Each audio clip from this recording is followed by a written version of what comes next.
Hello. Hey, Vinny, it's you. Hey, man. Yeah, I just see your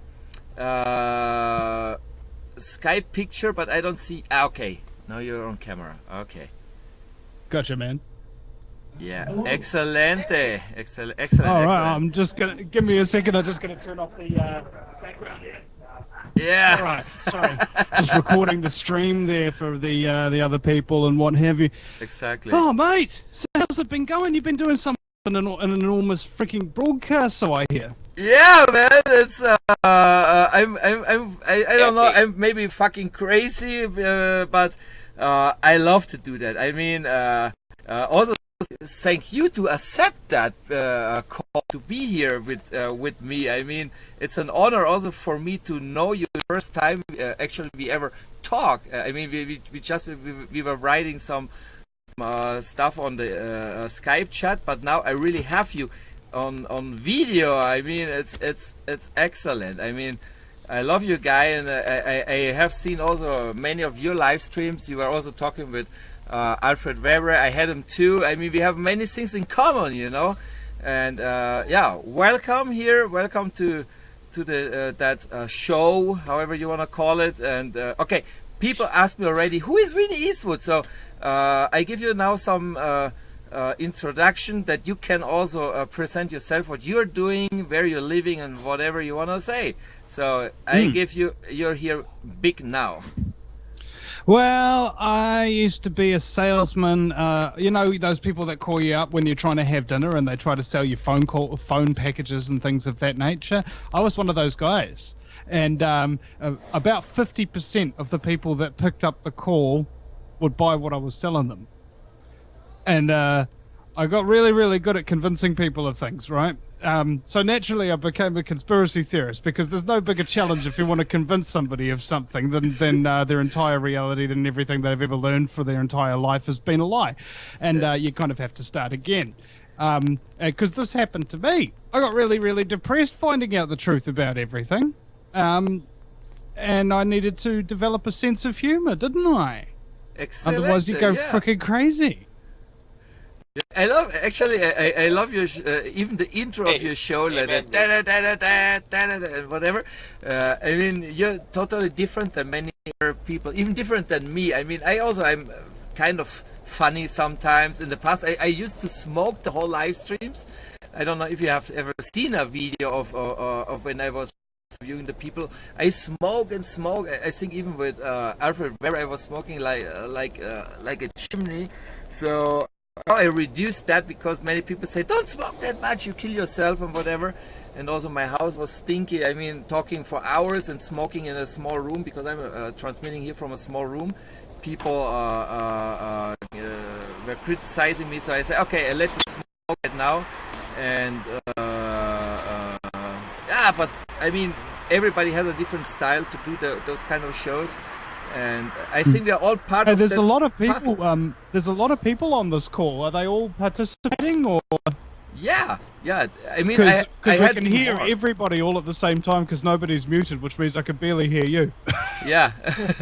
Yeah. I mean, the best. I mean, you're using a headphone, so I think you don't give echo effects. But people who are actually not talking, they should use the mute button, so we can give that live stream a better quality. Well, you've also got to use just another thing that I'm really good at is tutoring people who don't have a whole lot of experience in the media and talk radio and all of that kind of stuff. Just, you know, simple tips and what have you in order to increase the quality of your broadcast, because I've been doing it for about 4 years. Wow. Basically, when you're doing Skype calls and what have you, if you don't have headphones, I did it without headphones for the first maybe 6 months of my radio broadcast until somebody donated me a pair.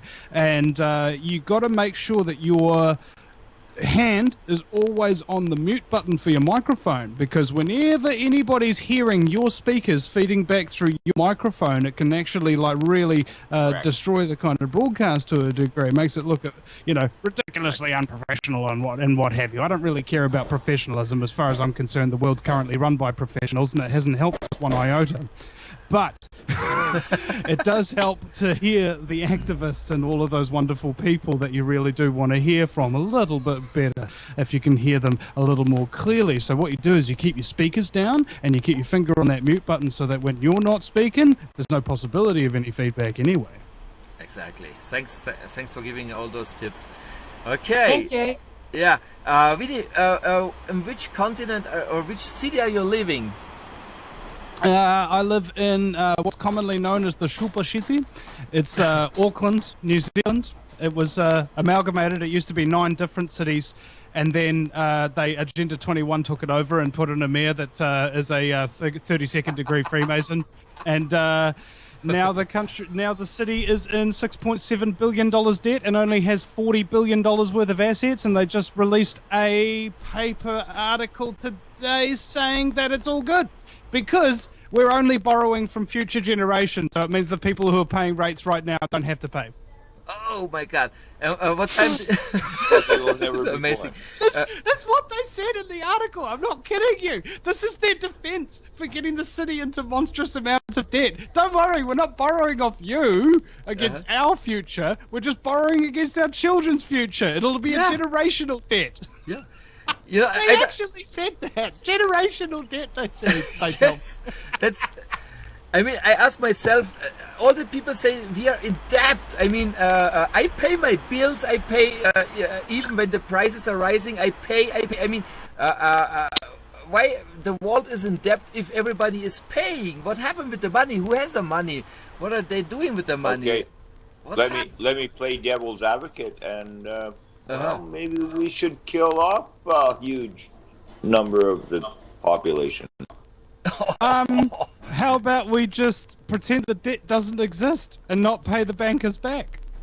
I mean, they just pretended that the debt did exist, so, you know, there's nothing to stop us from pretending it doesn't. Yeah. And also, if you want to feed people, there is more than enough money in the US military budget alone to feed, clothe, and educate the entire planet, plus colonize space so we can colonize other planets with all those more intelligent people who are well fed and whatnot. So you could we'll be right. feed the world out of the Queen's bathroom. The Vatican too, man. The Vatican. I mean, I don't know the country of all you people, but in Germany, for example, I was born in Germany.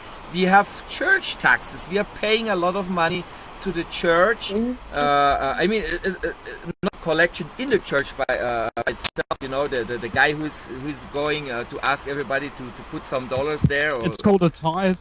But we are also getting taxed actually, and when you don't want to pay the taxes, because you also can renounce it. You can say I don't want to pay that, but then you lose religion also. You're not anymore Catholic, for example. So, but what I want to say is, all the money the Vatican has, I mean, that also could feed the whole world. You know, so where's the money? Yeah, well, I think it's going into their bad case of Catholicism. They're spending it on chemtrails. Exactly. That might be an answer, because that technology costs a lot of money. Well, and also, you know what costs a hell of a lot of money? Slaves. You know, actually, if you want to buy children, young women, things like that on the black market, it's not cheap. You got to pay people to kidnap, imprison, transport them around. You know, you got to have drivers to protect these slave scum that you want to have your way with and what have you by the hundreds of thousands and whatnot. You know, it's not a cheap business. It's never been, but it is the oldest profession known. Exactly. Also, the people who are, for example, getting hired for that, they give them houses, new cars. What I have heard. I mean, all this costs a lot of money, you know, and they have to take out the money to pay the traders of the countries and everything, the spies, that they are no whistleblowers, to give them some money that they don't say what's happening. I mean, it all costs us a lot of money. Yeah, that's true. Well, you know, and then also there's the amount of money that's being made as well. There's a whole protection racket going there, but you know, that's the darkest part of conspiracy knowledge, right? We've got somebody else on the line as well who doesn't have their mic muted either, so it's feeding back again. So, The other element that we really wanted to talk about here today was chemtrail phenomenons, right? Exactly. And do you have them in your country? Have you seen oh them? yeah, we've got videos all over the place, mate. Oh my God, you're getting sprayed, brother. Yeah, totally. Fact. And somebody was talking the other day about chemtrail rage, and they go, "What is chemtrail rage?" And I go, "Well, it's when you're driving along or anywhere really, and you see a massive chemtrail being sprayed out, and you know that no matter how much you're protesting or how much you post about it on Facebook or anything, it just doesn't stop. If anything, it gets worse. And then because you know and you're conscious that you're being sprayed like a cockroach right now at this very second, it makes you very, very angry. Chemtrail rage." Yeah, I call it the emotional roller coaster. And And people get first they get sad, then they get mad, then they get really angry, then they get sad again, and I've seen it. I've watched it for a couple of years now. Yeah. Well, unfortunately, there's supposed to be a progression there. You're supposed to actually have, for example, the ability to say, I can get over this, right? You're supposed to actually possess empathy. Well, yeah, I mean, I think that's one of the main requirements, isn't it? I actually care about other people. That's a pretty simple conclusion, isn't it? It's my 3 most hated words. I don't care. Oh, my worst. I hate the word try. Don't ever. I hate that word. I'm gonna try. No, you just have to do it, you know. Just do You it. either do it or you don't do it. Don't go stopping halfway through. See, that reminds me of a Chuck Norris joke. Chuck Norris doesn't go hunting, because hunting implies failure. Chuck Norris goes killing. Yo, those Chuck Norris sayings. I love him because they put him like the. And yeah, we have to be kind of Chuck Norris if you want to change the world. Failure as well. Yeah. Yeah, exactly. Which is why I'm going to try to defeat the New World Order before it exterminates everybody. Yeah. No. I'm actually resigned to failure. I think it's healthy to just, sit around and just go, hey, you know what? They might exterminate us. They might kill and enslave everybody. However, I'm not going to let that stress me out, and I'm not going to let that distract me from having fun while exposing their scumbaggery while they're trying to do it. Okay, I got an inbox here. Maybe you are reading it too, Vinny. It says from Lexi, has Vinny ever interviewed any of the elected officials in New Zealand? I've interviewed the head of the Green Party, former head of the Labour Party, a couple of National Party finance ministers. I've ambushed the Environment Minister, the Minister for Social Development. I've asked a few questions to. The Commissioner for Māori Affairs, the head of the Māori Party, the head of the Mana Party. Lots. The answer is yes. I have interviewed any members of the parliament. Okay. I guess the next question would be, what have they said? What have they answered? Well, sweet mercy. That's a hell of a long list to go through. In fact, I haven't interviewed a whole lot of them for a long, long time. Mostly what I've been doing is coming to the conclusion that most of the things the politicians are all saying is freaking irrelevant. What the hell is the point in interviewing them? I'd rather go and interview a whole bunch of activists who actually know what the hell is going on and don't have political party buy-offs and payoffs and what have you telling them what they can and can't say, censoring their speech. Because that's what happens every single time you interview a politician. In my experience, they're guarded. They won't speak candidly about any issue that you bring up. That's right. I mean, we have to remember it's classified. Yeah, no, that's classified. And we have to remember all those famous people, those politicians, presidents. They're just puppets. They have also to follow some rules, And if they don't do it, they get killed, like John F. Kennedy or like all those people who are getting killed. I mean, I mean, it's kind of useless, the whole political system, because it's just puppets, just paid people.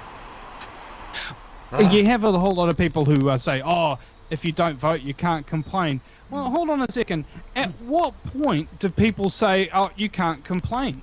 There's a great saying: "The squeaky wheel gets the oil. He who complains the most gets the most." Isn't that brilliant? And it happens all the time. The people are complaining all the time. Yeah. Oh, I've got too much freedoms. I've got too much spare money.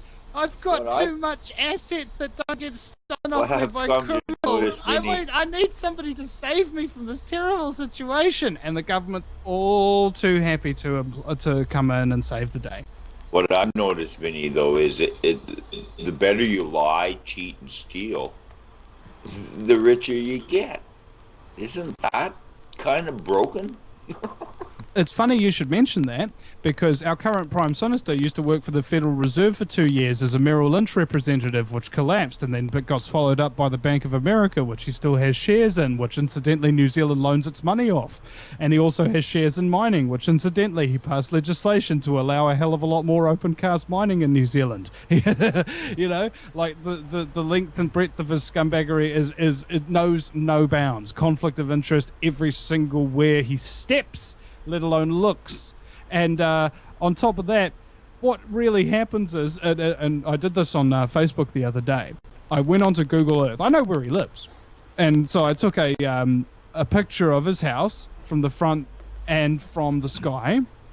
And I said to people, look, if he's going to pass legislation in New Zealand that's going to allow the GCSB, the Government Security Bureau, somebody's mic is unmuted and it's feeding back quite terribly there.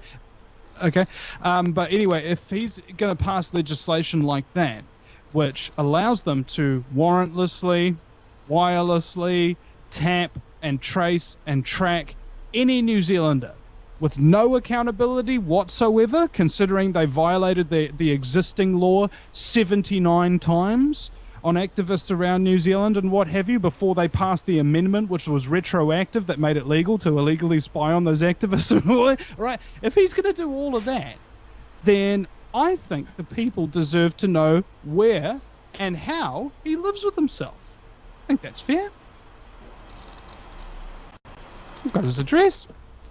It's the biggest house on the block in a very wealthy suburb. And it's like twice the size of everything around it, at least. Maybe 3 to 4 times the size. He's got a freaking tennis court on that puppy, bro. He was estimated to be worth about $50 million when he came into the chairship of the Prime Minister of New Zealand. Right? In 2008. For a blue party. Campaigning on a platform of change. And then got us into more debt in his first term than all the previous Prime Ministers of the New Zealand history combined. Does that sound familiar, Americans? Dude in a blue party, 2008. Campaign on a platform of change, borrow more money than anybody's ever freaking borrowed in the entire US presidency. Sound familiar? It's the exact same system everywhere you look, isn't it? Breathe. Hey, Vinny, can you read also the Skype messages here? Okay, I've got a screen behind me. Okay. If somebody wants to ask me a question, just go ahead and ask me. Otherwise, I have to kind of turn my head and look at this big screen behind me and what have you. So, go for your life. Exactly. Okay, I'll ask you a question. Go ahead. I'm calling from the United States. I'm in Phoenix, Arizona. Okay, and you're also breaking up worse than a Hollywood marriage, but go ahead. Does everybody have their microphones muted on the call? No. Now they do. Inga, No. could you please mute your microphone? I think you're the one giving us the There's no feedback. sound in my room. Yeah, it's Inga. Can you mute it? No, it please? doesn't matter if there's no sound, because if it's coming out of your speakers and not into headphones, the sound coming out of your room actually becomes the sound coming out of your speakers, going back into your microphone, which comes into our earphones, which comes out of this. It Yeah. goes to the satellite and goes back to Earth and yeah. Ouch. Thousands Okay, of so kilometers voice. Can everybody please mute their microphone so I can ask this guy a question? I will mute You should have mine just read too. it out in the first place. Okay. Okay. How's that? Better? Go for your life. Okay. So, Vinny, I'm calling from Phoenix, Arizona, and I'm one of the lead activists here in the United States for the geoengineering movement. And I understand you're a pretty well-known guy down in New Zealand, and I wanted to ask you, what are you doing down there for positivity on direct actions or providing solutions to, the people of your country? What are you doing on direct actions or any kind of positivity or offering solutions to the people of New Zealand? I don't offer solutions. I offer coping mechanisms and a platform to speakers who do offer solutions. Right? I'm not a solutions man. I'm an ideas man. I come up with great ideas and then I implement them. For example, I had the great idea of using a megaphone to lead protests and make jokes through the megaphone the entire time. So the protesters are not only learning something about the scumbaggery which they're protesting against, but they're also laughing their ass off at the same time and actually really enjoying themselves, which is much more fun. I think what we want to do is, and what I have been doing, is going out, sometimes organising protests. I've led a couple of chemtrail actions here in New Zealand and have supported others.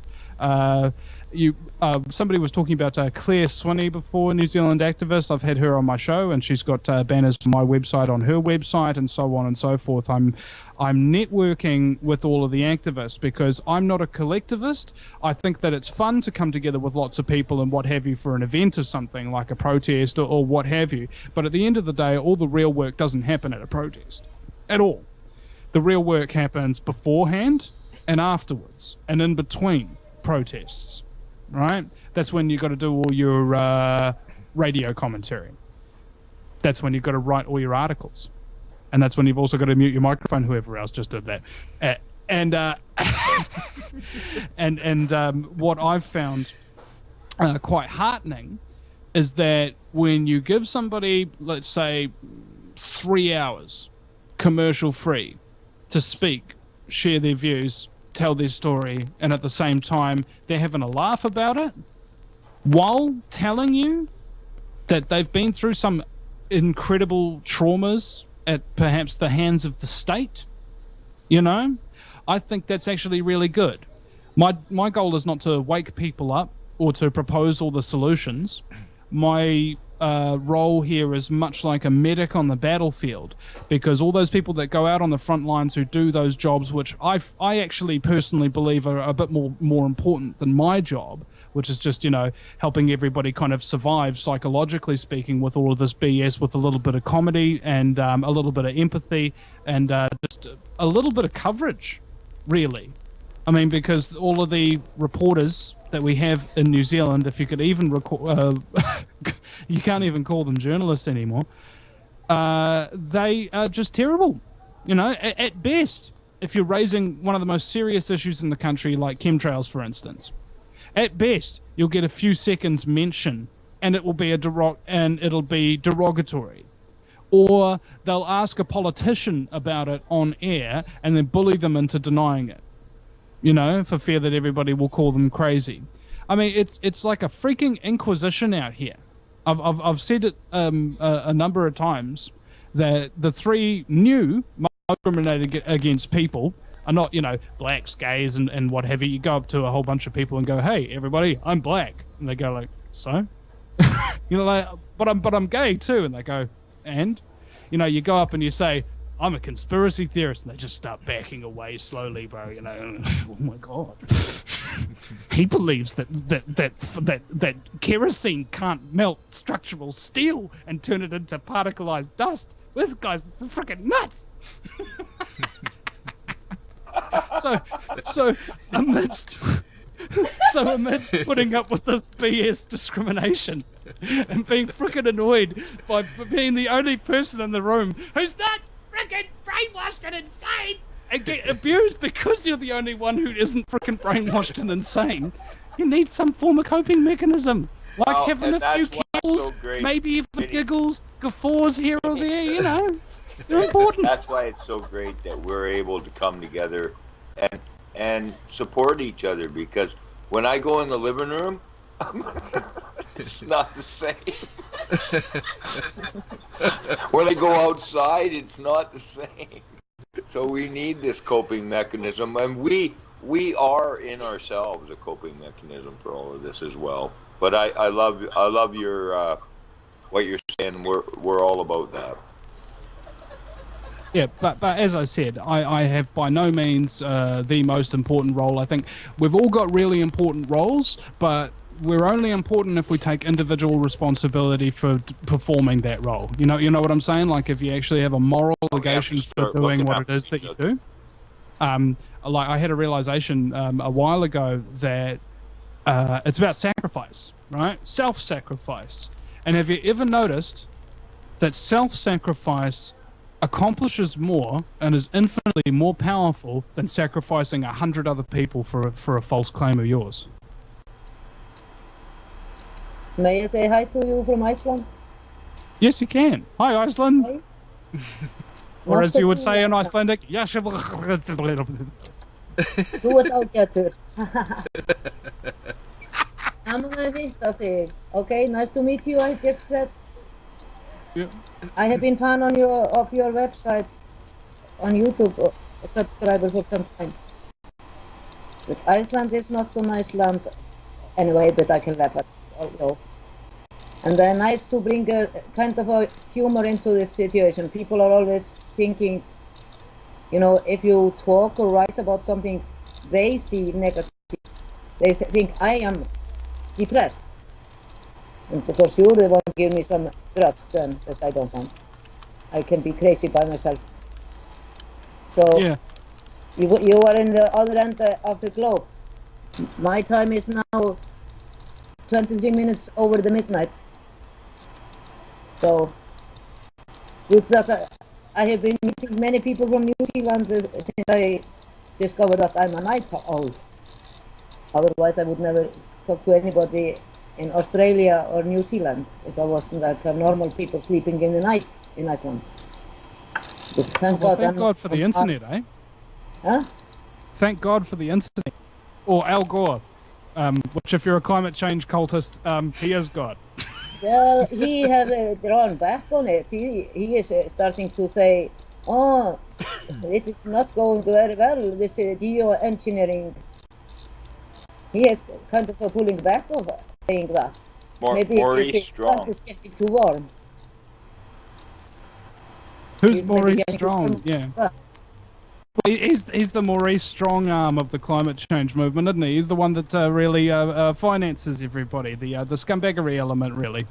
Yeah, Maurice Strong is the guy that wrote Agenda 21. Okay, he's the king of scumbags. That's He's the why. guy that Oh, invented. quiet! You're gonna get us shut down. Hold on a minute. There's like a 10,000 Don't page call him a freaking dossier in scumbag. I 21 didn't years. call him a scumbag. I think we can call anybody we want a scumbag, so long as we can prove it. And if you wrote Agenda 21, I think that's fair evidence in the case for scumbaggery. Also, the guy John Holmes wrote the Ides, sorry my pronouncing, but he's a science czar of Obama. He is the one who wanted people to be sterilized if they don't have enough money to have children. Yeah, Why? John Curran is Yeah, the John guy Holmes. that's in charge Yeah. of the science and technology Unit. program in the United States. Well, hold on, ladies. You're talking over each other. It's like Megatron having a conversation with himself. 5 years ago, when I brought up first brought up the name Maurice Strong, nobody even knew of him. Well, I think that's the reason why he has such a strong position, pun intended, because just like all the rest of the real elite, you know, nobody knows their names. All right, you go out and you could do a Google search for Miley Cyrus or whatever, and whoa, look at the search results come up. And you go and you have a look for one of the families that owns Italy, like the part. I forget what the hell their name is. See? Do you see? I just proved my own point by not even knowing the people who actually really own Italy. You see, nobody knows who these real people are. I mean, it's the whole point of a puppeteer is that you can't see the hand up the ass of the puppet. All right? And incidentally, they don't get their hands dirty themselves either. It's like they're the puppeteers of the puppeteers. It's like they got strings on a puppet that's got its hand up another puppet. Exactly. And you never know what might pop out of them. You know? In fact, you usually do know what will pop out of them, usually globalist propaganda that's pulled up in think tanks like the Council on Foreign Relations and the Trilateral Commission and the Club of Rome, which wind up wanting to create an entirely perfect society whereby nobody will have any freedom of thought, most of us will be retarded and sterile, and the elite will be able to go around and basically live forever and do whatever the hell they want with all of us slaves. I mean, that's... If you were a complete, total psychopath, that would make perfect sense to you. Perfect sense. You'd be like, of course. It's elementary. But I think they want to save the planet from the people. yeah. Oh, and I gotta incidentally- correct you, Vinny. It's sociopath, not psychopath. Potato, tomato, tomato. You say, you scream, I scream, we all scream for ice cream. You know, it doesn't make any difference. Psychopaths are a little bit different than sociopaths. What exactly is the difference? Google it. You don't even know the difference, yet you got to correct somebody. I know the difference. Then why can't you explain it I don't if you have know that it so much well? time to explain it. Google It should be pretty simple.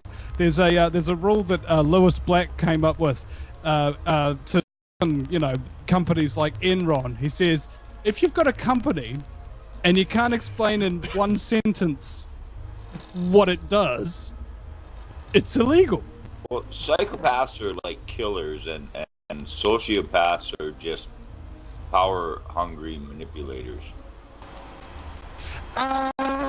Actually, I kind of think it's all the same kettle of fish, really. Sociopaths don't feel any conscience. Psychopaths don't feel any conscience. Psychopaths could kill someone as long as they could get away with it. So would a sociopath. They have the exact same behavioral patterns.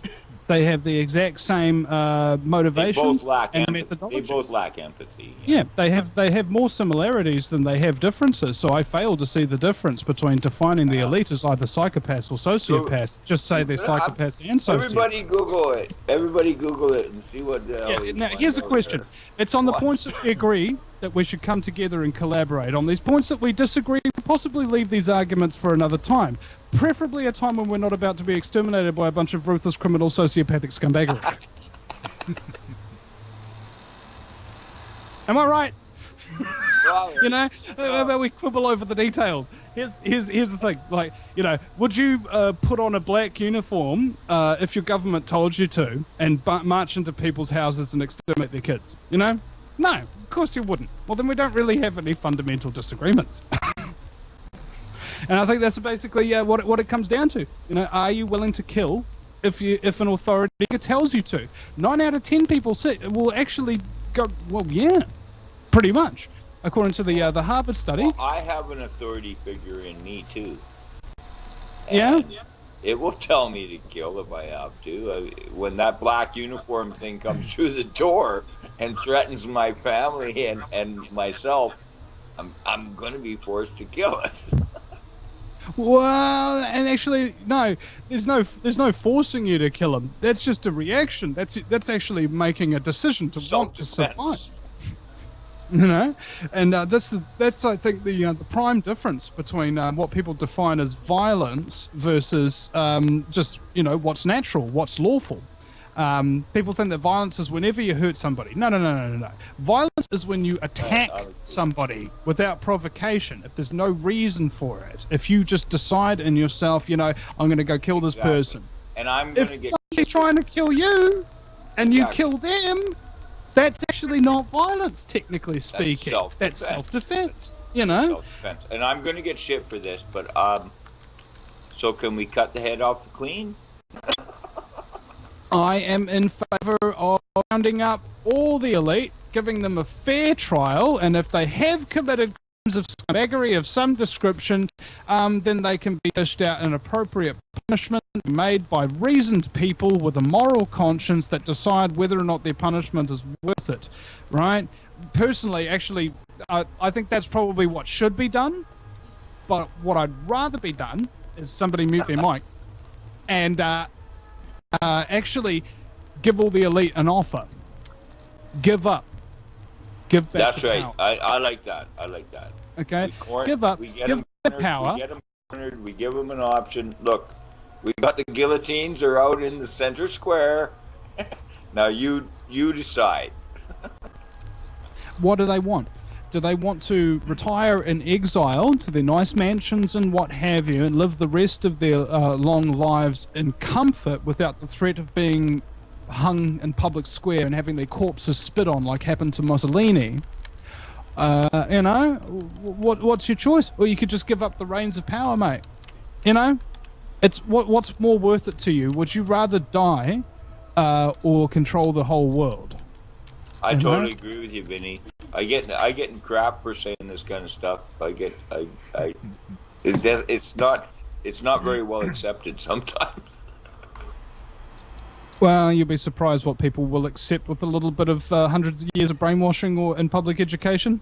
So who knows? Maybe another 100 years or something of that nature when people like us have been in control of the mind control facilities that the government leaks out and everything. I think maybe people will start to think a little bit differently, wouldn't you? The other element that I actually wanted to kind of really get into is New Zealand's position in the world. And it's actually quite... Ian Wishart explained this to me. Is if you've ever heard of Ian Wishart, he was on Coast to Coast a couple of weeks back, maybe a month or two. He's got a new book called Totalitarian. And it's basically... If you think about kind of like the most credible journalists in the world, you know, like up there, top tier kind of thing, he's one of them. He used to host the Sunday program in New Zealand, our equivalent to 60 Minutes kind of thing. Like he's how credible as a journalist do you have to be a host of 60 Minutes? Pretty freaking credible, right? And he's just written a book called Totalitarian about the New World Order agenda to control the entire Earth and how we're either going to make it or we're going to break it. Okay? Because at the moment people are calling out for tyranny, and New Zealand's a really, really good test country for them to test a whole lot of these little tactics, what have you, don't you think? Western educated population, first world, that sort of thing. So if they try something here and it works on this little country, maybe they'll try it in America, maybe they'll try it in the UK, and also vice versa. Because you don't want to try everything on the one. You don't want to put all your eggs in one basket, right? Let's say you've got 1,000 different tyrannical agendas that you want to accomplish, but you want to accomplish them one at a time without any population actually figuring out that that's what you're accomplishing. Why don't you just, you know, dot it round a little bit and then say everybody, hey, they did it in New Zealand and it worked really well, and manufacture some statistics or something like that, and then America goes, well, this seems like a very good idea, yes, and I'm not being paid $500 million by bankers for my campaign this year. You know, I think that this is a global problem that we're dealing with, and every single country, I think, needs to contribute to the fight. It's much like a Zeppelin when it gets tied down, for example. It has a series of anchors all the way around the Zeppelin in order to prevent it from actually lifting off the ground. You've got anchors at the front, on the sides, at the back, and what have you, so it's being tied down from every direction to ensure that it can't move. That's the current way the New World Order has replicated their system. Anybody who comes out as an activist in New Zealand against child, youth, and family services, stealing the children and selling them to pedophiles and things of that nature, you have X amount of agencies that suddenly come out of the woodwork with corrupt people that are within those agencies for whom specifically beating down any activist who exposes their scumbaggery is their forte. And the exact same thing happens whenever you expose any scumbaggery within the entire country. They've all got a system of scumbaggery that to come retract and kill you, right? Either kill you or kill the story, mind you. Now, that means that the entire world, even if one country does manage to somehow throw off all of its tyranny, it'll be called a dictatorship or a rogue state or something like that, and then the international community will get whipped up into a frenzy, and then, we need a coalition to free New Zealand from the tyrannical dictator Vinnie Eastwood or something like that, you know? So you can't win by overthrowing one agency in one country and actually beat that agency, because all the other agencies will come at you. Mind you, you can't beat your government in your country and all its agency either, because then all the rest of the countries and governments and everything will come down on you. It But has how to do you be eat- not only. It has to be not only cutting the ropes of that bind us together simultaneously, but globally at the same time. And I think what's happening now is we're approaching this. Everybody talks about a tipping point. I have no idea what the hell they're really talking about. Climax. Yeah, Dude. I don't know. After years and years of an activist having lots of motivation as a young man, you grow to accept the inevitability that this is going to be a long, protracted war of attrition against the mind control of the New World Order that holds over every single man, woman, and child in our country to a degree. Even those of us who claim to be awake are still under some form of mind control. It's not like you can come out of 20 years of education system that the government set up specifically to mind control you, and just because you see a couple of documentaries think that your mind control days are over. Got to deprogram. Not only we've got to wake other people up, but you've got to deprogram yourself. And my objective isn't to wake other people up, because the other element is this: people get depressed when they come to that same realization that I have, that it's not going to just end overnight, that it's going to take a long, long time for us to convince other people. Sure, it's growing. Sure, it's getting better in some ways, but it's getting worse in other ways. Everything's getting better and worse at the same time. It's kind of one of the lessons of life. And if you get depressed, okay, that's when you need people to help lift your moral spirits. My job is not to wake people up at all.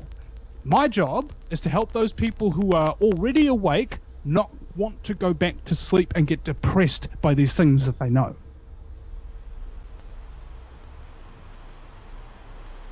Good speech. Good speech. A question: do you have in your contact list other people like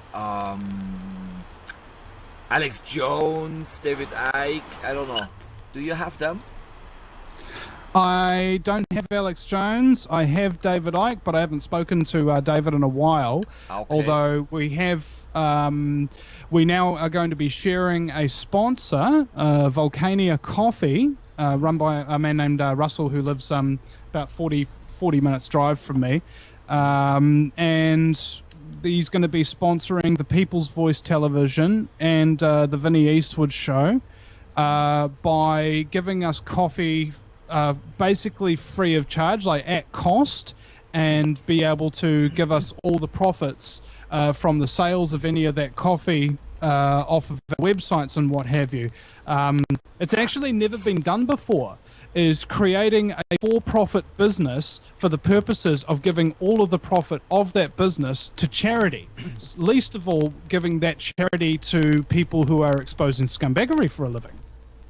Mm-hmm. Or the homeless people. I mean, we all could raise some money to help all those which the government. I mean, the government should help all the poor people, in fact, you know, but they don't do it. So I think it's up to us to make some change, help those people in need, people on the street, people without food. I mean, it's rather simple. If we stop giving our money to the government and we start giving it to the people that need it around us. Yeah. Well, I mean, it's all very simple, you know. Okay, so a shopkeeper's like, you know what? It'd be a hell of a lot easier to run my shop if I just stopped paying the mafia's protection money. And then he stops paying the mafia protection money, and they come in and smash up his shop, and he goes, "Man, that was really costly." You see, they got us by the short and curlies, and it's just like, what I really hate is people always saying. And I don't think hate's too strong a word, because this is the simplicity of the argument. I really hate it when people say the only one solution is this. You know, I don't think so. How many different ways is that you? Okay, and a little bit of feedback there. Somebody please mute their microphone while I'm speaking. At the end of the day, how many ways? Count them. How many ways is the New World Order fracking all of us? You'd probably say in every single way, wouldn't you? So, that said, how many ways do you think there are to resist their agenda? In any way you freaking want. Okay? You take any agenda that's being implemented and you just start doing the opposite. It's like the opposite principle of satanic inversion. You take anything that's good and turn it on its head. You take a crucifix, you turn it upside down. Whatever. That's how I do it, you know. The media. But you can fight fire with fire too. Well, I think if two people are fighting with flamethrowers, they both get burned alive. All right. It's the thing, you've got to disarm. All right. Because combat's a very strange thing. I've talked to a lot of people who've got combat experience, people who've been special forces, people who've worked assassinations and what have you, and none of them think that combat's nice, right? And whenever you push somebody, and as you said even before, you know, if somebody's come to kill you, you'll kill them back. So what if the elite, with all the weapons in the world and all the militaries and everything, suddenly get the idea that everybody in the entire world is coming after them? They'll freaking kill us all, won't they? All right.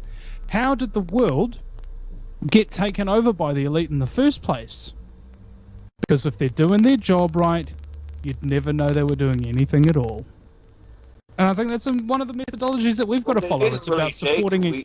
They didn't really take it even. We gave it to them. Yeah. Again, it's inconsequential whether or not they took it or whether or not they brainwashed us into letting them take it. They still have it, don't they? Yeah. So it matters not the argument. The argument is, how do we get it back? And the answer is probably to do the opposite of what they did. Convince everybody through persuasion that the world rightfully belongs to everybody, not them. They convinced everybody through persuasion that the world belongs to them, not us. Why can't we do the opposite?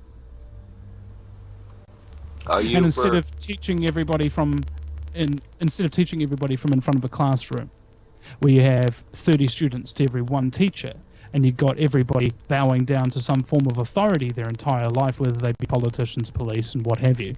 What if this knowledge was spread at the dinner table? What if it was spread at parties? You'll be surprised how easy it is and how more open and receptive people are when they've had a few drinks in them, or when they've had a session or something. You know? I think that what happens when you become a truther is that you become insular. You become single-minded. You only want this.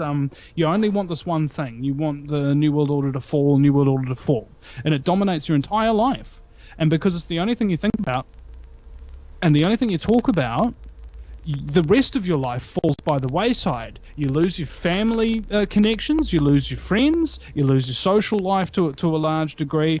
Often many people lose their jobs because they just don't have any motivation. It's like, I'm sitting here making widgets, meanwhile I'm being exterminated and my people are being enslaved by ruthless criminals, sociopathic scumbaggery. It's not right! You know? People get themselves all worked up in a frenzy. And I think it's because they're not doing what they're supposed to be doing. All right? I used to be a scumbag, you know? I used to believe in the system. Are you familiar at all with Dean Clifford? Yeah, I've had him on my show a number of times. Yeah. He's still in jail, but... See? He's a great leader. Yeah. And it's very easy to lead people from behind bars, I'm sure. So I don't want to poo-poo Dean or anything like that. Love the guy. Will support him. Interviewed him last time he got out of jail, and now he's back in, so I'll have to interview him again, it looks like, and give him more coverage. Because when I get my car registered, I know that I don't actually legally have to register it. But I know that if I behave lawfully and don't register it, a cop will force me to pull over and then kidnap me and then torture me for a couple of days in prison without charges, because they can do that stuff. In those several days, not only will I become permanently traumatized by it and not be able to do certain things for the rest of my freaking life, like the first time that I got busted, for example, I get panic attacks and what have you now. That never happened to me before. Not only that, but there's the loss of productivity time. You know, X amount of people have to be interviewed. X amount of radio shows and videos have to be edited and uploaded, you know. I would rather have that free time not being tortured without charge and spend $100 or so to register my car so that I don't have to go through it, even though it's the right thing to do. Because in the meantime, guess what I do in exchange for my cowardice? Vinny, when are you gonna be in Alberta, Canada? You damn well stop by Alberta with me, would you? Sure. Well, I mean, crack out a beer right now, bro. You know, nobody's stopping you. I would like to join you all, man, because it's like, I mean, thanks of all this internet, Facebook and videos and YouTube, we know each other, no? I mean, it's like we are a big family, and I really, that this lifetime we can Hey, you gotta meet mute us your all. mics, guys. Who is the mic? Okay, no, it's No, not your me. mic's fine. It's not me. Okay, so I hope we will really have that opportunity to know each other, or I don't know. I mean, now I don't have money at all. I cannot even leave the city, you know. So, but maybe in some years or whatever, we can make a appointment in a beach, you know, for example, Cancun or wherever where it's nice, and go together, have some beers, and make even a movie of it, you know, like a documentary with the truth fighters and good people like you, Vinny, like Stone, like everybody. I mean, that would be amazing. You know, It would be amazing. yeah. And it takes organization and funding. What are the two things that individualist activists don't have? The ability to organize a whole heap of other I people know because they're what doing we their need. own thing, Exactly. usually, and also the money to do any of that. You know, Maybe phone Richard Branson. He'll set this up. Maybe we could go stay at his house. Yeah, that would be great to get some.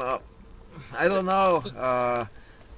The possibility to travel, you know, because this also will help to wake up more people, and yeah, we need sponsors. I'm we not need... proving it at all. So, put your mics. I want to explain something. I got a little story for you because it's funny you should mention this because just the other week I put up on my Facebook how many people would be interested in coming to my house if we had a party of, say, like 30 people or something, and all the people that were invited to the party were, you know, conspiracy theorists, activists, journalists, and people of an alternative mindset. How many people would be interested? And I got like 97 likes or something, and my Facebook reach isn't that widely known. So people are calling out to hang out and party with each other, man. And in lieu of that, somebody's still got their mic unmuted. In lieu of that, you can have Skype parties, right? I used to have them after my show a little while ago. Might have been maybe a year or two ago after the live broadcast would end. We'd start a Skype call and all the listeners could call in and everything, and we could all have our webcams on, and we could just be sitting there, not being recorded, right? Totally, this is just us having a laugh and hanging out, you know, and we'd have some weed or some beer or whatever, like on a Friday night, etc., and we'd just sit around and have a hell of a lot of fun. One of those conversations went for like 16 hours, you know. I think you've got to have a look at the opportunities that are around you. Stop thinking big and start thinking small. You know what I mean? Like, you want that big Cancun thing? What's the first step towards that big Cancun thing? How about you bring together 2 people, 3 people, 4 people, 5 people? Start a movement to actually want to have fun with each other. Because the one thing that is really interesting is the best parties that I've ever been to in my life, it's not been the best party because of the booze or the music. It's been because of the conversations that I've had with people. Exactly. The really, really awesome yeah. conversations with people who are so totally open at that moment. You know what I'm saying? Yeah, of course. I mean, you don't need a special place.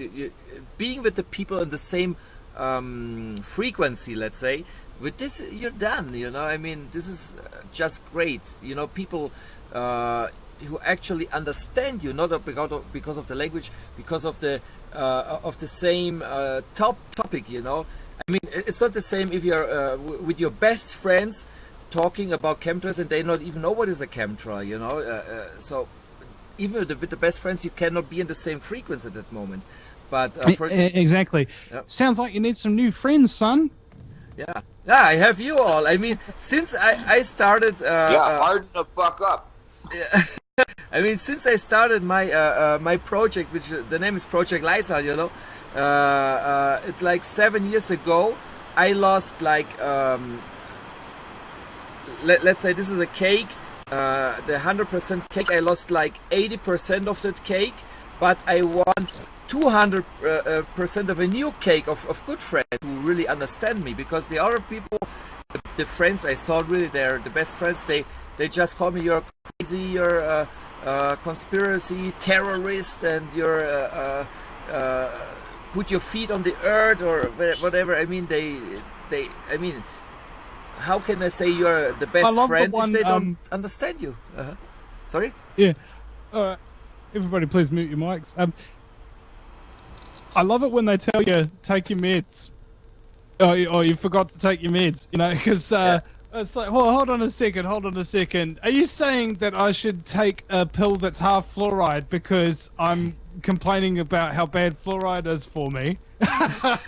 Are you telling me I should take a medication that causes homicide and murder-suicide and all of that kind of stuff, and sometimes makes you act out your nightmares and drown your children? Are you saying that that's a better alternative to me talking about how much I don't want to be sprayed by aluminium, barium, and strontium and scumbagarium? All right? All right. Yeah, I got a new caller in, Deborah. She was recommended from many people here from Lexi, I think. So she's okay. Deborah, are you there? Yes, I am. Can you hear me? Yes, loud and clearly. Good. I have. Well, actually, she's breaking up hugely because nobody else has their mics muted. So yeah, that's bad. Okay.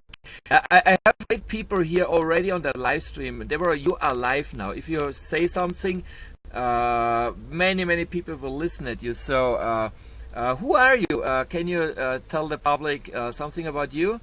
Then we can know each other. Yes, my name is Deborah Whitman. Yeah. And I have a nonprofit I founded, and I'm the president of, called Environmental Voices. Okay. You can find information on a website, which is environmentalvoices.org. And that site's currently being updated, and soon we will have a lot more new information about geoengineering on our site. So our mission is to provide research and education about toxic chemicals and how they affect our health and the environment. And I started into this movement in 2006. I had been very sick, didn't know why, and going into emergency at least once or twice a month with respiratory problems, and they couldn't find out what was wrong. I was having to be put on oxygen, and come to find out, I have what's called multiple chemical sensitivities. So I'm very sensitive and allergic to toxic chemicals.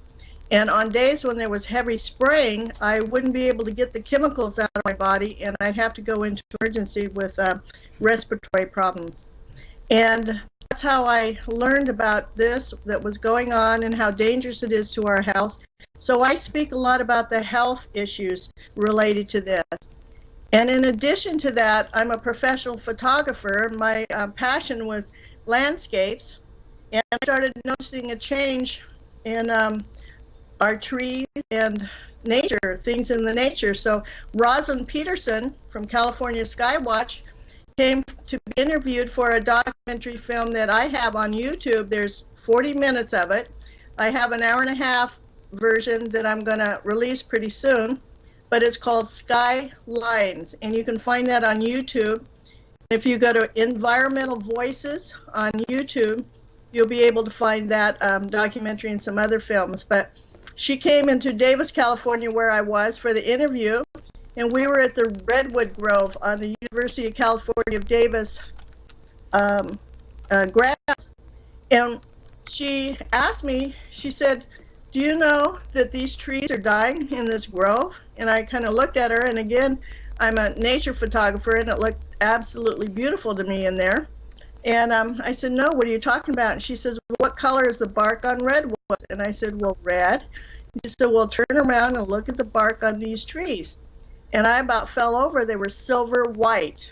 So we tested some of that bark, and I've done other tests The tests are coming back positive with aluminum, barium, strontium, titanium.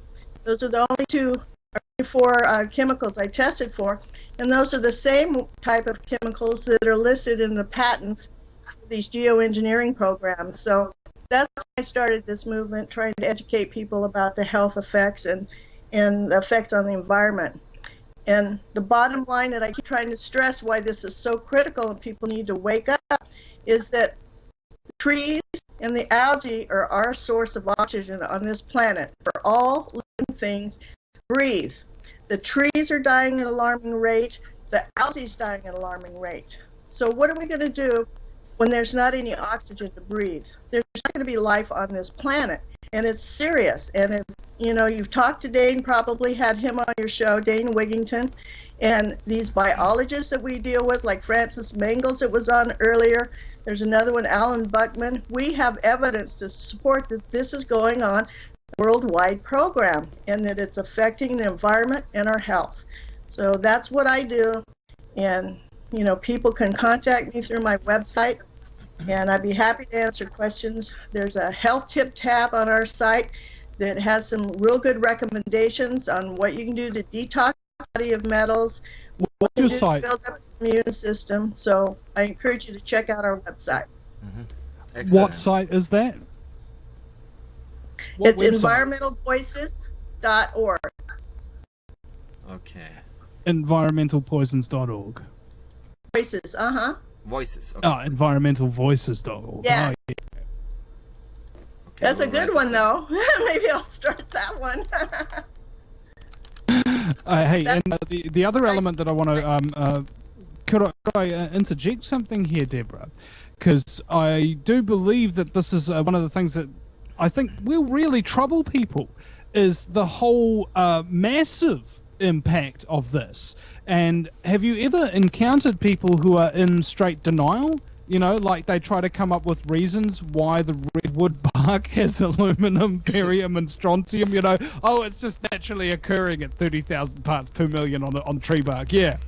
Yeah, I know. I have a lot of that, and it's very discouraging, and it really upsets me sometimes. I try not to really get angry about it, but you can't help it. When you have people that are looking at you like you're crazy and you have all these facts and information. And I have one person that's very close to me that's been over 3 years that I've been giving her this information, giving it to her, and she still doesn't believe it because she hasn't heard it from our government and she hasn't heard it from the scientists. So she doesn't believe it unless they say that it's happening. And I find that with a lot of people. And it's very frustrating. So what I do is I just plant the seed and I say, here, research it. It's affecting your health and the atmosphere. Research Ironically, it's really hard for those seeds to grow when the soil of their mind is contaminated by aluminum, barium, and strontium. Well, that's true. And people are sick and they don't even really realize it because it's been a slow progression of the buildup of these chemicals. And I bet if they were to do hair analysis tests, they would go into shock about how many metals and chemicals that they have in their body. And it depends on your immune system. In my case, I had a very weak immune system, very weak. And so I was affected more. So the elderly and the young children are the ones that are really suffering. And today I was so upset because at my house, I'm in Rockland, California right now, and I counted within 15 minutes of being outside about 6 X's in the sky. They're heavy spraying right now here. You can see the jets go by, and there's poor little kids and their families riding their bicycle, people jogging down the streets. And they don't realize that they're breathing at 10 times faster when they're outside exercising. They should be inside the house with a HEPA filter going. Isn't it funny? Sad. In order to and keep try yourself to tell healthy. us, and they think you're crazy. You don't know what you're talking about. Yeah. Hey, isn't it ironic that in order to keep yourself healthy, you've got to exercise out in the toxic environment, which kills you faster? Yeah, it literally does. There's no such thing as fresh air. Do not open your windows on heavy spray days and think you're going to get fresh air.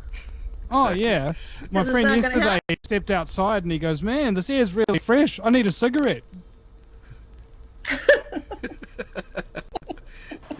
Or take a nose, go out as a camping. you know. But not even now. They want us to go outside the house and smoke cigarettes in the nice chemtrail air.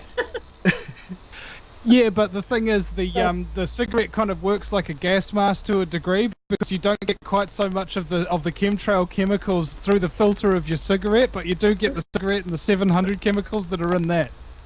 Yeah, I do that. They So don't you do know, that. it's 6 in one hand, half a dozen in the other. Yeah, but you don't know how remedy works. You cure like with a like. Sorry, I can't hear. I think everybody else doesn't have their mic muted. Sorry, I say, you know what the remedy is, and homeopathy. You cure like with a like. If you have a like mercury potion and you give a little bit mercury, you know. So maybe, well, I have wondered why the government and the healthcare, what I call the healthcare, they want us still to use nicotine. But only not in this form, in a chewing gum form, or like a electronic fake cigarette who come out with a smoke anyway, but from some kind of micro, you know, diodes, something like that. They want us to use nicotine, just not in the old form who had been grown on the earth. Is it because they're so kind to us? No.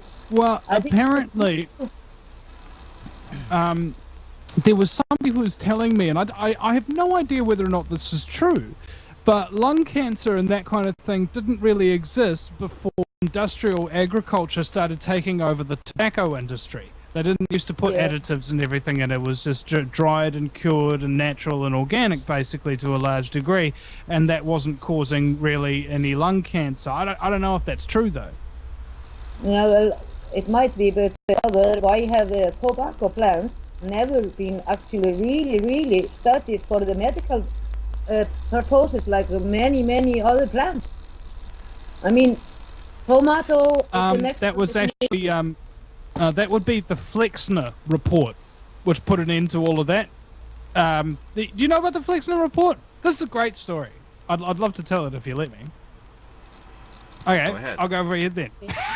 There's this dude named Flexner, allegedly, and he's being financed by the Rockefellers. And this is at a time when the United States was only first starting to have, like, this is pre-American Medical Association kind of thing, or the American Murder Association, as it's called more commonly. And what his job was to go around every type of medical school in the country and grade them by marking some as very good, some as not very good and needing to be shut down. So guess which ones he approved to be really good? Incidentally, all the ones that were like part of the Rockefeller Medical Institution or something like that. I forget the name of it exactly.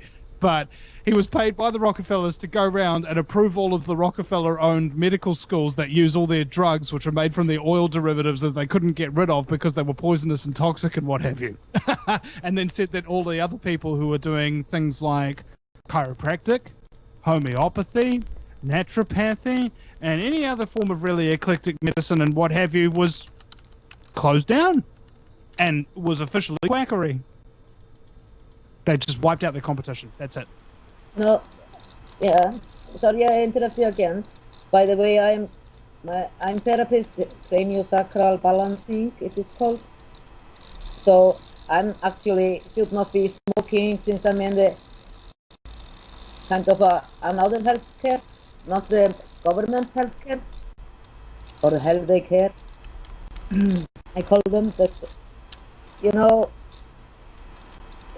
Rockefeller rules the medical, the big pharma, and Rothschild the finances and money, as I see them. But that's also they can play with us. Well, it's like I was saying before about how many problems we're actually facing nowadays and how many solutions we can do against them. Rockefeller rule the school system also. Yeah. They want us all in a square box, fitting into society. We are not learning anything in the school. Just to be neat and nice citizens who sit quietly open the mouth for Ritalin or some necessary drugs. Yeah. That is what we feed the kids in Iceland. And Iceland actually had a lot of success. I think, was it Hodor Torfason, I think, helped lead Iceland to alleged freedom from the banksters. Freedom from the banksters. You forget the mainstream media is fabricated. Yeah, hence I use the word allegedly. In fact, it's one of my favorite words because I find it very difficult to find out the truth behind anything because everything's freaking allegedly when you're talking about the information the mainstream media gives you. May I tell you what you're talking about? Well, what we see as we maybe saved the common generation, we are only 300,000 people living in all Iceland, was this iSafe contract who was like that the government should pay if the bank would fail. But of course, government is we, who actually taxpayers. So that was my children and their children who should pay this iSafe contract. And that is what we got to saying no with our president, Ólafur Ragnarsson. We can thank him for that. But he has never been very good string puppy for the elite. Though he is married to actually one. And I'm not saying more now about that. But will you tell me one thing? If the bank declare it is a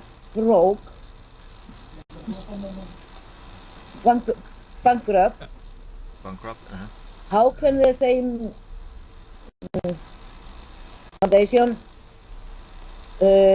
keep running on money I got borrowed from the broke bank, and they found another bank and collect my debt with the bank who's broke? You understand me? No, I can actually barely hear you or understand you. I think she's frozen now. Luisa said bye-bye because she had to go or something. Okay, there's a problem with the call. I see here a voice. Who went out? Yeah. Inga just said. Yeah, exactly. Yeah, she had a sound problem maybe. Okay. Anyway, we are still here. Deborah, are you still with us? Deborah? Yes, I am. Okay. Yeah. No, it's great to have you also here because what we need is also people who actually know what's happening. People who have websites, people who many other people also know, because I mean, I can bring in all my Facebook friends. There are for sure thousands of people who know about chemtrails, but having special people like all you, I mean, Vinny, for example, he does the same like me. He makes live streams or radio shows or whatever. Russ Tanner, I still hope I will get him online too. He's also with his Global Skywatch website and fighting against chemtrails. We're very, very good guy too. I mean, we need all those people also to have that. That's why I say great that you show up here also, Deborah. Great to have you here. And because only in this way people see what's really happening. Because if it's just people talking, there's a chemtrail, and the people are not famous or whatever, they say you're just crazy. But if people actually with who can prove it and everything are going online, that helps a lot to wake the sheeple up too. Because that is what I always confrontate in my life. When I going out and I talk, and they say, do you have any proofs? Because I have proofs. I just go to Wikipedia, but Wikipedia is also controlled. Everybody can put or update the things there. You know, all the debunkers, they say no, the chemtrails is because it's cold in the air, so there are crystals or whatever.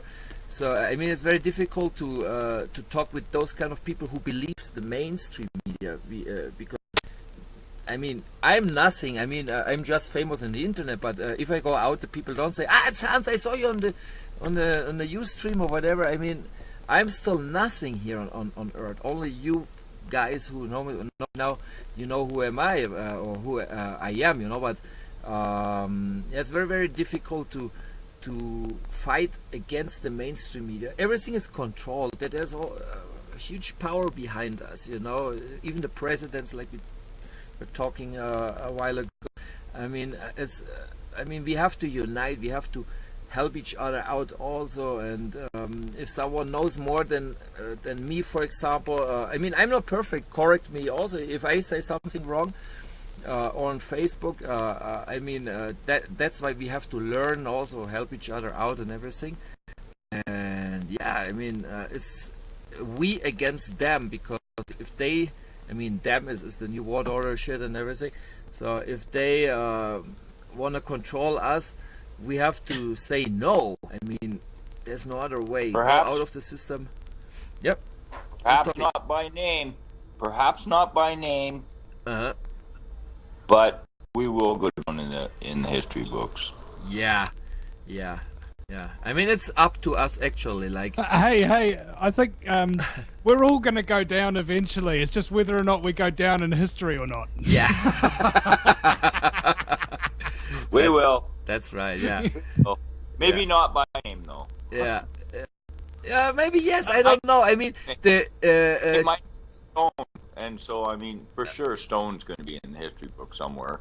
yeah, you're there. And if I'm not there, for example, in my case, but the videos I upload, they will still be there. For example, the interview I did with the pilot talking about the, if you know what a chemtrail is, and when he said it's a necessary evil. I mean, that video, I mean, I made that interview. It was censored right away, taken out of my video channel.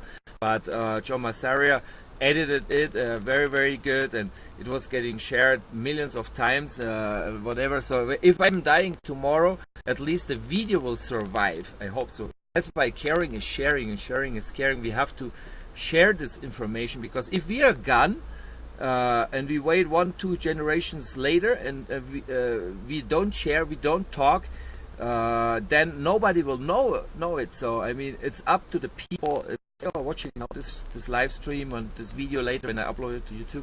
If you don't share it, it's your fault that your future generations are fucked, because I mean, we are awakened now, but if we don't do anything to stop this madness, imagine in 20-30 years people just grow up and see the cameras and think they're just there to making funny pictures, but they don't know what is the actually work of all this, or the microchips. Because they will just believe mainstream media. Did you have your chip yet? No. Okay, get it. It's for free. Okay, let's go for it. You know. Yeah. So I mean, it's up to us to share all this knowledge, because we are now figuring out what is it really about, and we have proofs. I mean, the New World Order really exists. Even Bush was talking the New World Order and whatever. I mean, we are not fantasizing this. I mean, this is really true. But if we don't get help from the people who don't share, then the next generations, they're really fucked. They really don't know anything. So it's up Hi, to Hans. us. This is Lexi. So I just wanted to tell you that Deborah Whitman is one of the leaders here in the United States. I mean, she is a real powerful woman. Wow. I consider her my mentor. I met her a couple of years ago here, along with Francis and Dane Wigington and the whole cast of characters here in the United States. And Deb, and thank you so much for coming on to this format, Deborah. I wanted to ask you, could you talk a little bit about, I think you have some upcoming events there that you're going to be attending. I'm not sure if it's EPA stuff or it's some kind of environmental programs you're going everybody to. else got to mute your mics as well. We can't hear Lexi too well. Okay, so Deb, can you speak about? Thanks, Lexi. We do have quite a few things going on. One of the things that we're doing here is we're trying to target universities and the colleges here in the United States. And we're starting here with California, which is where I'm located. And we're trying to get representatives so that we can network with the students. And we think it's really important to get the younger generation involved in this mission, to try to get the word out, to educate people how serious this is. So that's one thing we're doing. Another thing is April and throughout the summer are Earth Day events. And so we're going to be having booths and sending out information. flyer right now that I prefer to use, we're making some other ones up, and I wanted to promote this, is Dane Wigington has a website. It's called geoengineeringwatch.org. Now, on his website, on the home page, is a flyer that anybody can go there and print that flyer off and have them printed up and hand them out at special events or when they want to talk to people. There's some talking points on the back, so they'll have some information to hand out. So that's free. Plus, on his site, he has test results, and he also will explain to people how they can do. Hans, you might want to mute your mic too, bro. Is it mine? Okay, I will mute. Okay. Oh, so anyway, there is information on there how you can do your own rainwater testing, and on our website, environmentalvoices.org, I have information there on how you can do tree bark testing and where to get the lab work done on that. So people can kind of do their own testing. It's not that expensive, and gather up their own information and get flyers. There's another website called abouttthesky.com. And she has all kinds of things like chemtrail buttons, some awesome t-shirts. I have a t-shirt that says, who's spraying the sky or something like that. And it's in camouflage. And I wear that and I get more people coming up to me and saying, well, what are you talking about? You know, explain it to me. So there's so much that the people can do to educate everybody. This is so serious.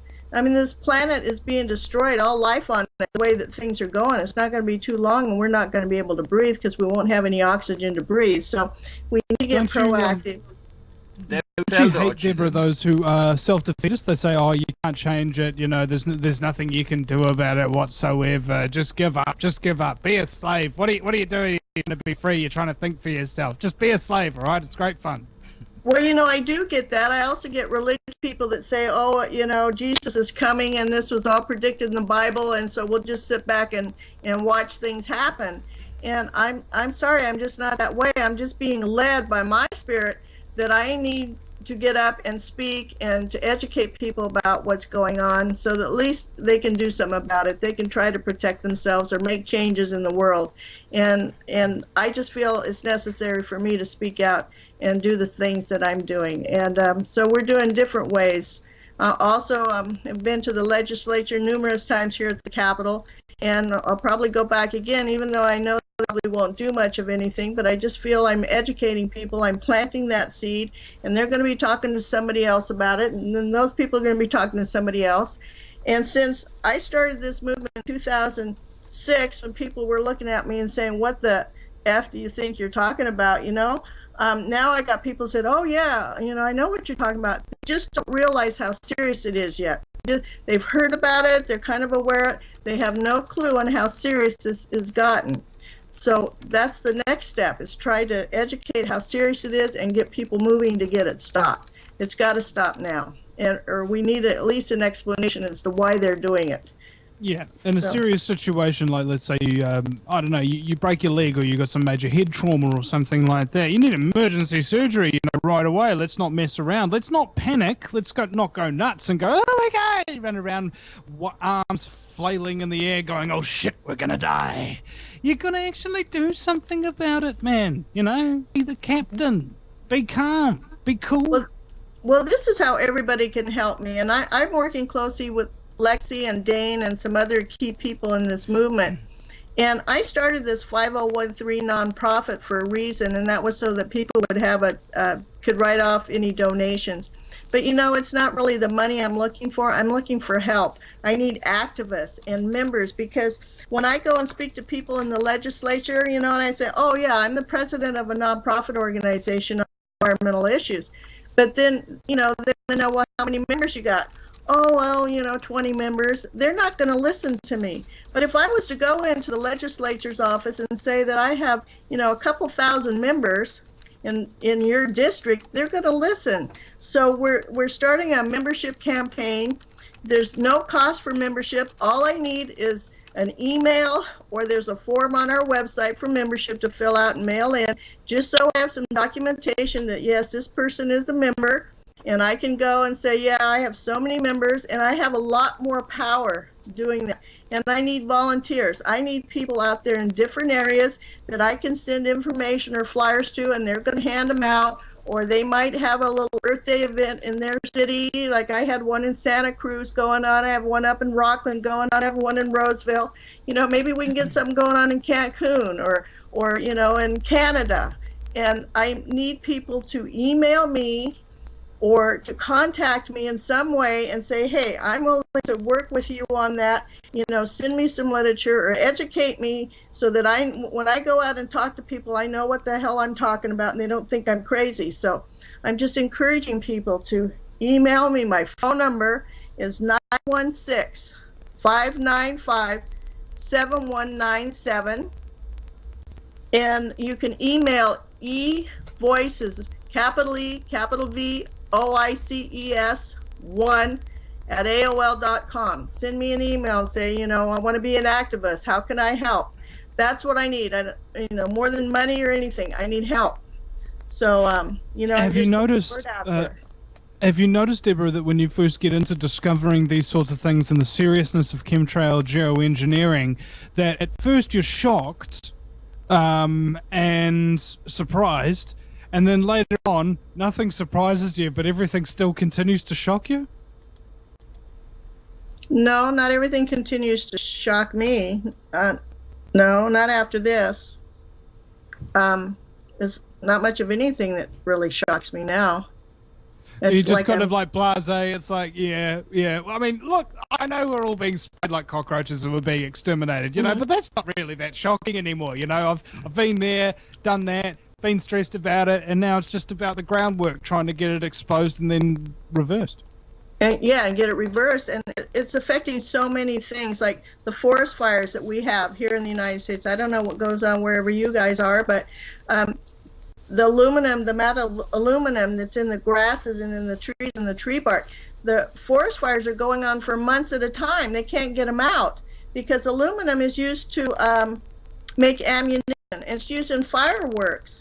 And it's an accelerant, so these fires are getting hotter. They can't get them out. They're sparking up little fires all around, and that's part of this program. So this program's not just affecting health. It's just not killing the trees and the bees and the animals. It's doing other things, like having very massive forest fires that we can't get out.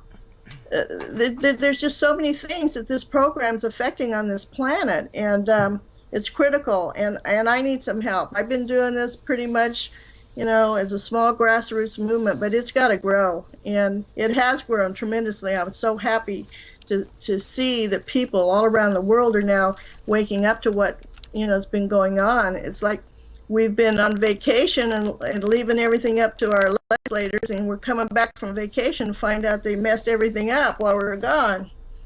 So it's time Do you find it's much easier to get across the chemtrail phenomenon to people because it's such an in-their-face, they see it every day kind of thing, rather than, say, 9/11, which happened years and years ago, that they don't always see the videos of every day anymore? That's a good question. I don't know. I mean, I just talked to a neighbor just before I came onto the show. I'm in a new area, and there, like I said, I'm seeing 6 X's over my house and the school where we live. And I asked him, do you know anything about this? He's never heard anything about it, but he's very upset, just a little bit that I told him. And so he just thought it was regular condensation trails. He says, well, yeah, those are the trails that the jets, leave when they go by. I said, no, it's not. And I explained the difference and how those are condensation trails and they go away after the jet goes by, and these do just the opposite. They expand out and make a silver haze in the sky. And we've been having what I call whiteout days quite a bit lately. And in California, I've known even in the past that they tend to stop around June through August, and then they start up real heavy after that. And Rosalind Peterson indicated it's because there's not enough moisture in the air in the summer months here in the valley where we are. And they need to have moisture for those particulates to adhere to. So I don't know. All I do know is we get a little bit of reprieve here where I'm at. in the Sacramento Valley, usually in the summer months. The Afghanistanis also found that Stinger missiles gave them great reprieve. I've got a comment to Vinny's question. I'm running a group here in Phoenix, Arizona, and we've been going out very regularly. We're going out to a lot of areas like ASU where the students are, farmers markets, just any event where there's a lot of people serving. And here's what I'm seeing. 50% of the people have no idea, but they see the phenomena, which is right in your face here in Phoenix, Arizona. They think, they haven't made the intellectual connection. So when you give them the flyers and you tell them, okay, this is what this stuff is, go to geoengineeringwatch.org, get yourself up to speed. They see the stuff, they just never thought about it. The other 50%, they know what it is. They say chemtrails, oh yeah, but they haven't been handed the information. They've not been steered or driven to a website that'll provide them all the factual information, historical data, the whole 9 yards. So that's what I'm seeing in the population down here in Phoenix. And this place, and Deb knows, I'm originally from Chicago, came across the United States in a car 2 summers ago, spent a lot of time in California. And the Central Valley of California is the most disgusting air I've ever seen in my entire life. 25 I'll second that. Okay. So but now mute your microphone because I have a few things to say. The Central Valley of California provides between 25 and 40% of the fruits, nuts, and vegetables for the United States consumption. The state of California is now in a drought. There is going to be no produce coming out of the state of California this year because the state of California is completely droughted out. So basically, unfortunately, because we've been, screaming and shouting about this for quite some time, it seems as though maybe it's going to take an event where there's no damn food and then people will finally wake the hell up. So, it may be an unfortunate event along these lines. But Vinny, going back to your original question, what I'm seeing in the population here in Phoenix, Arizona is 50%, they see the stuff, they just didn't make the intellectual connection. The other percent, they know what it is, and they just needed to be handed some documentation to drive them to a website where they can get on board and then go after the elected politicians in this country to put pressure on them. Because like your country, we're all being stonewalled up here as well. This is a global covert operation. One other thing I wanted to point out is one of our very awesome lead activists with our San Francisco, California group is in the chat room. Her name is Val Hall, and she is an unbelievably wonderful woman who, with that group in San Francisco, they go out twice a month. One day a month, they're out in front of the City Hall, and then they wind their way through the farmers market there on a Wednesday, and on another day of the month, which is Saturday, a weekend when a lot of people work, so they can't come out in the weekdays. On Saturdays, they go down to the wharf. So on April 19th, and I put it in the little chat box thing here on this Skype, on April 19th, they're getting a big table, and they're going down to the Earth Day event, which is at, I believe, at the Civic Center in San Francisco. And they're going to be handing out the flyers and the DVDs. And so, that's a major, major event in San Francisco, as it is all over the United States. Don't know what it's like in other countries, but it's a pretty biggie type deal here with all the environmental groups that show up that are all being backed by the Carnegie Institute and Ford Foundation, Sierra Club, Greenpeace. None of these people are getting on board with us because they're all being backed by the powers that be. So our group in San Francisco, which is an unbelievably dynamic group of people, totally dedicated to this, they will be out there on April 19th in San Francisco at the Earth Day event. So I wanted to give them a plug.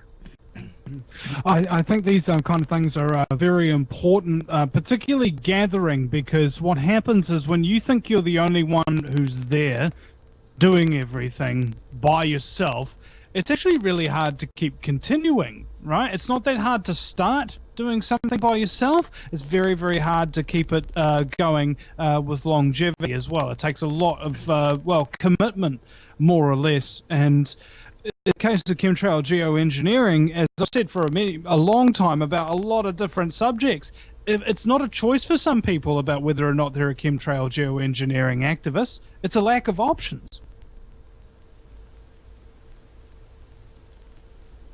What do you mean by a lack of options? As in, what else is going to be left if you don't become a chemtrail geoengineering activist? You don't really have any other option for a lot of people. They make that decision. It needs to be done. It has to be done. Nobody else is doing it in the way that I want to do it, so I'm going to do it. Okay. The choice gets made for you through moral obligation in the cases I've seen. Okay. I think I have Russ here. Russ, are you listening here?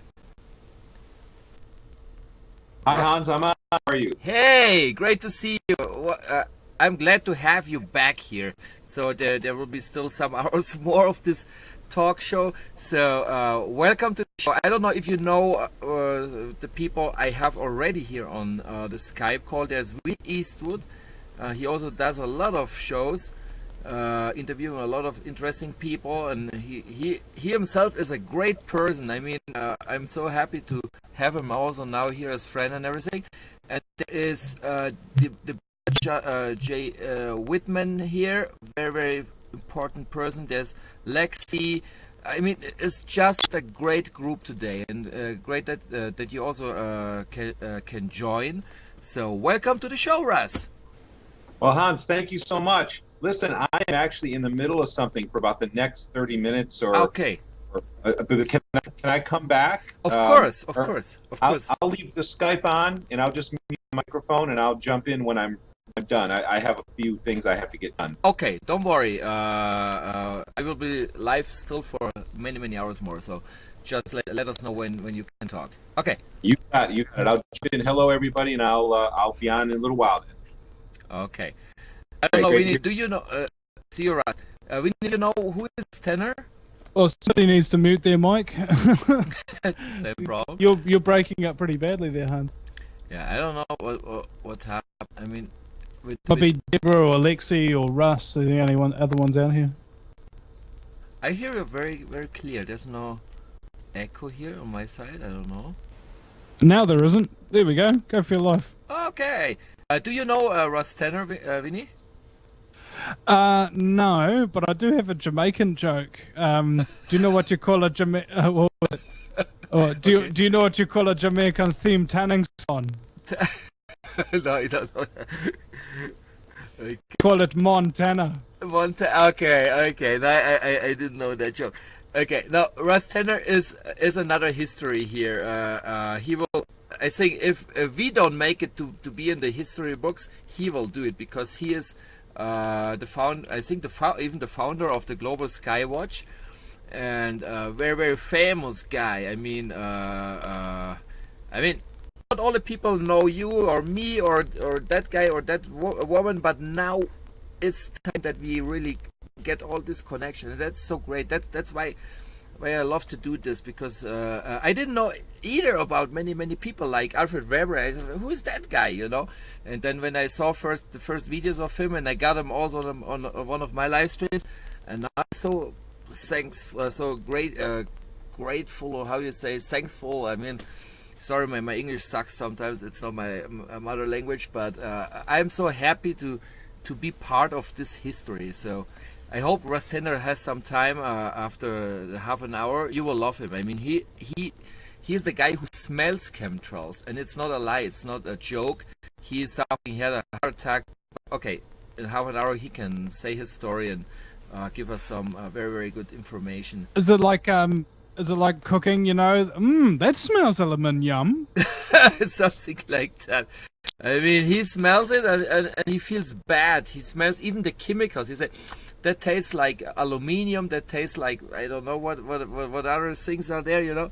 So I mean, that guy is the guy. Well, you know? I don't know about the rest of you, but trying whether or not you want to be in the history books. But as far as I'm concerned, I've already made history like a number of times on a number of different fronts. First New Zealander in world history to be given an American-based talk radio show on an American network. First New Zealander in history to make a YouTube channel full of original content about New Zealand news and issues that outranks the New Zealand mainstream media on YouTube. I've put more New Zealand activists on air than any and all other media entities throughout the entirety of history combined, for more minutes and more hours with a higher selection of the guests and what have you. I think I'm probably also the first New Zealander to sort of break into the alternative internet talk radio scene in a big way, and the first to have interviewed George Norrie, the first to have interviewed David Icke on a radio show for an extended period of time, first New Zealander to speak at a David Icke conference ever in history as well. There's quite a lot of others I just can't really remember, because I just I'm kind of like the Joker, you know. I'm not really a man with a plan. I just do things. Yeah, that's phenomenal. That's excellent. Do me a favor, check on your Skype list if there's David. Let's give him a surprising call. Maybe he still has some time. I don't know. Oh, I don't know. Hold on a second. I'll have a check for it. Likelihood is he won't be. That would be fun. I mean, I like to do all these things. Sometimes when I'm boring, I want to talk with this person or that. Just call him. I mean, we are human beings, and we on the other side, on the good side of the people, because there's the New World Order, there's the Love World Order, or the Love Order, or the Just Love. Let's say like we are on the good side. So why don't connect between each other, you know? Giving a call. I mean, I would like that if I'm at home and boring or whatever, and someone say, hello, I love you, how are you doing, or something. I mean, I wouldn't be pissed off, and so why you call me, you know? I mean, just surprise the people. Well, it is like 1 o'clock in the morning or something where he is, and he's an incredibly busy guy running the People's Voice television and everything, and it's not pre-arranged. And when I pre-arranged it was 4 months in advance, and it took about 2 years to get a hold of him in the first place. Plus I just sent you his Skype contacts, which he hasn't even added me as a contact, so the likelihood that you're going to get him is pretty frickin' slim. Okay, no, then... Hans, it's Lexi, and I wanted to let you know that Max Bliss was on David Icke's program when he first kicked off at station. Max has a direct connection with David Icke. Icke was contemplating actually giving Max a time slot on a weekly basis to do a show about the geoengineering. So if you want to get hooked up with David Icke, Max Bliss is the guy that can help you with that. Okay, that is excellent. Thanks for telling me this. I mean, I got a lot. I mean, a little story of myself. What I had in the past. You know, I wanted to talk, for example, to Alfred Weber, and I didn't had anything on Skype. I mean, his Skype or whatever. But I was talking with Roxy Lopez, who also interviewed him. And it's just, I mean, like now between us, you know, one friend gives a contact to the other and stuff like this. Well, Alfred Weber, yeah, he's a colleague of mine, and I have all his contact information. Yeah, I got me too. everything. Yeah, I have now. Alfred Weber, I have also as a friend here, and I interviewed him, and that's exactly because we are together, you know, and that's the magic here we have. Yeah. I don't think, if I might say so, I don't think we're together. I think our strength is not that when we get brought together, our strength is that when we're separate and we've got no support from each other, that we still keep on going and doing whatever is that we're doing regardless, and that we hook up from time to time and just trying to remind ourselves, you know what, I'm actually not alone, and it's really fun hanging out with all of these different people around the world, really talented, fabulous, and expose scumbaggery for a living, you know? Who wouldn't be happy with that? Exactly. And I think this is something we forget a lot of the time is actually having real social contact, because we've got talking and viewing each other and that kind of thing on Skype, which is really awesome. But a lot of the time, most of our social fabric is being woven through Facebook, Twitter, and emails and things of this nature. And it becomes like your socializing ability is probably about 90% never a person in front of you, maybe 99% of the people that you communicate with, they're never actually in front of you, are they? And I'm just kind of wondering, does that have an effect on the human mind and body? Does it actually deprive you of things that you need? Do you need people to be physically present in order to get good energy from them, and so on and so forth? Well, Vinny, I'll answer that. Here in Phoenix, I created a group, like you were talking about earlier. You know, you put out something about having people come over. I actually did that. My logic on this and my modus operandi is initiating, building, and maintaining personal relationships with all of these people. So in other words, Deborah Whitman and Russ Tanner and I, we all know each other. This is not about just a fly-by-night operation. We have, somebody's got their mic on. Can you mute it? I'm getting feedback. It's Hans. It's me. What? That's fun. Okay. So I can speak. Every time it's Hans, you know. Okay. Okay. So the key to this is in the real world, not on social media. You know, that only goes so far on social media. The key to this is actually having personal relationships with the other people that are involved in this, so that you support each other, you mentor each other. Everybody has different expertise and a way of approaching things. New information's, you know, always coming out. And so it's really about personal relationships and building and maintaining that. And for me, that's always been my approach in life. And that's exactly how I approached this whole scenario. And I realized what was going on. So, you know, earlier Hans was asking about, you know, did we kind of know who Russ is? Of course we know who Russ Tanner is. And Deborah and I, you know, Deb's been on his show, you know, we've supported Russ, Russ has supported us. Because there's so very few of us in this kind of, I guess you could term it a leadership role, it's very critical for us to be together in unity and have that trust and support network. I'm really tight with a lot of these people, and I can only tell you, I will guarantee you, we've all had the breakdown of personal relationships and families that are still caught in cognitive dissonance. But one thing that has been superb about this is that the people that are involved in this situation, who are fully awake and have pulled out of the matrix, they are the most unbelievable human beings I have ever met in my entire life. I would never be disloyal to these people or desert them, because where they're coming from is a place of love. They actually give a goddamn about this planet, about the human race.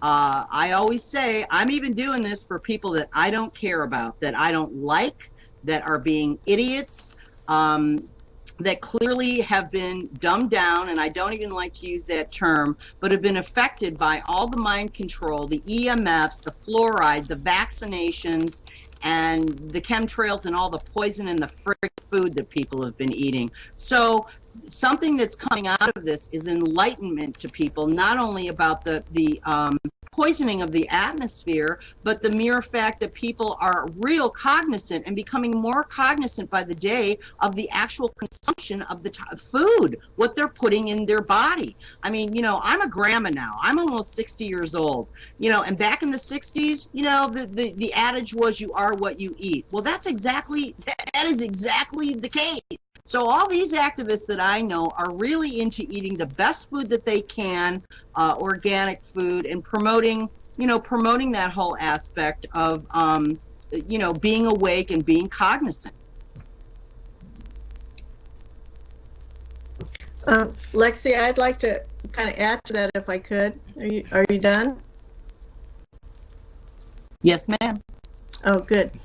I have to agree with you. That's the positive thing about this whole movement is the people that I've met through this movement.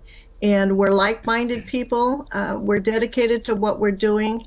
And it means so much to me with the people that I've met through since the 6 year. Well, I started in 2006 with this movement, and I was ready just this last month to dissolve Environmental Voices because I was giving. I just wasn't getting the support that I needed, and I was just really giving up on everything. And I had one lady that's an activist back east that said, "No, we need you. Please don't dissolve Environmental Voices. I'll send you a check." She sent me a donation for $100, and I couldn't believe it. And that's all it took. And now it's like the fire is lit under me again. I'm ready to go, and I'm going at it even harder than I was before. But it just takes that, and it takes this relationship that we all have together to keep each other motivated, because it's so hard. The things that we're facing and dealing with is frightening. And if it wasn't for you, if it wasn't for Dane and Russ and some of the other people that I've met through this whole movement, I couldn't do it. There's no way I could do it. Are the ones that are keeping me going, and I really appreciate the friendships that I've made through this movement. Well, let me just add to that. Okay, this whole thing historically has been completely manipulated and controlled by fear. That's when I step into the picture. I have no fear of any of these people, quote unquote. That's why I'm successful in this, because I don't have a problem confronting, like I did last Monday, 28 senators of the United States Senate who were out on the Senate floor all night bullshitting people about climate change. John Holdren, the eugenics czar, who removed all congressional oversight on the geoengineering that the House Science and Technology Committee were taking a look at. Back in 2010, when the House Science and Technology Committee subcommittee was having hearings of the chief psychopath, David Keith, all those senators on either side of the aisle, both sides of the aisle, the Republicans and the Democrats, they all asked the obvious questions. And basically, and this is using my verbiage now, what the hell do you mean you're going to put poisonous chemicals in the atmosphere? Gee, isn't that dangerous to human health and the ecosystem? So after 3 congressional hearings, which are all up on their website, this is all public stuff, John Holdren, the czar, quote unquote, Mr. Eugenics, removed all congressional oversight.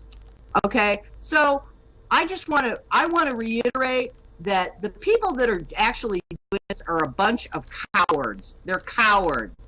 Are you telling me? Oh, I'm sorry. Go ahead. This whole operation makes Hitler look like kindergarten. This is a mass planetary genocidal program, and I'm not going to take it while I'm alive. This is my goddamn world. I have children. I have a grandchild. I sit here and be sprayed like a bug. So I have a very strong willpower, and my will is stronger than their will. They just thought they could get away with this, that people wouldn't know their names or who they are. Well, here I came to this movement, and I'm exposing all of them, and I have no fear about confronting any of them, which I do on a daily basis. Okay, so people are caught in cognitive dissonance from mind control and programming. We do have challenges going forward to wake people up. When people do go to that website and they start to educate themselves, time is not exactly on our side, because, day by day, the degradation to the environment and people's health is getting worse and worse. But by God, while I'm alive, I'm not giving up. I am dedicated my life to this. So I'll get off the pulpit now. There you go. Yeah. Well, when I interrupted you, it was at the point where you were talking about how the Congressional Oversight Committee is suddenly no longer looking at it, and I love the irony of, like, whenever they want something to be completely overlooked, they get a Congressional Oversight Committee to do it. Well, yeah, and I mean, he removed oversight. And then people, someone was asking earlier in the chat, they were talking about the United Nations. Okay, so, I'm a research expert. I'm from the law field. I'm a legal eagle. Let me tell you, buddy, I will find anybody, okay? You can't hide underneath the rock. I will uncover the goods. So just swoop down on you like a legal eagle. Ah!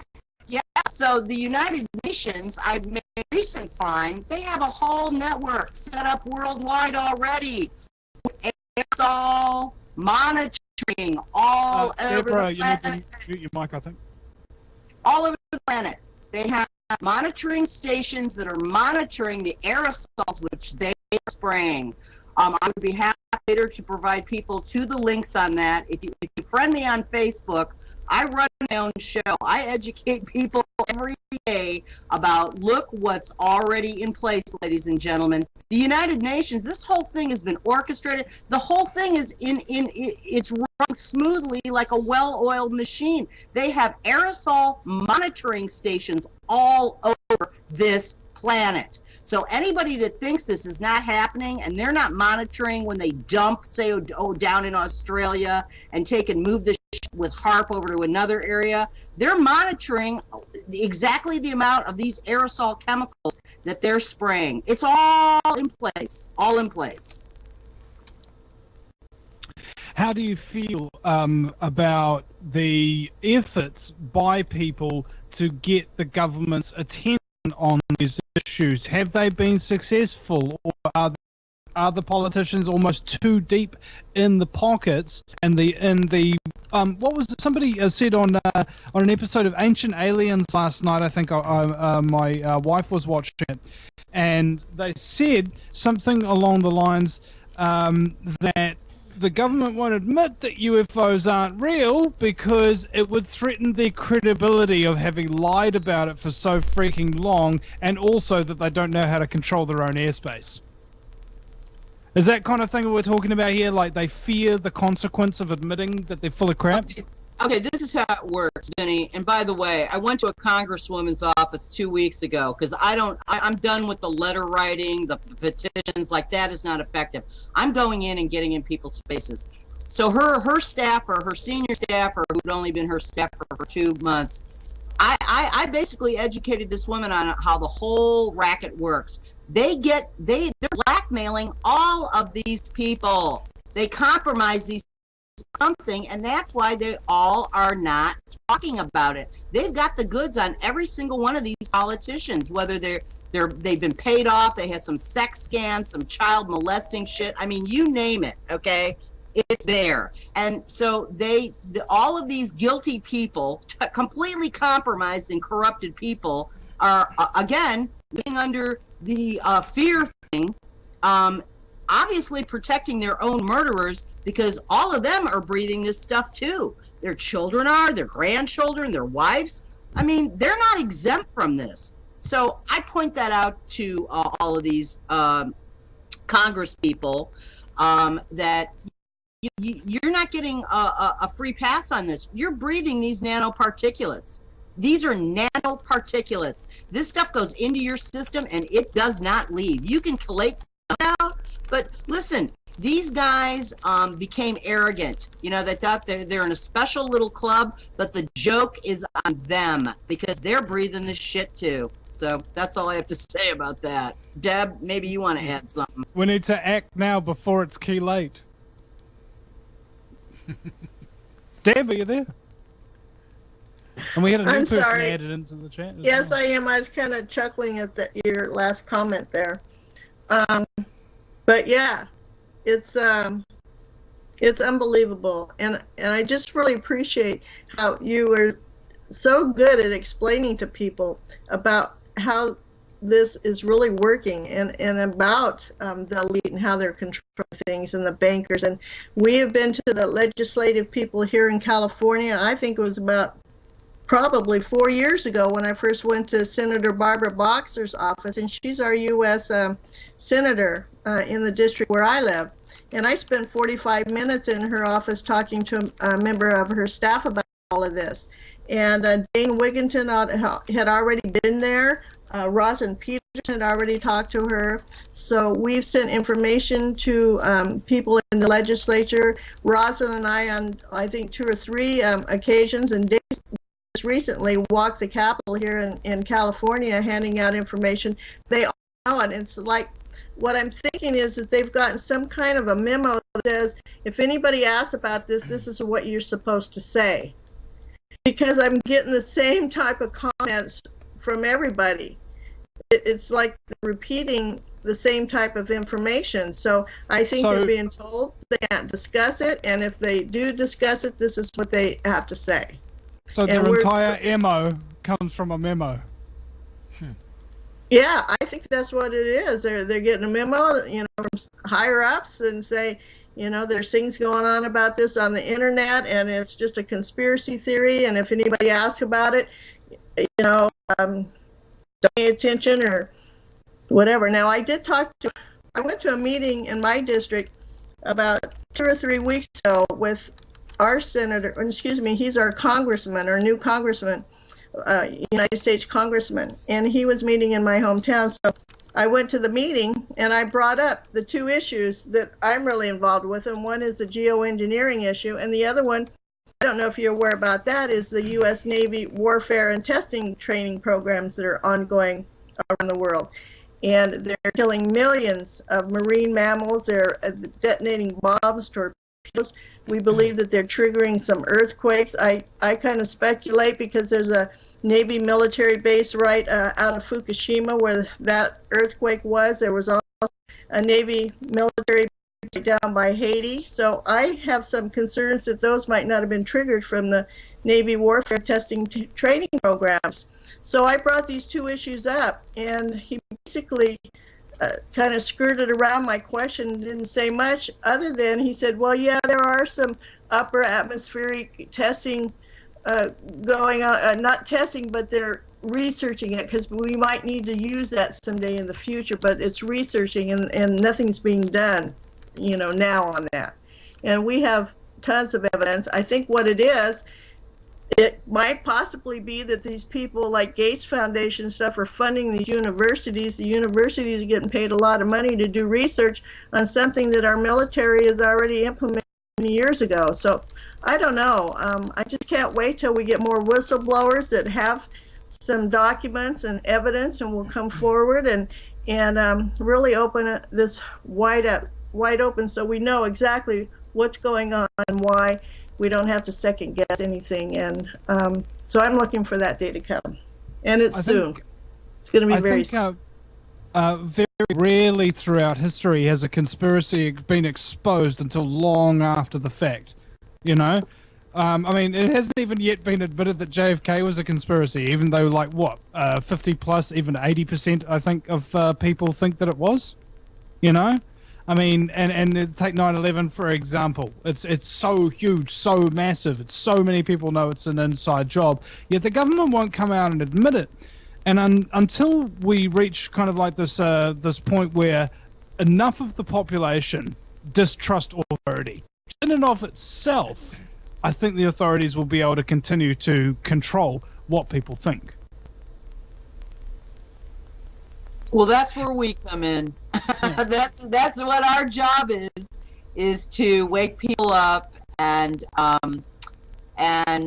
point out all the historical stuff that all the dastardly deeds that the American government has pulled in all these other countries.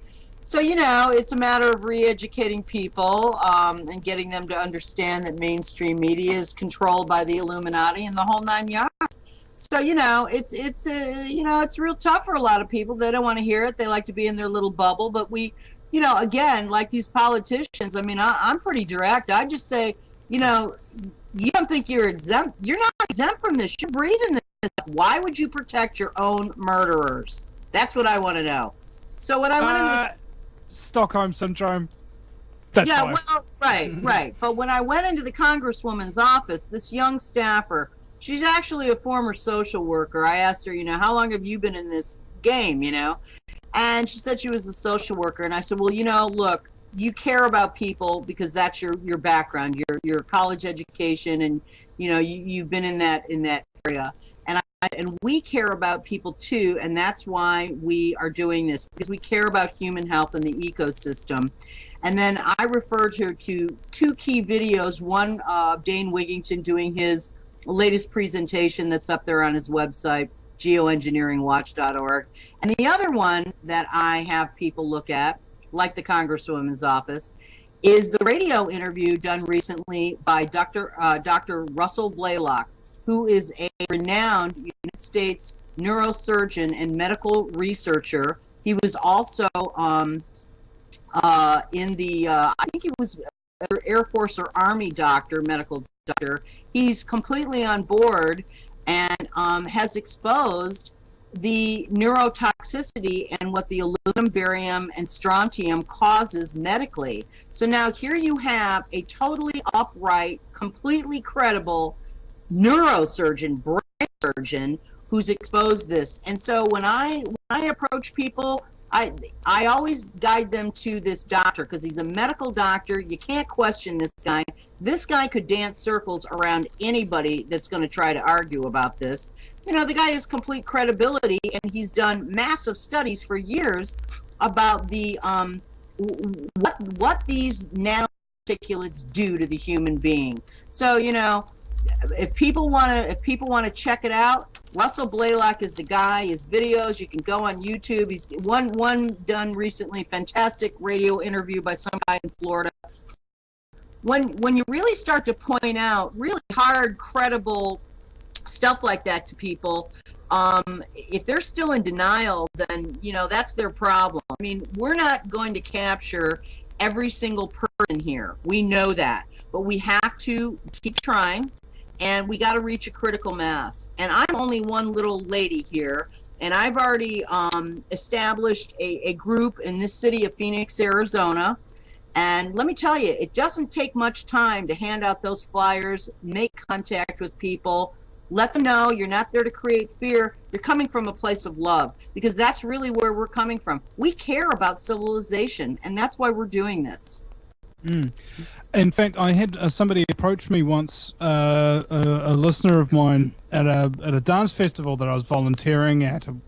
Another one of my listeners hooked me up with that. Thank you very much, Nick. And he said, Vinny, don't you think you're damaging people telling them about this? And I go, yes, absolutely. The truth is very, very damaging. It's very, very hard to deal with. But here's the thing. If you're a doctor, you scan somebody and you find out that they've got cancer, and you don't tell them about it because, you're afraid it'll hurt their feelings, their perception of reality or something like that. What kind of a freaking excuse is that? Vinny, I'm a mother of 3 children. My son is 34. I've got a middle daughter, 31 years old. She just had a little baby boy in the spring. And my youngest daughter is 28. And when I was raising my children, they'd get pissed off at me and say, I hate you. And you know what my retort was? This is not a popularity contest. I'm not here to become a movie star, get famous, or make a lot of friends. I am here to tell the truth. And if some people can't handle it, that's too bad. Now, the truth will set you free, but it's going to piss you off first. That's how this process works. This is just like death. When you break out of this matrix and you realize that you've been deceived, that they've created this complete illusion for their control purposes to treat all of us like slaves, it's hard for a lot of people to take. But nevertheless, I don't care. I'm hardcore. I'm here doing a service not only to my country, but this entire planet. And I will guarantee you that every single one of the people in this movement is exactly the same way. Some of them are very religious people. Some of them don't believe in God, but they know that they have been called here to a higher purpose. And, we're not fooling around, because either we're going to get this thing stopped or we're all going to get wiped out. That's how serious this is. Yeah.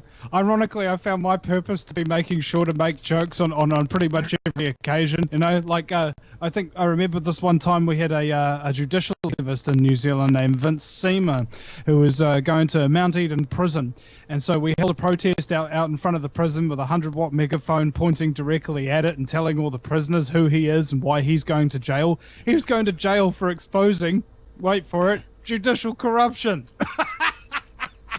And what was real funny is that my friend Catherine Smith, who's a herbologist, she noticed that the plantings in front of the prison were actually thyme.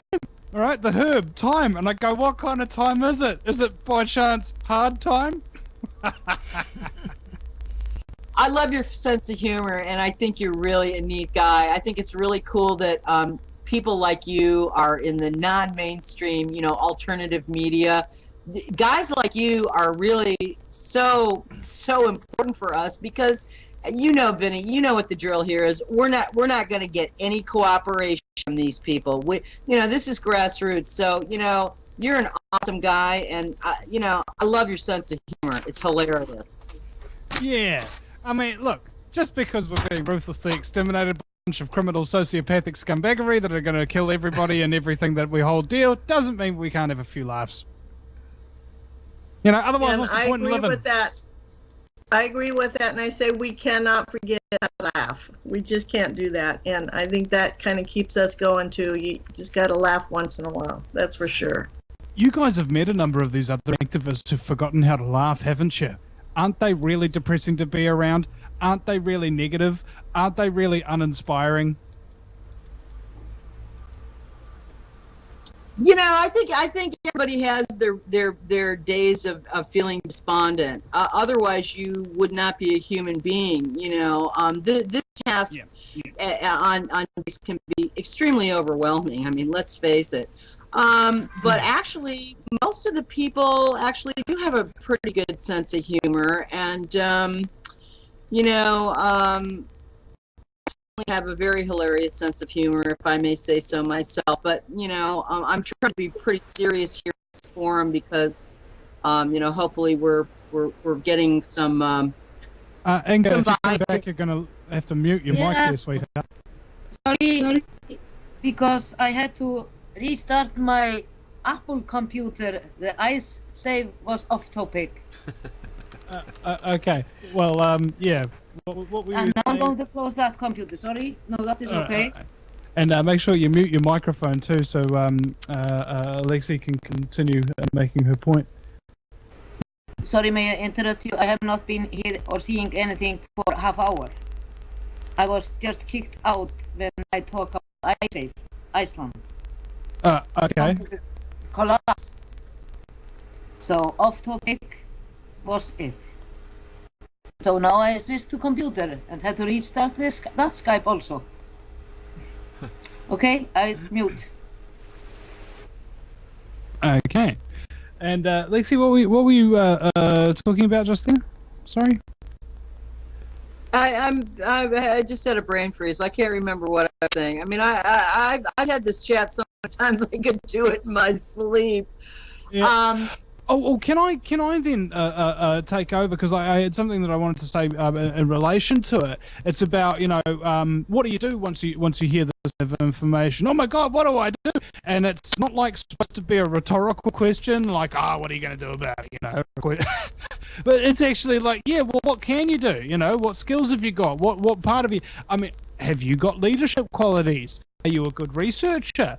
Can you edit video? Can you produce radio? Can you write? Can you do anything? All right. As far as I'm concerned, we're all part of the media. Okay. If you're talking about stuff the media won't talk about, then I think the onus is on you to start creating your own media in some way, shape, or form, so to counteract their propaganda and scumbaggery. I think we've got to.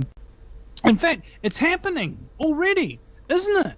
Have you noticed that people have kind of gotten out of the whole, I'm just going to do, you know, really cheap, low budget production with a non-HD and everything, and the quality of activist media production has just gone up and up and up and up until eventually it'll be totally on par, I think, with all of these mainstream giant news studios and everything, and they'll be in direct competition with them rather than just on the side away tucked on the internet. And I was just wondering, in terms of mainstream coverage and awareness, I wonder how many hits conspiracy-related news websites are getting versus non-conspiracy-related websites. I mean, I had a look at my rankings here in New Zealand, and I think about 1,000 out of all the top websites in New Zealand, and the New Zealand Herald, who I'm beating on YouTube with subscribers anyway, is like around about 3, like number 3 in New Zealand. So I've certainly got a long way to go before I'm taken anywhere near as seriously or listened to anywhere near as much as the mainstream media. And I think the only way that I can really do that is by helping all the other people in the alternative media. You know, like, it's kind of like musical chairs. People are waking up left, right, and center everywhere, aren't they? You know you are, because none of us were born awake. We didn't know, you know, the New World Order's going to exterminate me later on. It doesn't happen like that, you know. You're not sitting, you're not having some kind of, I don't know, osmosis experience where suddenly all the secrets and everything are revealed to you. It's upon research, your social contact, your experience, particularly life experience. And what occurred to me the other day, and somebody told me something very important, is that he's done an analysis of all of these people in government in the New Zealand Parliament and looked at all of their work experience. None of them were educated or worked predominantly in New Zealand, right? That's how they get you. You get somebody who's born in your country, who allegedly knows the culture, who sounds like one of you, talks in the same accent, and you get them to run everything and overseas and everything, and then just bring them back. And then they bring all the scumbaggery back with them. And I'm thinking that the truth movement works in more or less the exact opposite way, is that you don't actually even have to be born in a country in order to have patriotism for it, do you? You don't even have to be descended from it. All you got to do is realize that it is a patriot's duty to protect his country from his government. And I think that's a Thomas Jefferson quote.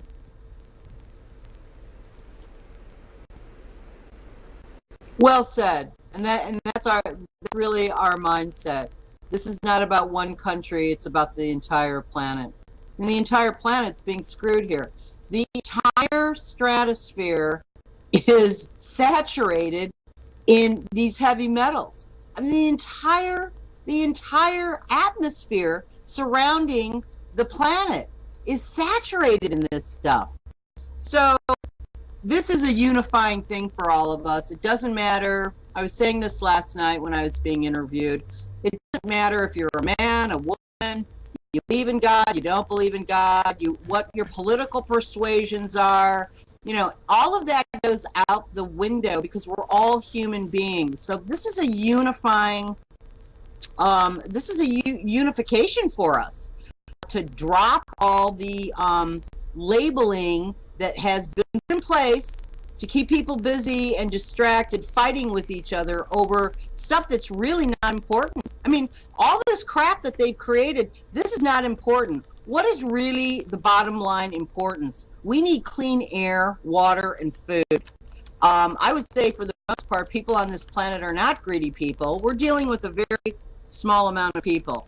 And the bottom line is there's more of us than there are of them. And they know that. And the invention of this whole internet thing, I think it was Brzezinski that said, mistake, shouldn't have done that, because it's gotten people up to speed a lot quicker. I mean, you have to discern on things that you read on the internet, but this actually has been very helpful for us. Clearly, in days gone by, we would never have been having this kind of a conversation with people on all these different continents. So, technology actually has its positive points.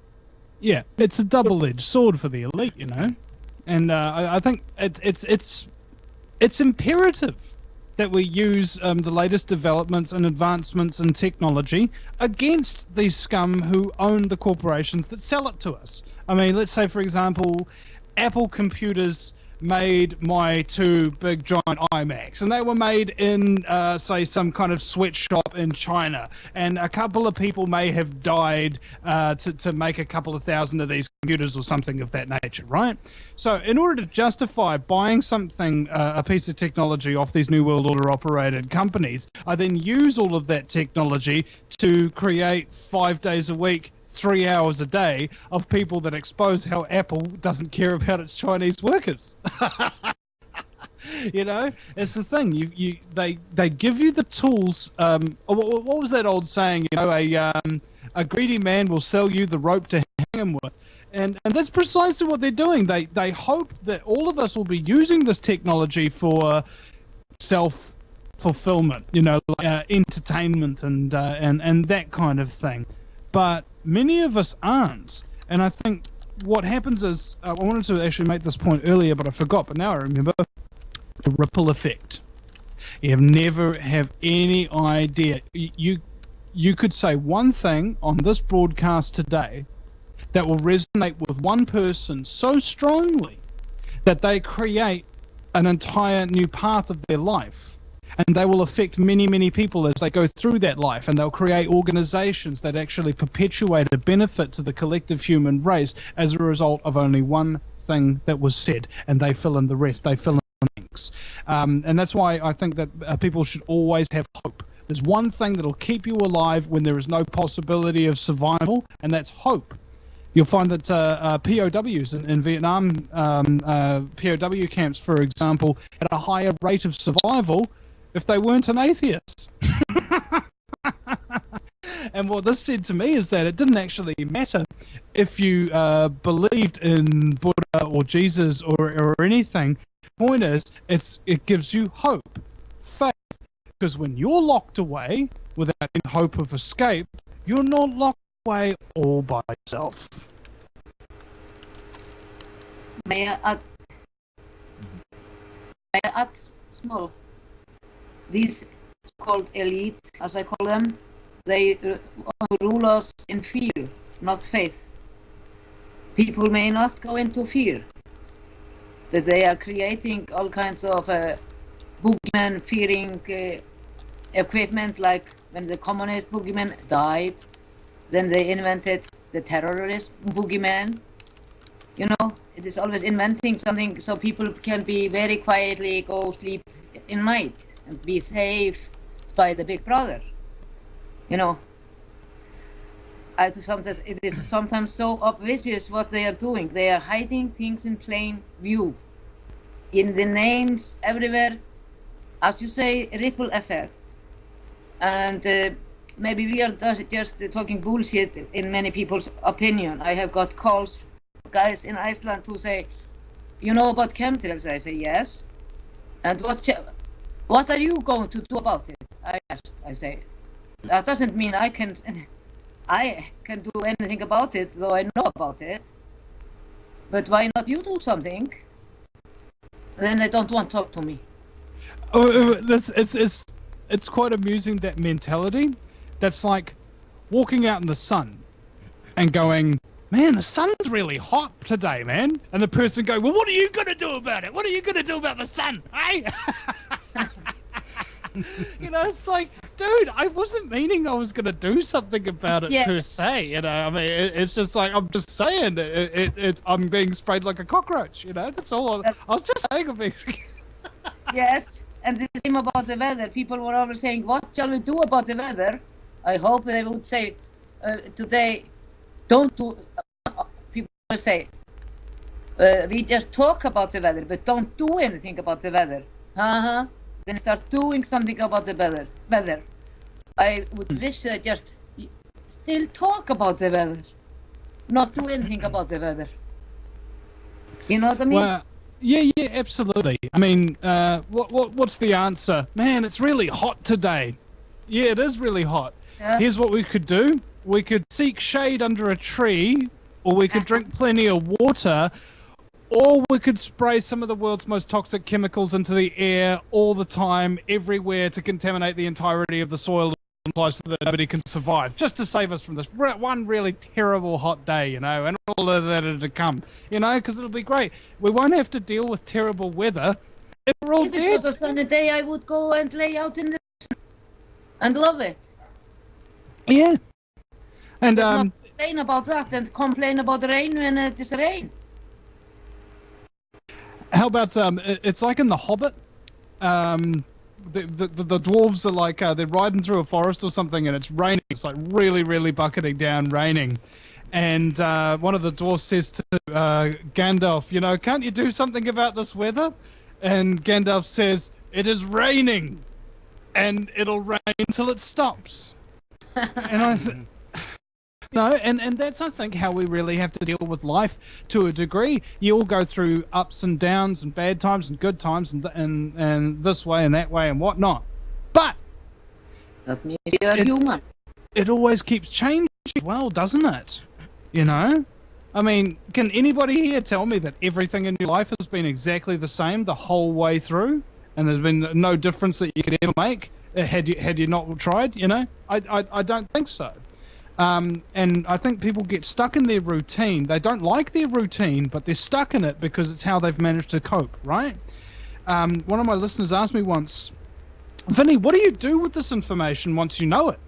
And I say, well, knowing that this stuff is out there and it's actually really going on is step one. Coping with knowing this information that's really out there is step number two. Step number three is figuring out how you can make a difference to what's going on out there. And step four is actually going ahead and making that difference, I think. Yes, I think that too. But I think, okay, we put all kinds of information out, and something you say or I say or this other people, maybe one sentence wake this person up. No matter how many documents we show them, they not wake up. But it's something who click inside their knowledge. And what I try to do here is leave people with question. Starting to see, yes, that is, this is very odd. Then they start looking, thinking a little bit. Don't force them to see your way. My way is my way, your way is your way. Maybe we meet one day. Yeah. And if you happen to believe in Jesus, it's Yahweh. Yeah. But I think the heart, good heart, in my opinion, but well, we have both the yin and yang in us, good and bad. And I think we need to realize that we are humans and we have ups and downs. It is not normal to be like a flat line on necessary drugs. Mind control chips. Sorry, I say this again. Maybe my computer breaks down again. No, it's right. No, that is not your fault. Yeah. I was just going to say, I don't have yin and yang in me, but I do have wontons. The other element I wanted to introduce here, actually, maybe for some of the listeners who perhaps haven't become active yet, if you're still listening, rather than going out there and being active, if you choose to self-censor because you don't like it when people attack you verbally, call your names and conspiracy theory and what have you, fuck those people, okay? Full of shit. And if you stop telling the truth because you don't like people who are being full of shit, telling things bullshit about you, then you're full of shit, okay? Yeah. You've got to speak the truth. You've got to be bold. You've got to really be also, don't be just reckless about it, though. Tactics, okay? For example, you know what you did in Vietnam? If you wanted to get rid of a commander who was probably going to get everybody killed because he's freaking crazy, it's called fragging. They threw a frag grenade underneath his tent or something like that, and they'd blow their lieutenant up, and suddenly they don't have any threats of a stupid commander anymore. Now, I'm not suggesting killing. All right, what I'm actually doing is putting an analogy. It's called information grenade. Any situation where you're putting in information that's actually going to really freak people out, make them angry, cognitive dissonance, and then whatnot, is a potentially explosive information. All right, so You take that grenade, you pull the pin, you chuck it in, and then you walk out of the blast radius, okay? If they're prepared to accept the information, then you'll start having a great conversation with them. But if they're not prepared to accept the information, you've already walked out of the room, eh? And you've escaped the blast radius. How about them apples, okay? Because one thing that really, really makes your family really pissed off with them is if you never shut up about it. Is if you're always talking some conspiracy stuff. Every time, you know, it's like, oh god, here he is again. You know, it's like having the uncle who's a Scientologist or something. Every single time, every people avoid him at the party because he's going to talk to you about Scientology at some point. You know it is. How about this? I know this. But how about this? One thing is, I think most in my, well, how you can say it, experience is that the people, you may not rock their boat. If they rather want to stick the head into the sand and hope nobody see them because they see nobody. And well, if they would put truth in front of the word conspiracy, how am I pronouncing, calling it, how about it if it was truth, but not some kind of a conspiracy, then their small life would fall apart. And they rather say, this must be a conspiracy, than saying, this must be the truth. Well, a lot of people think that there's no such thing as conspiracy. No, they I call us then the conspiracists. Yeah, if there is no conspiracy. Well, there's no such thing as conspiracy. It's just really naive and really stupid. For example, I can prove it quite easily. You can be charged in court with conspiracy to commit murder, conspiracy to commit larceny, conspiracy to commit scumbaggery. You know, these are all legal terms and everything that you can actually physically properly be charged with and be taken to court over, right? Here's a question. Are there laws against leprechauns in your front yard? All right, can you be arrested or charged for having a leprechaun? No, you can't. You know why? Because leprechauns don't exist. If people say that the conspiracy doesn't exist when there's very laws to charge people who engage in them, are you freaking nuts? You know? Yeah. You must be, or stupid, or brainwashed, or something. I'm not trying to insult everybody here, but I'm doing it anyway, of course. Just admit to yourself, conspiracies happen all the time. It's quite simple. Two or more people come together to fuck over one other person without that other person knowing about it. It's pretty straightforward. It happens all the time. Anybody here have brothers or sisters? Anybody ever been a victim of one of their conspiracies? Just, you know, like my brother used to steal food off my sister Marcia's plate, and so did my sister Janine. And as my brother Ben would go to Marcia, hey Marcia, Janine's gonna steal some. She'd like guard against Janine, and then he'd steal some off her plate. And then Janine would say to her, hey, Marcy, Ben's gonna steal some. And then as she guards against Ben, she steals some off her plate. She wound up being the skinniest kid out of all of us. That's precisely what's going on, isn't it? Happens every day, right in front of your face. People are amiss to even realize the obviousness of the truth that you are a slave, Neo, born into a prison that you cannot smell or see or taste or touch. A prison for your mind. Yeah. Or in the case of Marcel Marceau, a prison for your mind. People create their own prisons, mostly. In the mind. Yeah. You ever seen somebody like really, really proud? I've built this house with my own hands. You just imagine like a bunch of prisoners, you know, all like building this massive prison. It's like, bro, why are you building a prison? You do realize they're just going to force you to live in there after they do. Oh yeah, but I'll be really proud that I mean, this just won't be any prison. This will be a prison I built for myself. Yeah, I feel proud of that one. Yeah, but you need to think about how you are going to build something before you use your hands. Everything starts in the brain. Yeah, but of course, don't think too long about it. You know, I was listening for a couple of years to Alex Jones and David Icke and all of these other big activists in the truth movement before I decided, hey, you know what? I've heard enough. Now I need to do something. I need to apply this knowledge that I've accumulated. I need to help others as they are helping others and help to share it in my own way. I can contribute. I can do something. And I did. I quit my job.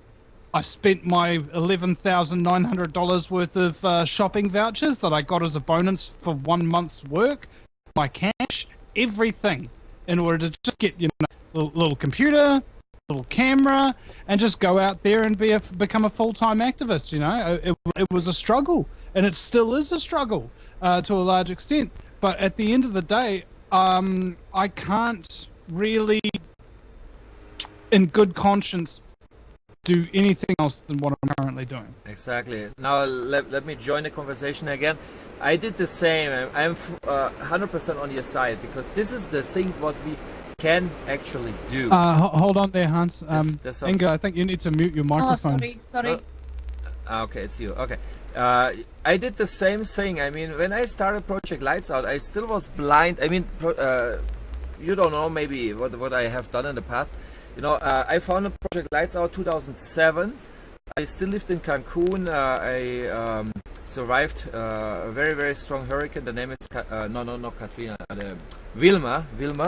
And then I used the time to watch documentaries. And I don't agree with all what Al Gore said, but that movie, The Inconvenient Truth, actually woke me up, because I thought about I don't know if you have seen the movie, but at the end it says, it's up to you to change the world or whatever. And I thought, yeah, man, if I'm sitting there and let happen everything what's going on, then we are really going all to die, So I started actually talking about environmental stuff, etc.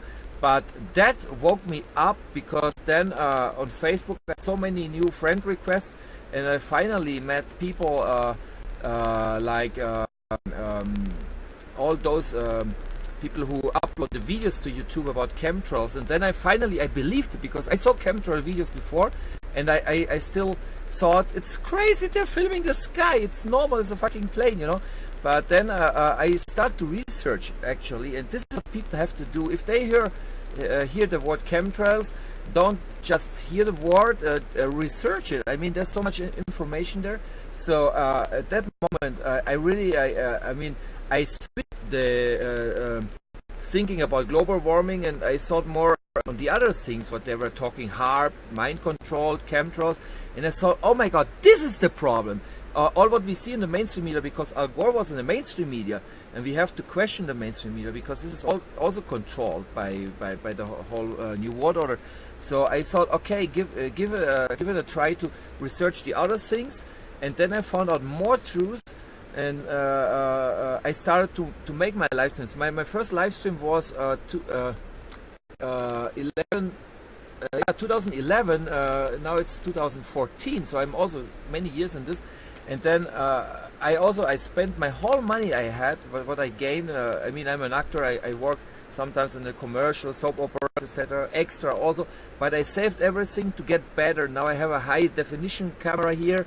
So that all costs money. But this is for something which is my passion. Because if I use my old webcam, people are also going for quality. If you have a blurry camera or whatever, they will say, no, it hurts my eyes, So I have to go more professional. So I spent like 20,000 pesos, it's like $2,000 in a very good equipment with 8 megabyte RAM, for example. I bought a new laptop in case the PC goes down, so I can switch to the other computer to don't lose the contact and whatever. And I'm spending actually everything I gain to maintain me alive, because alive and keep the movement alive. Because if we are all giving up, because many people there are also thinking it doesn't work, I'm just spending my time for something which cannot change the world. But we have to believe actually what we're doing, and we have to continue this fight, because I see it on myself. When I started with my Facebook account, I had just 37 friends, and now I have 5,000, and I'm in thousands or hundreds of groups, let's say. And I grew up, you know, and I helped also other people to get mind control victims, for example. I brought them in because it's very, very difficult that those kind of people get the word out, because most people say you're crazy, how can I say, mind control doesn't exist, how can you think the government will do that against the people and everything. So I'm trying to wake up the people. I'm going up with that. I mean, and I don't think it's a waste of time. Everything contrary. I mean, we have to continue, and it's really time that we are doing more than just talking. Now we're talking years and years about the same thing. We need, like Winnie said, we need to organize something, going out of live streams, making some actions or whatever, and also go together. Now you're with me, Winnie. Roxy Lopez was once with me. Now we need David Icke and all those people, because everybody has a kind of fan groups, know just those people. But if we unite, then someone will say, for example, who doesn't know Winnie, they will say, who is Winnie? How they know you? You're breaking up, Hans. I think Inge, have you still got your microphone muted there, Inge? Now she's muted. Go ahead, Hans. Okay, perfect. So I mean, now we are getting stronger, because at that moment, if we unite all those people or leaders, let's say, who can offer live streams and radio shows and whatever, now actually people who don't know you or don't know me, now they all know each other, and we are getting an army here, you know. So then we can go to the next step, making some action, you know, but that has to be fast, because if we are planning, okay, let's do it in 2 months at that date, the court order has enough time to block it, to make this information or this or that or whatever. I mean, that has to be like, okay, let's do it right now. Everybody go out and say, I'm full of this shit or whatever, you know. I think that's what the politicians would say. I'm full of this shit. Yes, we know you're full of shit. Exactly. And okay, well, let's do this. Everybody knock the neighbor door and bring him into the live stream to say hello. So we woke up at least 1,000 people. We woke up another 1,000 people at the moment, and they maybe can do the same thing with their friends and whatever. And of course, sharing. This is a very, very, very big point here, because people are afraid to share that, because they think the friends will see them like, you're nuts. Why you share a chemtrail video on my wall? Are you crazy? What would think my friends now watching it on my wall, you know? I don't want to have to do anything with this, but we are already suffering of this, everybody. So we have to share that. And people, if they're watching now this video, don't worry, because if you don't share it, or if you think it's important, the opinion of your friends who denies that, then it's not even your friend, because a good friend will be with you in good times and in bad times. And we are living now very, very bad times. People are getting sick, people are getting killed, even that. So many mind control victims. I did a lot of live streams with really victims, no actors. It's reality here. It's not a show, it's reality. So we have to speak out, we have to tell that, because everybody could be a victim, or maybe we are all already victims, because all the technology, the nanotechnology and the microchips and whatever, maybe we are already all under that control, you know. So I mean, it's really time to unite and to help each other out here. Okay. Yeah, and I think a great way to help each other out, especially those people who don't want to wake up, those people who want to remain asleep, trust the authorities, trust the government, that kind of thing. Call the police on them. Yeah. Say to the police that this person is a drug dealer or something like that, just like totally anonymously, and just make a trumped up charge. Call the cops on somebody for no reason, because you'll be surprised how quickly you stop trusting authority when they're beating you up and tearing your house apart for no reason. And arresting you without evidence, you know, and coming around on false accusations, because nothing pisses people off more than being accused of things that they haven't done, or being accused of not doing things that they have done. Yeah, I'm even planning to go on the mainstream media, for example, like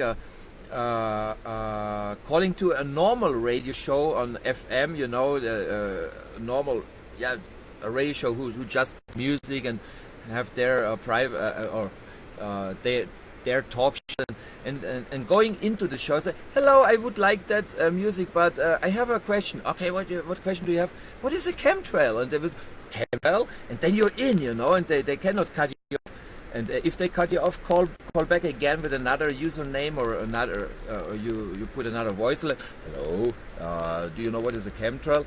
Call back again. What is a chemtrail? And then there was everybody ask you what is a chemtrail. Okay. Maybe we will. No. Like maybe they'll suss that you got a similar voice, and you go, no, this is not the previous caller. My name is Maurice. Exactly, something like that. I mean, there's so many ideas. I was thinking, for example, the balloons. Mexico City, we can buy balloons. You know, the I love you and. What are you planning to crash them in New Mexico and try to convince the military that they're actually flying saucers? No. I mean, putting messages on the balloons, because people, I mean, when the balloon goes down and there's a little paper where it says researched chemtrails or whatever, or some links, etc. Maybe that's great. Actually, make it really controversial. Like you know how they've got like these novelty balloons that they have at carnivals, you know, the big hot air balloons, and they're shaped like something? Something like What about that. one that's shaped like an enormous cock and balls, so that when it comes down and it starts to deflate and everything, like everyone will go, oh my god, it's an enormous dick in the sky. Look at that. Hey, is that a chemtrail link on the side of that dick? Yeah, it is. It's amazing. You know? It'll really catch people's attention. Yeah, or the bottles. And it might get a few ladies pregnant. Or the message in the bottle, you know. I mean, when I see a bottle on the beach and there's a paper inside, of course I want to know this written inside. You open the bottle, help, we are getting sprayed, there's a chemtrails or whatever. I mean, stuff like this. I mean, there's so many ideas what we can do. There's even, I think that you can contract planes that they can write letters in the sky. Of course, it's kind of expensive, but if you unite with some friends and make a donation, or go to the pilot, say, okay, $100 of this, $50 of that person, etc., and you buy that and you write it on the sky when there's a football game which is on TV, and the camera catch that, stop chemtrails. I mean, we can be seen if you really want it. Or just flyers, you know. Everybody, or not everybody, but many people, they have printers at home. Print some flyers and put it on the cars, you know, where they clean the windows. Put it there, because everybody is checking. Oh, what is there? Chemtrails. What is that? Maybe 90% they will throw it to the garbage, but even if well, you know what? 10% watching this, okay. It doesn't matter what you do, as long as you don't do nothing. Exactly. I mean, we don't lose anything, but we can win. You know, I mean, maybe we lose some time, but if everybody thinks, if I don't do anything, I mean, then we never will change anything. I mean, there's always a possibility to change history. I mean, it's not impossible, and we, if as more as we are doing the same thing at the same time, for example, the action with the balloons, with the messages, you say, okay, let's put it all together, and then maybe it will be even on TV. That's every country they find balloons with this kind of messages. What happened? I don't know. I mean, we just have to try it. I mean, we don't lose anything. Maybe just $1. What costs that balloon or whatever, or if someone has $20 left, he can buy 100 balloons of this and make it happen. I mean, we have to do something, not just talking. Well, targets of opportunity are also a good one as well. I mean, I don't know if you know this, but everything that I have to expose scumbaggery has been donated to me. There's studio lights going right now. They were donated. There's two 27-inch IMAX next to each other, donated, two microphones, cameras, and all of this kind of stuff. Yep. Everything was given to me. And there's a reason for that. Because I use the stuff. Exactly. You know, I go out and people see me using it and they give me more stuff so I can expose even quantitatively even more scumbaggery than I was able to before. You know? Exactly. And that's the thing. You build a reputation on helping other people. And surprise, surprise, people start helping you to help more people. Exactly. Yeah. I mean, I would do the same. If I had have enough money to buy this computer to make a live stream, for example, but I have, for example, $50 left, and I see someone whom I like what he's doing, I will say, okay, at least I will donate this or give this money to that person because he can do much more than I can do, for example, you know, and then we help a lot. I mean, it sounds not that much. I mean, $10, $50 you spend if you go to watch a movie, you know. So I mean, you lose maybe one movie, but you win your life, you know. I mean, you can save lives of other people, or whatever. Or for example, I'm a smoker. Okay, I smoke one package less a day, so I can use that money for doing something helpful, you know, for other people, or give that money what I spend for stupid things like some chocolate or whatever. I love chocolate, but if I say, okay, I eat one chocolate less, and I give it that money to someone who is in need, who is on the street, who doesn't has even money to buy some water to drink or whatever, that it makes me even feel good, like I did something. Hey, where the hell are all the billionaires and multi-millionaires and everything like that? All these people with huge quantities of money that can support activism around the world, you know, finance people like us. You know, they're just not there, bro. They don't finance activism for other people. They go out and they do their own agendas. They're running their businesses. They're taking care of their families. They're fearful of being blackmailed by all the competition if they ever start supporting anything of any consequence, you know? Exactly. Yeah, you're right. And there are many people, they have enough money. They're even like they're bored. They don't know where to spend the money, you know. I mean, it's not that we are all poor. I mean, I'm kind of poor because I have spent already money in this project I have, and I don't have a work, let's say. I'm at home sometimes. I have to work as an extra, but it's not every day. So I mean, I'm living from one day to the other. I don't have savings, but there are other people, maybe they really have a business, a small business, whatever, and they should also wake up when they see this kind of videos, what we are doing, that they say, okay, I mean, they're right. If the chemtrails are spraying my family, and we can win, we can stop this. It's up to me. Okay, I can do it. I have some dollars left. Okay, let's help. I mean, that would be great if those kind of people also will do their part, because those kind of people, the rich people, they not even maybe want to go live, but if they help with that, helping others, then maybe we can change history faster than it's whatever. It's about playing your part, isn't it? All right, now I think it was statistically speaking, Hans, it takes 7 different people to say the same thing to you if that idea is challenging your current belief structure, or that belief structure will change. That's right. And so that means you could be the one.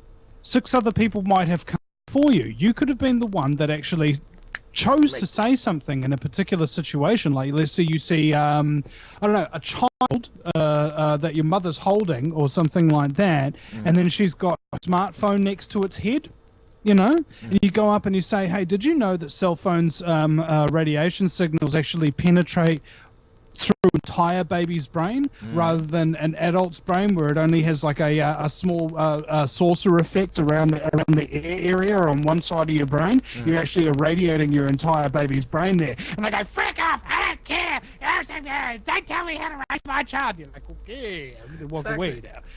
And hopefully 6 other people will take the initiative to say something, and then that lady will suddenly on the 7th person go, oh my god, you're right.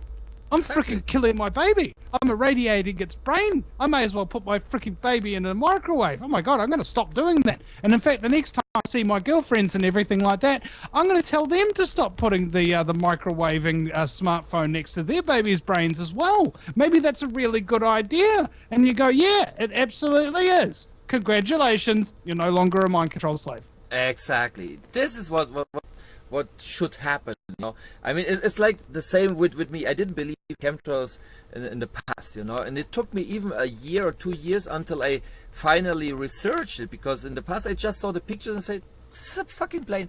But then the moment I knew about it, I'm talking every day about it. I post videos on my wall on Facebook. I even make videos when they're flying over my house and upload them to YouTube.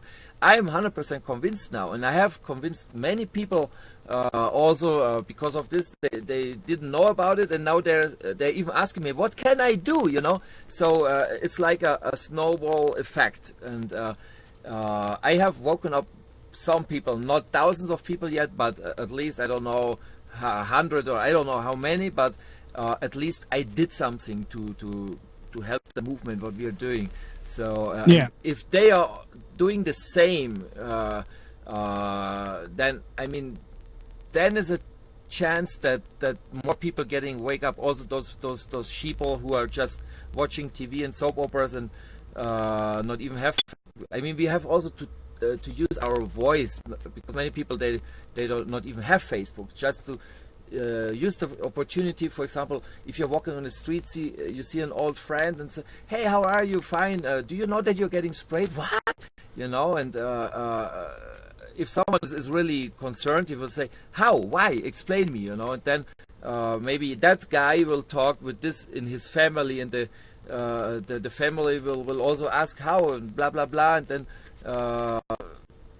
this is the only way that we can do something without spending not even money, you know, using the talk or calling someone when there's Christmas or Easter. Very soon there's Easter, happy Easter day or whatever. You can call, hey, happy Easter, how are you doing? By the way, do you get sprayed where you are? What is that? No, have you seen the sky? I mean, trying to... Yeah, well, no, you know what they say? I have a cat. Yes, I do get sprayed on occasion. Yeah, exactly. Yeah. I mean, I mean, there's so many ways. Like, I mean, the best way, because I tried it in the hard way to say, hey, we have to stop the fucking chemtrails. They say, yeah, you fucking nuts, you know. But when you start to say, guess what? I was researching something on the internet, and I found something interesting. What? You know, starting a conversation like this is not a big impact, because if you say something, it's like many people say half no. the time they say nothing, and it's just you talking. And I realize I try to stop myself. Like, if I'm the only one talking and it's been going for a while and they're not responding, they're not asking questions or something, you're not getting through to them. They don't see you as a teacher. They see you as some kind of authority. Like, I was interviewing Jonathan Alenoff, who did the Core of Corruption documentary one time. And he was talking about Israel, right? And a whole bunch of people have got different opinions about Israel and the Palestinians. And I think, Hans, you need to mute your mic as well. Okay. But he said that this was actually the first thing you need to do in a conversation, is you need that person to see you as a teacher. So first of all, you go, have you been to Israel? And they go, no. Okay, well, maybe you should go there so that you know what you're talking about. I've been there. I've done that. I've been into the group programs. I've seen what they do to Palestinian children. I've heard what they've tried to do in combat situations, to target the women, target the children, and then that way the men will get even more effed off, and then we have a bigger justification to defend ourselves, or something like that. You know, if people don't see you in any way as an authority, they ain't going to listen to you. How exactly, though, do you convince them of thinking you an authority on a topic that they think is crazy in the first place? Like the entire topic, let alone opinions about the topic, but anybody who talks about the topic is nuts. Exactly. Okay, let me save very fast this video, because on Ustream they... Hold on there, Hans. Lexi wanted to say something. Okay. Might want to mute your mic, Hans. All right. Okay, it's okay. I've just saved this 3 hours because this video is like 3 hours, and before we lose that. Okay, it's saved. Okay, we can continue. We are still live. Okay. Yeah. So what I would say to add to that is, this is what I say to people, because I've had this happen. I'll tell you what, to people that I've known for a real long time, and it's shocking because they hear me talking about it. They see my stuff on Facebook. These are people that I've known for a long time, like 30, 40 years. And I'm thinking about one person in particular here. I told the person, I gave the person the DVDs. The person's been hearing me talk about this for a few years. Gave the person the DVDs, asked the person, or had the person watch the stuff. The person said no, and not yet. And even if I watch it, I'm going to have to do a boatload of research, and I'm just not going to do that. And I said, okay. I said, well, you do realize I'm telling you all this stuff, which is real and it's happening, because I care about you as a human being. I love you. And that's why I'm telling you this. I'm telling you this because it's crucial, it's real, it's happening, and I love you. And the person, and then I just let it go, and I walked away from this person. The person has tried to reel me back in, and I'm not going to talk to the person until the person does the work themselves and realizes that what I'm trying to convey is real and it's happening. I'm not going to get pulled back in and sucked back in until that person takes me seriously. Because when you know a person for many, many, many years, not just an acquaintance or a person that you've just met on social media, when you have really long embedded relationships and you're presenting day after day fact-based stuff, not any foolish stuff, and they completely disregard you, I can't hang out with somebody like that no matter how tight I have been with them, because they're not showing respect to me. They're disrespecting me, not placing any value on me as a viable human being that's got something to say. And let me tell you, this last one that happened to me, real painful, but I'm not going to back down. I'm trenched in. That person has got to realize my parting words, positive, energetic with them, was, hey, I'm trying to tell you this because I care about you and I love you. And then I just let it go. Mm-hmm. And again, the person's tried to reel me back in. Nope, not going to happen. Not if you're going to invalidate me. This is not fairy tale time. Okay, this is real stuff I'm talking about. This is survival stuff. This is not some fanciful, goddamn football game on Super Bowl Sunday. This is the real deal. And I'll tell you what, it is really painful when you have this happen with long-term friendships and family that are disregarding us. And so that's what I'd like to say about that I personally have had to go through this. I know every single activist that I am bonded with, they all have the exact same stories. Doesn't matter if it's a family member, it's a long-term, many year relationship, friendship. They've all had the same thing happen to them. And you know what?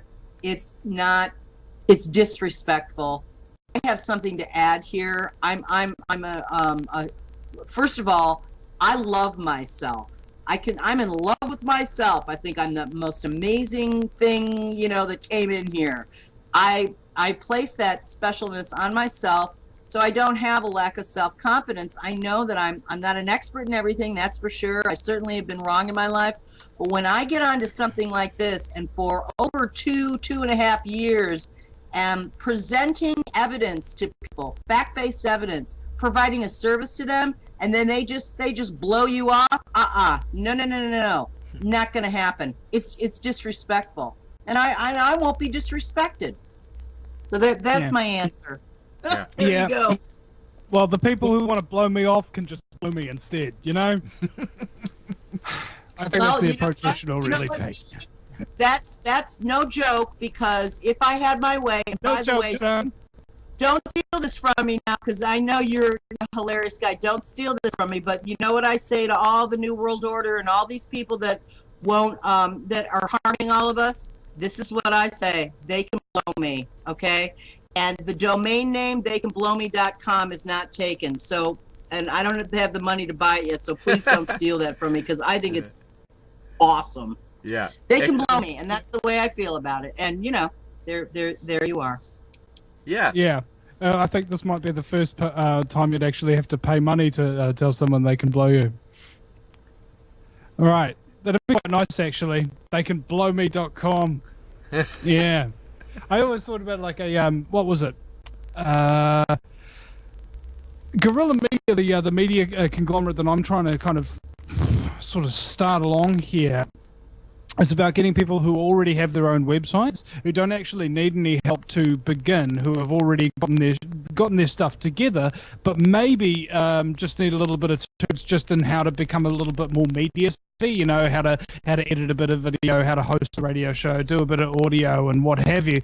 So that way, it doesn't matter whether or not the mainstream media ignores them, because they can still publish their own articles on their own websites, their own videos on their own YouTube channel, and their own radio shows on their own website.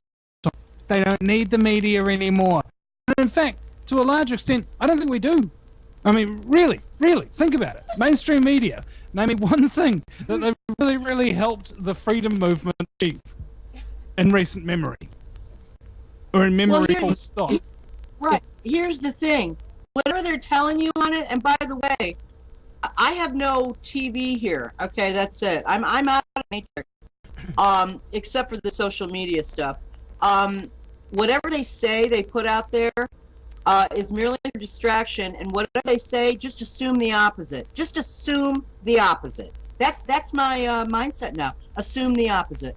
Mark Twain said something along what you were saying. Is he said, those who read nothing at all are uninformed. Those who read the newspapers are misinformed. And I have a couple of assumptions that I carry through life, and they kind of serve me pretty well. Occasionally they're not 100% correct, but if it comes from an official source, you know, official line, official story, etc., assume the opposite, as you've said. And secondly, if you can't make it or cook it or prepare it in your own kitchen, then it's probably a soft kill bioweapon. Exactly.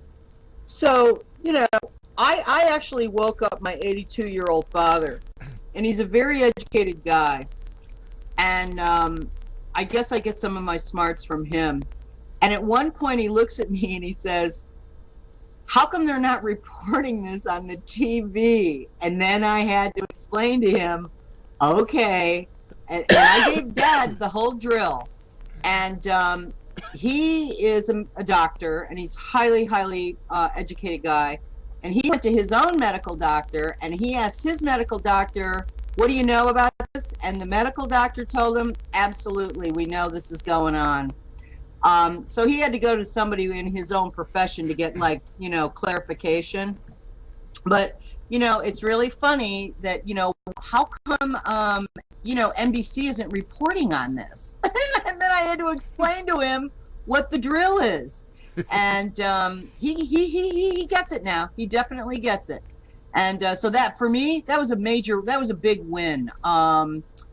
From you know, a lot of these elderly people, a lot of them, they find out about it and they don't want to deal with it. Oh, to hell with it, I'm too old, I'm going to die anyway. I mean, there seems to be an attitude with some senior citizens along that line.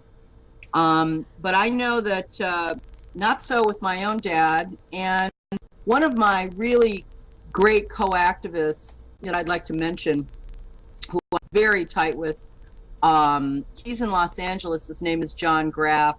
And I flew out there a few weeks ago to support Dane Wigington for this new documentary that's been put out by George Barnes. It's called Look Up. If you haven't seen it, get it. It's fabulous.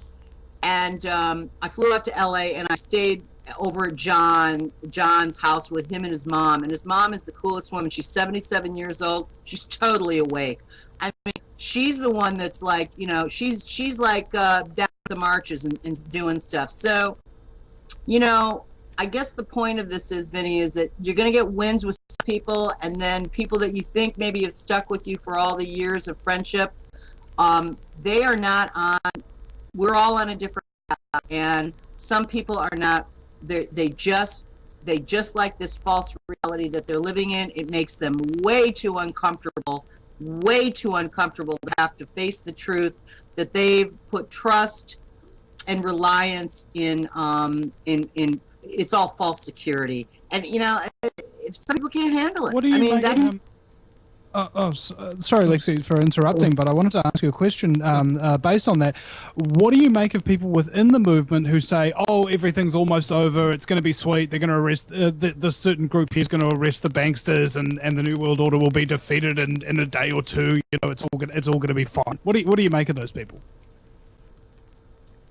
Well, I don't hear a lot of that. I hear a lot of rallying that we got to get more people on board. You know, I hear, you know, I get a lot of information from different activists that and whistleblowers on the whole global economic thing, and you know, I'm really you know, I'm just reserving on some of these people because you know, on the whole global economic thing, just like Inga was saying earlier. You know, I asked her about Iceland, because over here in the States, we're hearing, oh yeah, Iceland broke out of the central banking thing. You know, they rounded up some of the Rothschild characters. Everything's cool. They've regained their sovereignty. Well, Inga lives right there, and she just told me that whole story is a bunch of bullshit. So again, you're seeing all this crap, you know, and supposedly non-mainstream media stuff. You got to be really careful. But I think that you know, again, there's a contingent of people that think that this is all predestined because, you know, it's written in the Bible and there's all this end days stuff that's supposed to happen. And I don't agree with that either. We have free will. The laws that have been created here by the control freaks are not based on natural law. I'm a very big proponent of this guy, Mark Passio. I don't know any of his videos. I had him on my show after he did that New Age bullshit video. It was so awesome. Yeah, I mean, that guy there is that guy. I mean, you know, the guy used to be a kingpin with the Satanists and stuff. I mean, talk about a guy that was on the inside of the whole operation. So he really explains natural law beautifully. He explains the New Age movement that, you know, 99.9% of most people don't realize they're being scammed. You know, here's the thing. We have free will. Predestined. I don't care what book you're talking about. We have the ability to make these changes, and you know, again, you know, that's why I don't believe in fate, Lexi, because I think fatalism is something you can only do in retrospect. Oh, it must have been my fate it must have been our fate to win this presidency, or whatever the hell.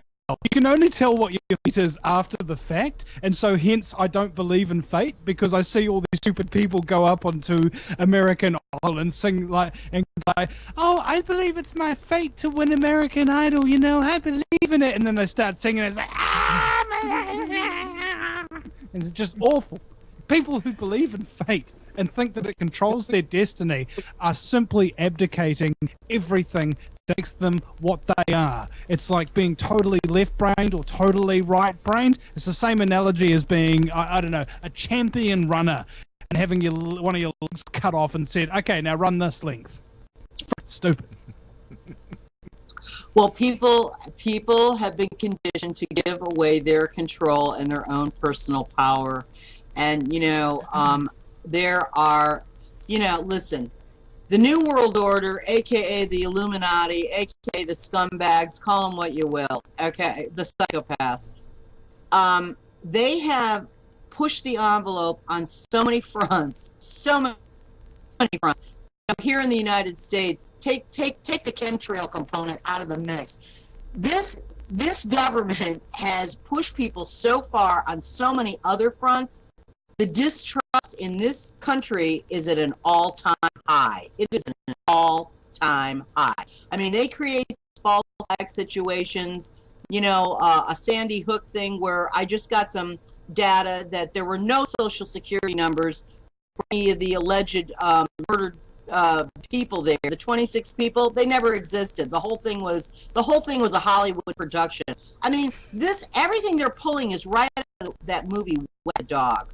Okay, so people have got to realize that they've played, and it's hard to take, but I just see this thing mounting at it's just mounting day by day here. And when they pulled the 9/11 inside job to take away all of our liberties, they pull a Sandy Hook so they can take away our guns. I will guarantee you, they're not going to take away the guns of the people of this country.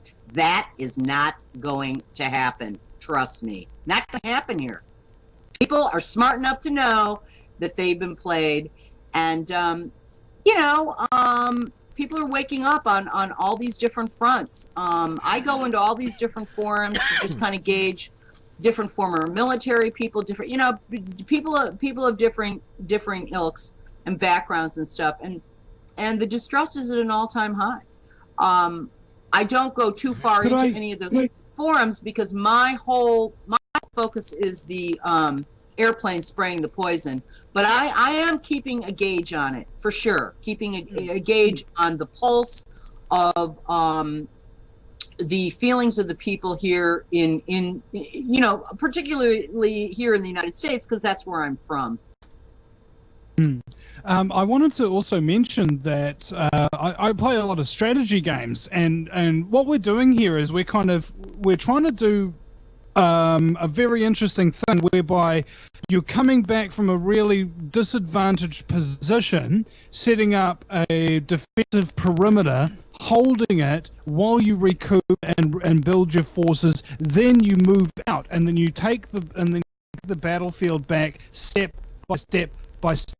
Now, the New World Order is at the point where you've already taken out most of the map and what have you. But just like in a game of Risk, if somebody punches through your front lines, or if they're attacking you from too many directions so that you can't actually hold your points of control, you're basically a move or a couple of turns away from complete annihilation, right? And let's think about that in terms of brainwashing the general public. The New World Order could at any point have a lot of their brainwashing bulwarks just be taken out by the spreading of the information by people like us, and then you'll see this ripple effect, this just total crumbling of their lines on every single multiple front. Now, I'd love to see that happen. The problem is, I don't think that's actually a good idea to bring a whole system crashing down in a day. I'd actually rather have it take 100 years to get from this tyrannical point that we're in now to undo the damage that has been done in the last 100 years, slowly but surely bring it back so that people, again, probably won't even notice the difference. It's not even going to be that much of a change.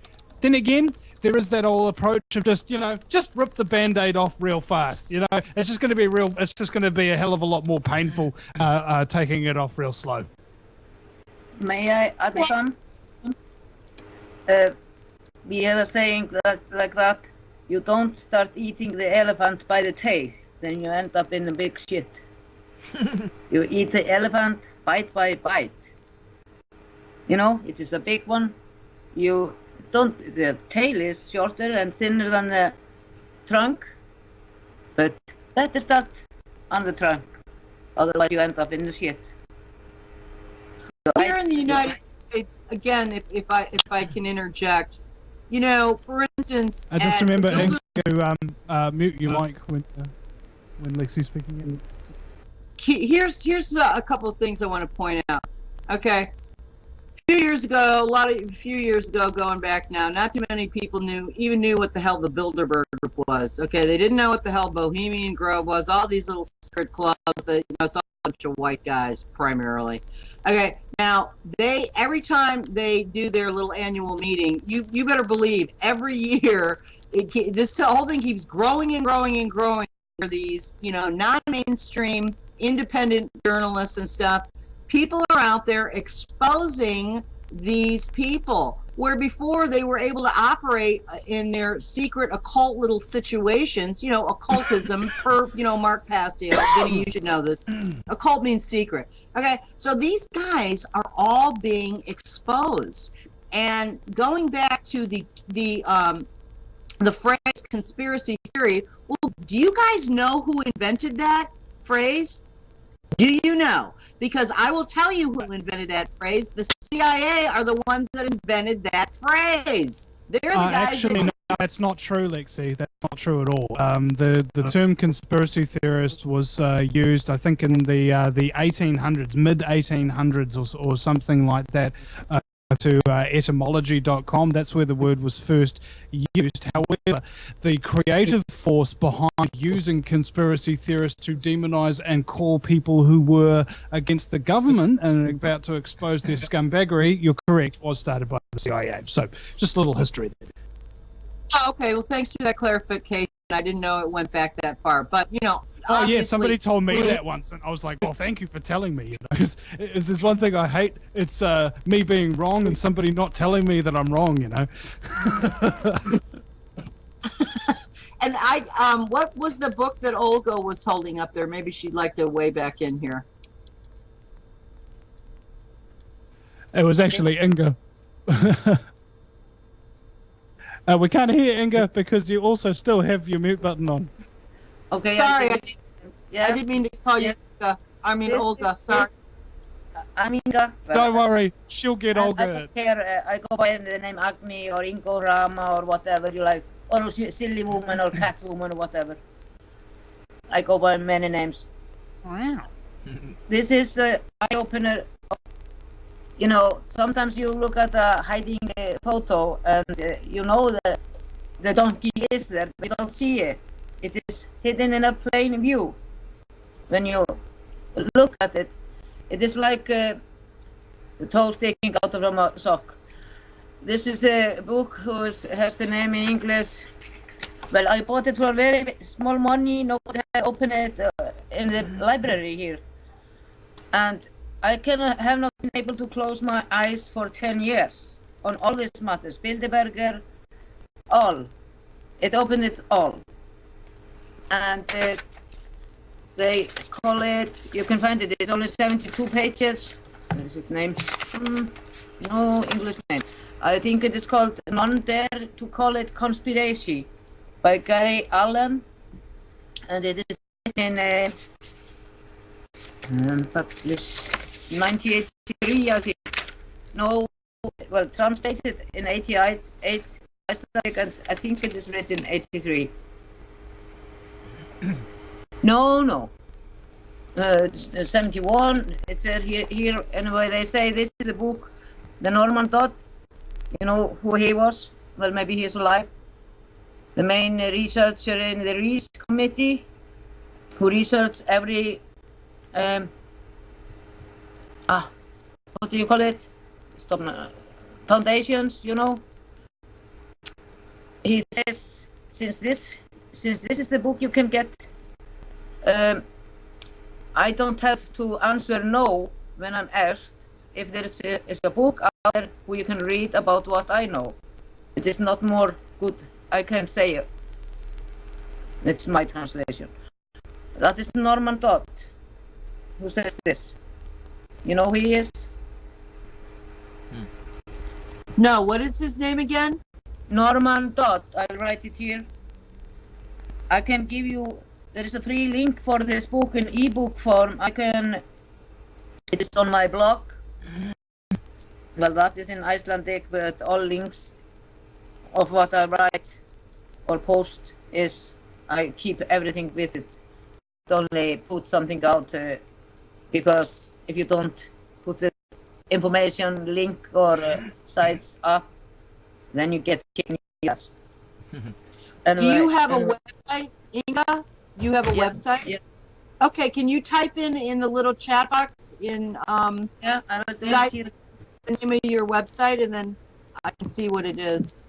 Yeah, well, it is of course mainly in Icelandic, but no matter it, the form is the same, so it's around, you know.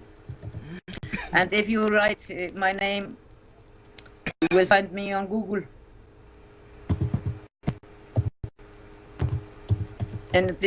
But I rarely use Google for search. I'll use Skibiru. I'll write that down too.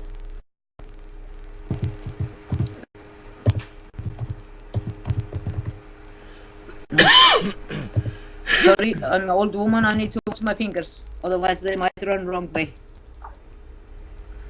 I think this is correct, my link. But I have got a big alert all over my blog when I wrote about who did 9/11 or posted. It was, I will not say the name now, maybe my computer crashed again.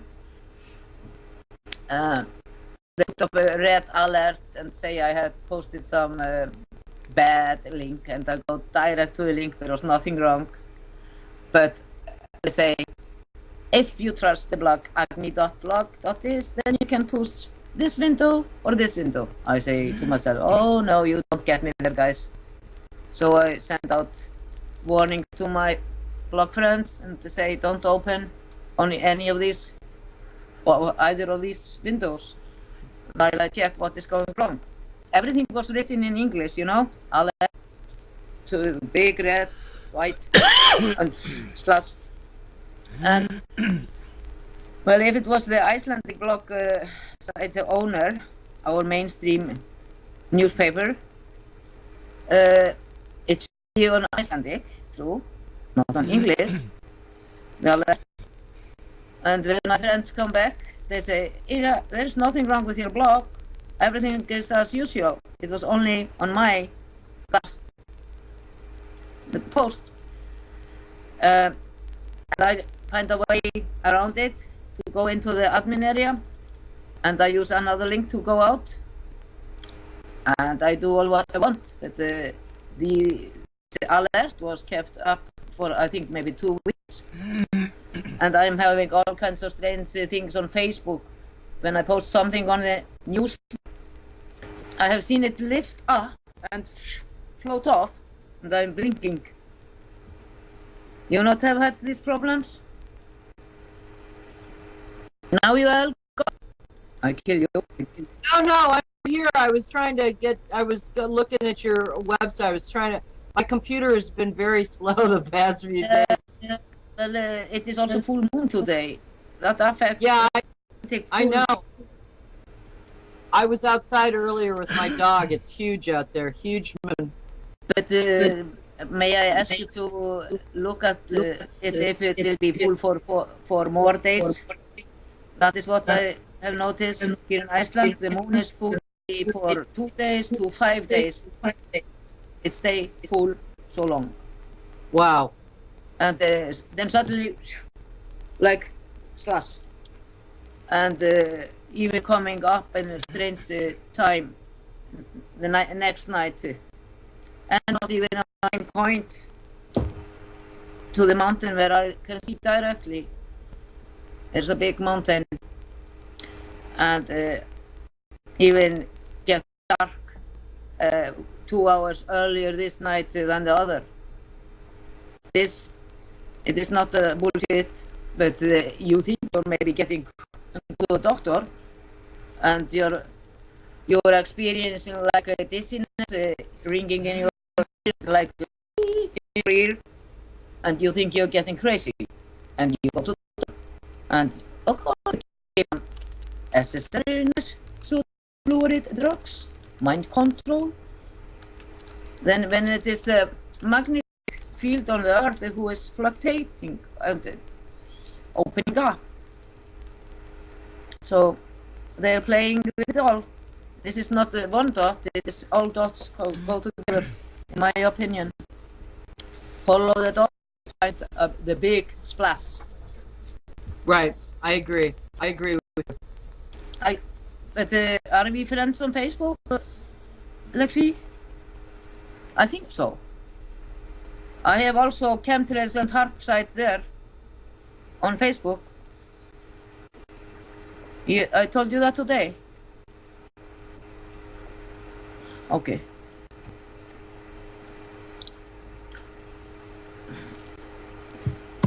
Do you hear me, Lexi?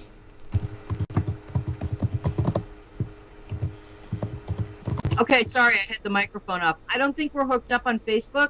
So there's my name on Facebook, and it's the same picture that you see here on the Skype profile thing. We are friends. We are friends. Oh, okay. Are we already? Okay, good. Yeah, I think, but I'm writing my chemtrails and harp site. You can see. I'm writing it down here. And I'm admin on Stop Spraying the Sky. You know about that site? I don't think I do, and I've never heard. I have not seen chemtrails and harp in Iceland. Definitely not. So let me go into Facebook and I'll grab that. Okay. When you see pictures, mine have this name. Well, maybe few I have not put that on. I have many, I think up to 100 albums on my site, and the most, well, all is mine except few photos. Okay. And feel free to use what you want. You know, I have my name on it. I use Picasa, so I would like people to write their names on the photos and what place they were taken. You know, maybe like I live in Borgarnes, Iceland. I'm starting to put that on the photos. You know, Agni, day, place. You know, so we can start collecting the areas. We can put up all kinds of photos, but nobody knows where they come from. If the names are not on the photo itself. What do you think about that? Yeah, I think that's a good idea. You know, I'm a like a member, or you know, so many of those groups on Facebook. Definitely not yours in Iceland though. So I wanna. Okay, sorry, this computer's working really slow. Go ahead. It is a like site, but I have recently founded another that is a secret group so far, but Sylvian, Esther, and Dame, and Hans, and Billy on my, but I'm just starting that. I'm trying to get the people in Iceland to work together, but as I think I'm like the little raindrop, but I always fall on the same spot. Hopefully I managed to, well, maybe I managed to break the stone. But as when you said before, suddenly, so you have maybe been doing things for years, and suddenly everybody starts doing it. And but maybe it was the seventh person who got into the pot, or you know, the how you could say it. So, well, to light the light for this or that person, or movements or groups or whatever. And I know all what when you were saying just before about that. He starts again, you know. Always talking about the same things, but yeah, right. But honestly, I have to say this: I have a mother who is 80-year-old, and she is on no drugs, nothing, and she is more fit than woman's 50, well, same age as me. And I have been showing her the sky for some years, and she say, no, this is just the plane, and this is not my blah blah. And I say, okay. And just a few days ago, she called me, and I'm asking her, how is the weather with you? Because that is the usual topic. And she said, very nice, and fine, and everything, and no white lines. And I say, what? You see the white lines? Well, the first time I hear her say this, because she have nothing seen anything, and I say, that means you see them. She was not very willing to admit that, but something she mumbled. So don't give up on I say, well, some people who talk to me, they say, oh, why doesn't this person wake up? I shake, but nothing happens. I say, you are not that alarm clock, maybe your alarm clock is not set right for that. So it is not to us. I agree with you. I think when we make our best faith effort to try, like that situation I was describing, and it's not working, then you have to move on. I won't dwell on it or get angry. That person's timing is different. No, Billy Hayes seems to be coming on here. Yeah, I tried to get Billy Hayes here because I see him chatting on the chat box on the YouTube channel. So I hope he can answer. He was writing that he has some problem with Skype. Let's see if he can connect. Actually, I'm calling him right now. I have some echo here. Okay, we mute. Okay, yeah, set yourself on. Okay, much better. Okay, I have. I'm calling Billy Hayes. I don't know if he can answer the phone call or the Skype call. I saw writing Russ Tanner here, but he disappeared writing, so I don't know. Russ, do you hear me?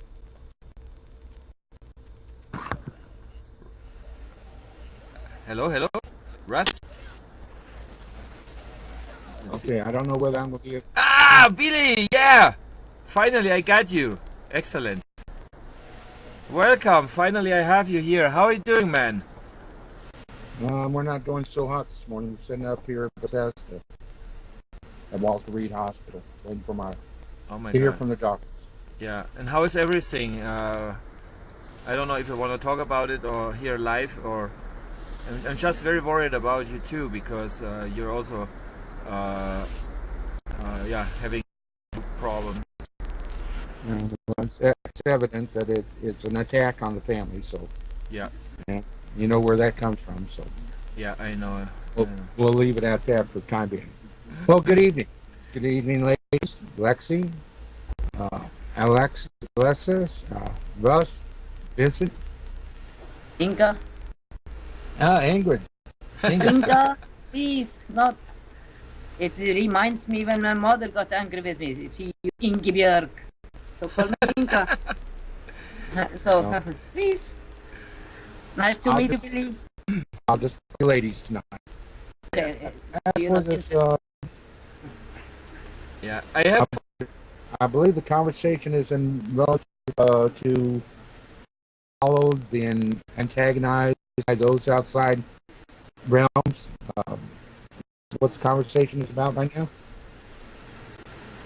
Yeah, we are already talking. I mean, Sylvain started to live stream yesterday. I continued today. Yesterday, I was also very, very busy. I had to work also to survive, because if I don't work, I cannot eat or pay rent later, So, but today is my big day, and I continue live streaming.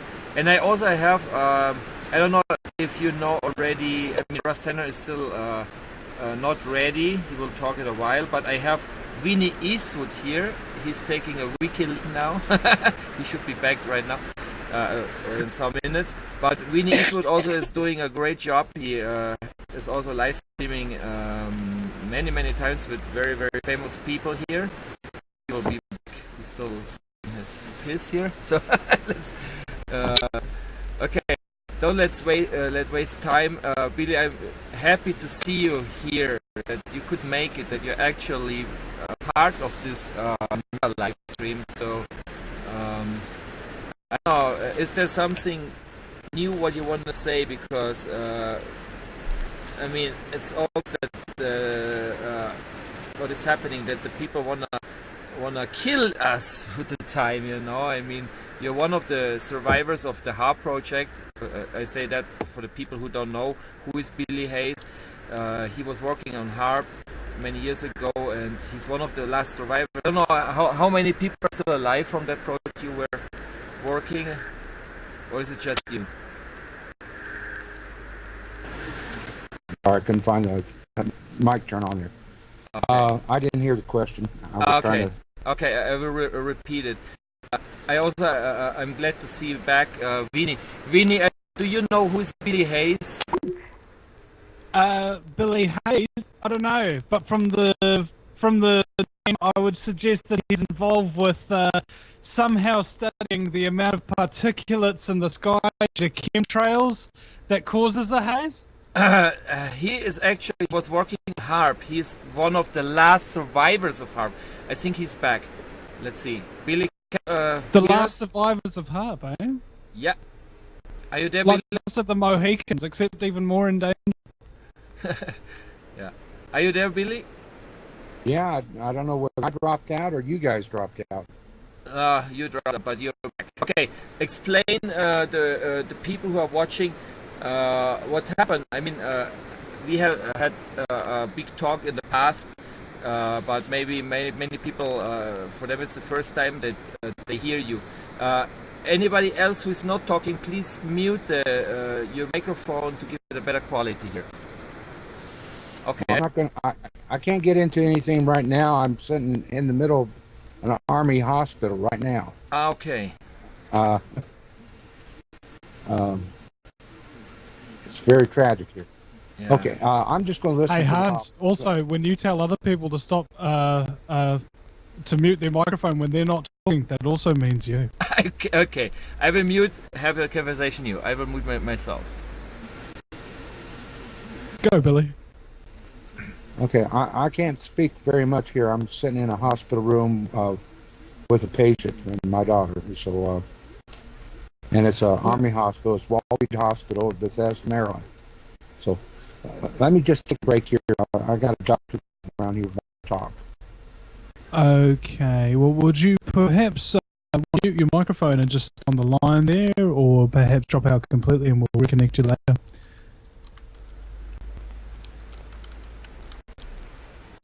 Looks like he's muted out completely. All right. Well, I'm back, and we have the caffeine combination. He have had problems today with his mic and the Skype like me.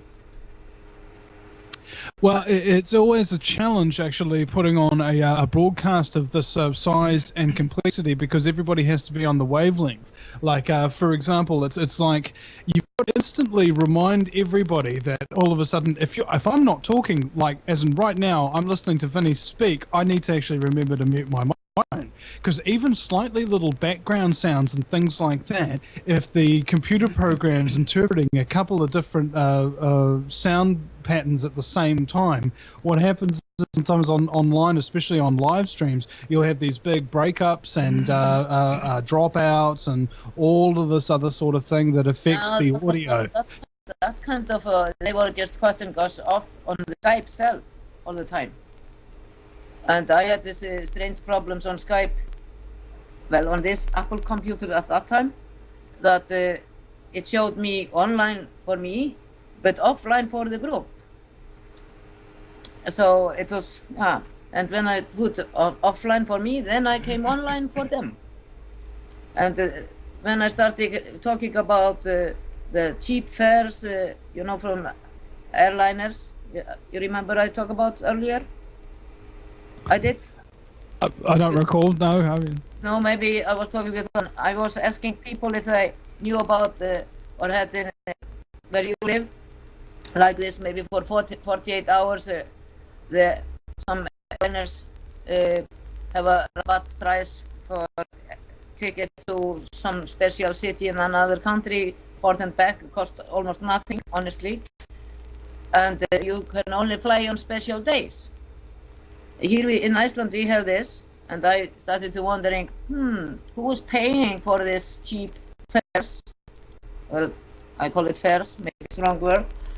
The plane tickets, maybe from Fortenberg to London from Iceland. It is the same price as flying from Reykjavik, who's in Iceland. And still the salary for the crew is same, the fuel is the same, the taxes is the same. Who is paying the difference? That's why I say we need to follow money trail, not only Kent. And when I was starting, maybe I will get caught off again, I started talking about this topic, and what Iceland, EasyJet, they are all doing this. I think they have this cheap, called the cheap airliners. You know, maybe not Iceland, they're so cheap, but they are starting on this bidding too. And only open for 48 hours. Those who get first call in, they get the tickets, blah blah, you know. And this don't want people to look at, you know. Doesn't you find it strange? How can suddenly one few days be costing almost nothing? And I say to myself, the last time they do this, it was Icelandair, and they say you can only use this ticket 10, 12 June these days. No. So I will be watching if they are spraying and spraying like maniac days. Because commercial airliners are doing So this. did you check? It is not June yet. It is not June. It is you can only use It's just a theory at this point. Yes, because I think they say you can this is only few days, but you can only call for 48 hours, and those who get. And I find it's very strange also having a big plane from Copenhagen to Iceland, and half of the plane was empty, you know, and so. Or maybe they're just selling off the excess unbooked tickets or something like that, and they actually want to. Hey, I mean, because in fact, air travel has had quite a big bump in it due to this air fuel hike, right? And I was wondering personally, is it actually any wonder that airplanes are starting to act a little strange? You know, in fact, isn't everyone in the business acting a little strange these days? They're doing naughty things, bad things even. What was it? In New Zealand, we found out that McDonald's was selling us 100% prime beef, which doesn't mean it's actually 100% prime beef per se. They actually bought a brand name for their beef called 100% prime beef. It's actually like 14%. Yeah. So, you know what they could have been doing all along is actually charging people gougingly high airfares the whole time, saying it's like some kind of a premium service of flight time or whatever, but reality is it actually virtually cost them nothing to get that plane over the thing, and they could just give the tickets away if they wanted. Yeah, it is like a sale when you go buy a coat who maybe cost in, how can I say, Icelandic money, 30,000, and then on a sale it costs 2,000. Folks, can I interrupt? Yeah. Go for Billy it. Hayes is typing in the chat box on the live stream. He's typing some very interesting information here, folks. I think you need to see what he's typing in that live stream chat box. Can you go over there and take a look? Look at what he's writing. Just wanted to point this out. Wait a minute. Are you talking about the live stream on the Facebook or no? No, on the live stream page that Hans had set up. Yeah. Yeah, why don't you read it out to the radio listeners? You think it's okay to do in that hospital room? Or do you think he's got it muted so they can't hear in the room? Well, he's contributing to the conversation and in whatever way that he can, by the look of things. And this can be saved. And if he's putting interesting information and then we're alluding to it on live radio, then I guess the listeners would probably want to hear information, wouldn't you? Okay, I'll read it real fast. Just turn up your microphones, guys. In the early 70s, to the exchange of subliminal suggestions via the inlet of specific ultra-low frequencies, with the introduction of certain nanoparticulates in the atmosphere, very tight and concentrated targets could be tight. This would give very selective targeting.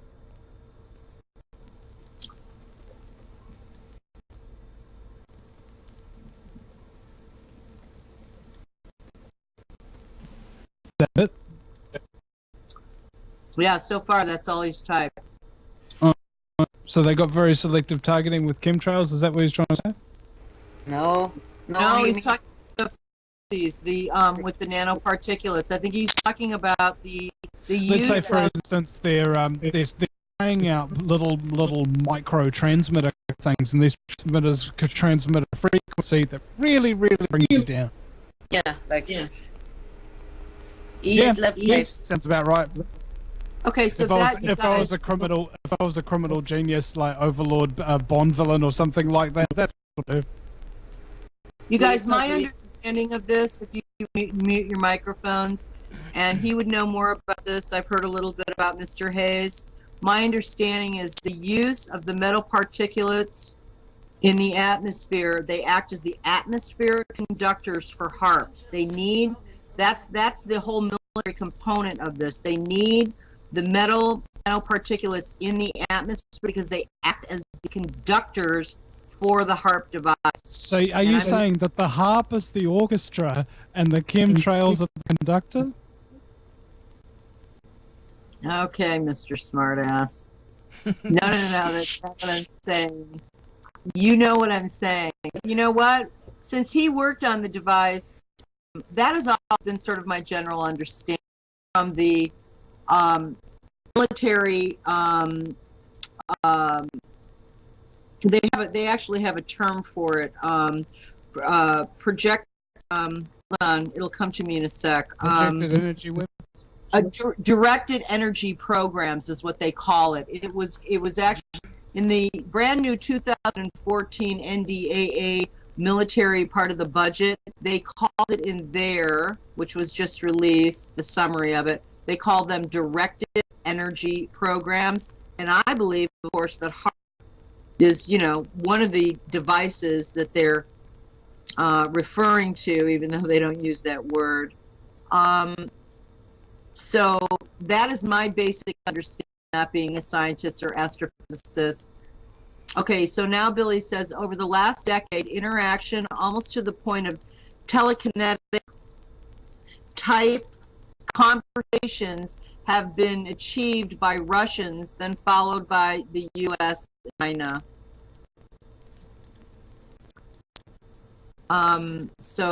It's a weapons rush, right? They've turned what Tesla was going to free.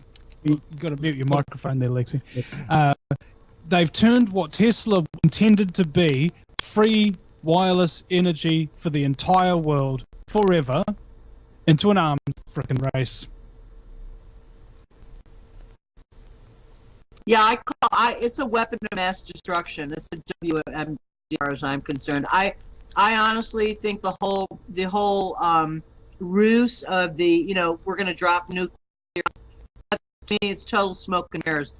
Their weapon of device is the HAARP, and the chemtrails program achieves a lot of things. It taints the soil, it slow kills us, but one of the other levels of their agenda with the chemtrails is the scientific part of the the atmospheric containment, saturating the atmosphere with those metal particulates are the atmospheric conductors that the HAARP device requires for the energy, the waves, sound waves that they're using.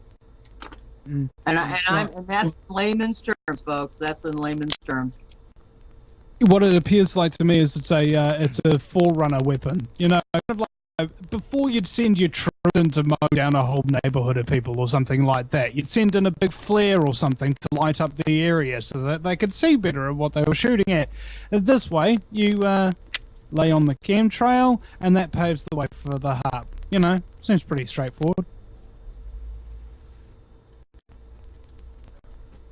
So the chat box just said, I hope he turned down his phone so they won't hear them reading it out loud like that just now. That's what I was concerned about. Well, I guess he's typing. That means he's probably listening. Yeah. Well, it matters not, does it? Because he's more like he doesn't want to disturb everybody with this thing going on in the middle of it with people around him and what have you. Not like, oh, it's dangerous for him to talk. Okay, he just indicated that he has his earplugs in. Okay, so it's cool. Okay.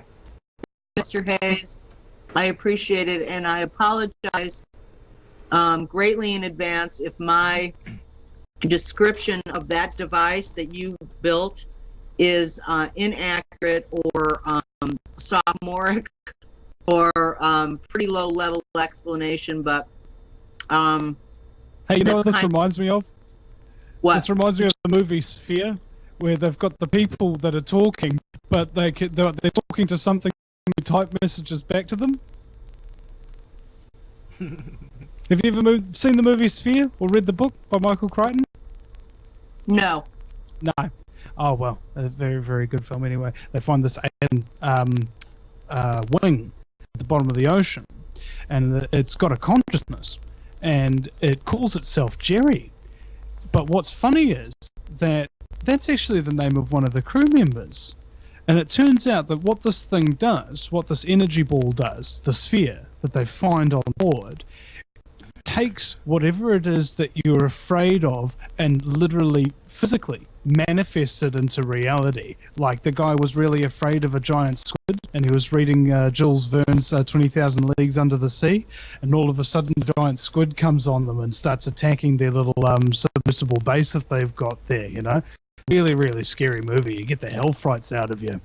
And I think that's a kind of an analogy for how the New World Order and all these kind of people who would use these sort of weapons of mass destruction against innocent people really think, you know, turn your worst fears against you.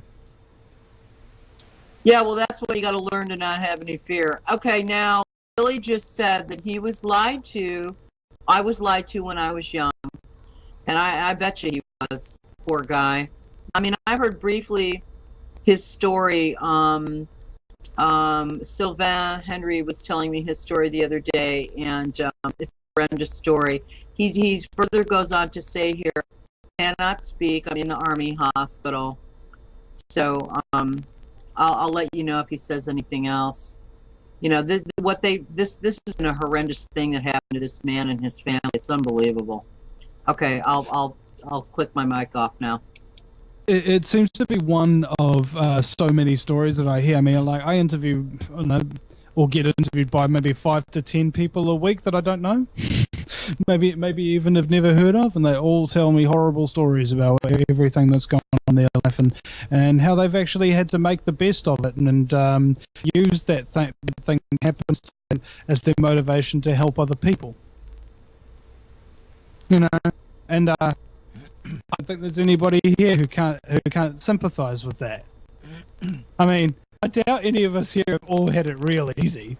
Nobody discriminated against us. No trauma, no suffering. We're just, you know, up and decided to try and help save the world and give people a freaking chance at freedom. You know, I just did it one day, you know, it was just like, you know, I didn't like tyranny anymore.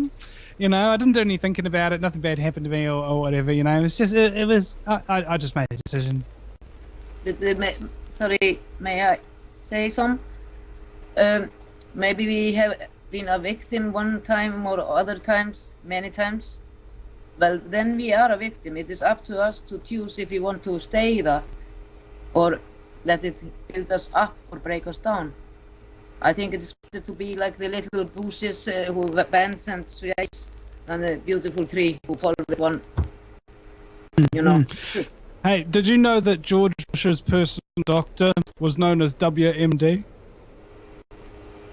W? No, WMD. WMD? Yep.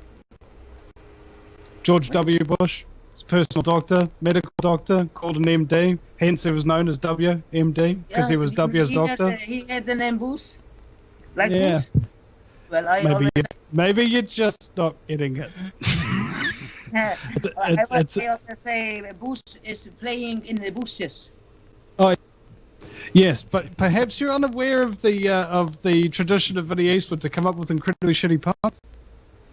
Yeah, it took a little bit slower. I'm old. Well, it is. That's another thing that I do is I also talk incredibly fast sometimes.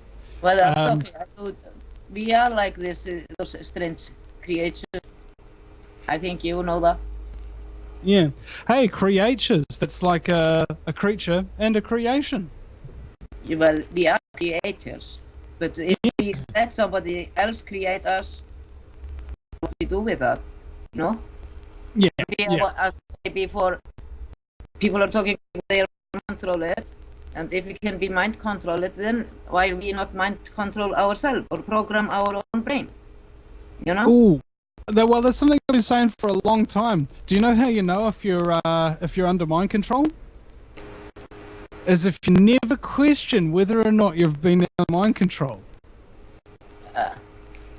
No, seriously. And I think this is what we don't do often enough is mute our mics first of all, and then there's the the question, the self-analysis. Now I don't know about the rest of you guys, but I self-analyze all the time. I degrade myself. You know, I'm actually pretty hard on myself, but also then I let myself get away with a hell of a lot, you know, and make excuses and what have you, and procrastinate. Hey, we've all got our faults. That's what you tell yourself, right? Well, the problem is if you simply accept your faults and you don't actually endeavor or do anything to improve them, no matter how tough it is, you're not really going to advance yourself. You can imagine that. Somebody who's actually working on every single one of their issues for the rest of their days, instead of just throwing themselves into their work, throwing themselves into exposing scumbaggery, sometimes people choose to throw themselves into drink or heroin or being the president of a country so that they can, I don't know, just get the finest pick of the A-class drugs available, you know? There's nothing wrong with somebody who dresses ragged and goes out protesting and what have you. These people called professional protesters. That's what people say, and I'm more cognizant of the fact that you know what, the problems that we're facing collectively as a society won't actually be solved through the actions of collectivism. Okay, only little problems can be solved by the individual. You say you got a million problems? Well, aren't there a million people? You know, Vinny, why don't we just all solve one problem each, or at least endeavor to? Vinny, can I interrupt? Billy just posted a couple more things. Yeah. Here's what he said. My wife Paula was taken this last May 28th. Then my baby sister a week later. My baby brother in November, and older sister after the brother's funeral. Now an attempt on my oldest daughter. Wow. That's what they do to the whistleblowers. You know, if you've got something important to say and they don't want you to say it, they'll come after you in every single way. They find whatever it is that you hold dear and they squeeze. They're very adept at it, don't you think? How do you think they've managed to conceal themselves from humanity for this long? You know? By offering their enemies milk and cookies? I don't think people understand the mentality of somebody who can do something like this to anybody, let alone thousands upon thousands of people.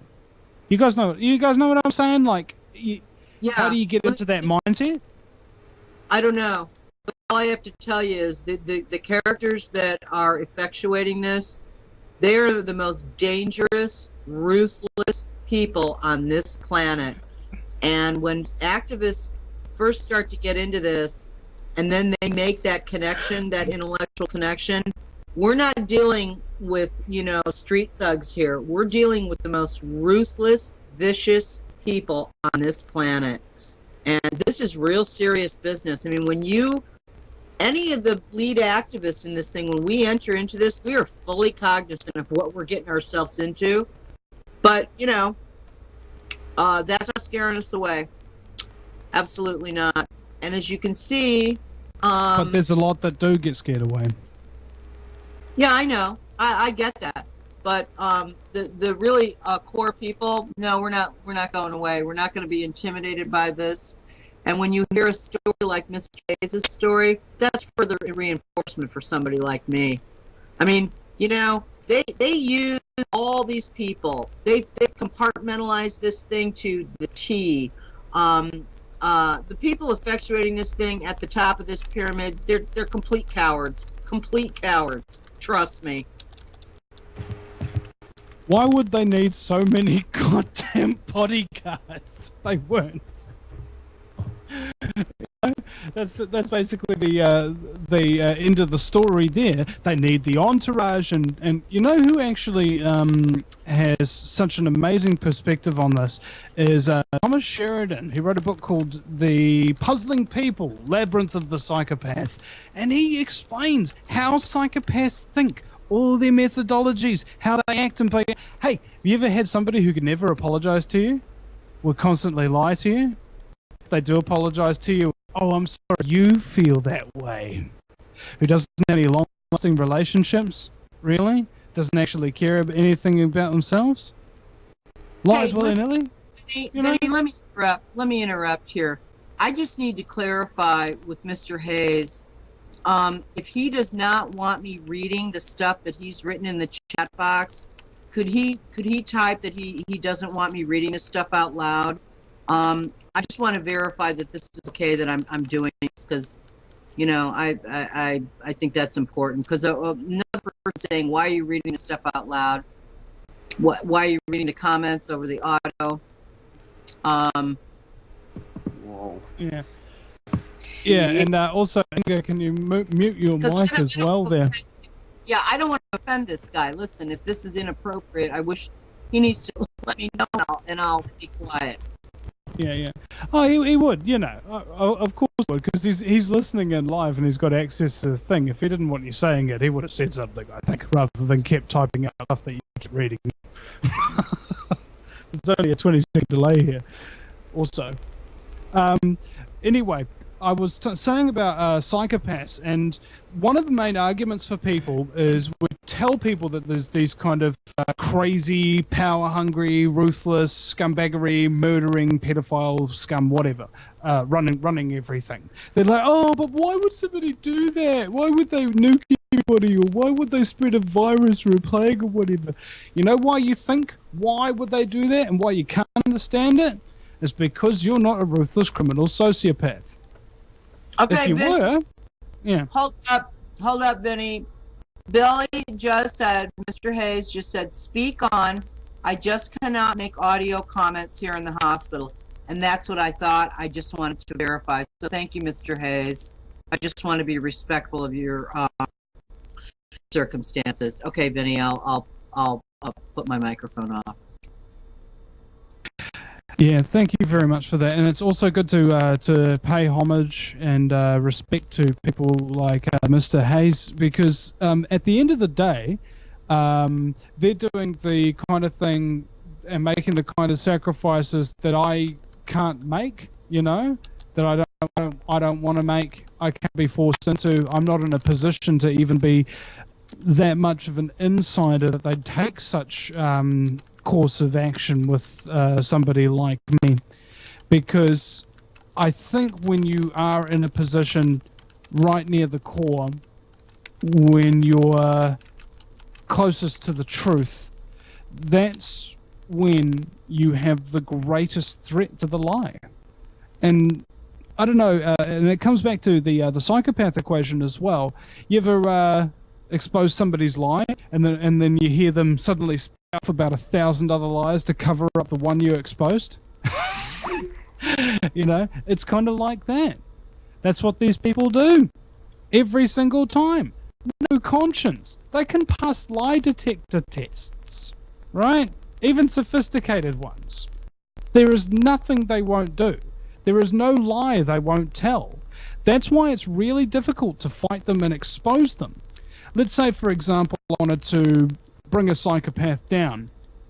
And would it occur to me, hey, I can kidnap, rape, and ritualistically sacrifice his children to just get to him? I'd never do that. It wouldn't even occur to me. There's lines that I won't cross. But when it comes down to it, there's no lines they won't cross. There is no negotiating with these people, because whatever terms that they put out, it's a big lie. They have to be subjected to force in every single time. Now, force has a broad definition. This is interesting because in the Patriot Act is that anybody who uses force to try and change the political establishment in the United States of America is thereby classified as a terrorist. Okay? Force is defined as a couple of things. Either by your words, your writing, or your actions. That's using force. These people who run the world, I think, are total psychopaths. At the very least, total psychopaths. There can be arguments made about the reptilian connection, all of that kind of stuff, but nobody's capped one yet and, made it, change shape in front of a camera and done a dissection or something like that. So, you require pretty definitive proof whenever you want to change somebody's fundamental beliefs about what a human being is or can be or appear like, aliens, all of that sort of thing. And when we talk about psychopaths, the problem is that everybody knows one. Okay? The American Medical Journal tells you that a psychopath is a person who's very smiling, very charming and enchanting when you first meet them, but ultimately doesn't really care about anybody other than themselves and doesn't really have any long-lasting relationships other than out of some pretext, like a business or something of that nature. And when I first read that, I said, my God, it sounds exactly like every single employer I've ever had. And I couldn't believe it. They're everywhere. Between 4 out of 100 and 1 out of 100 people walking around today, allegedly, are psychopaths.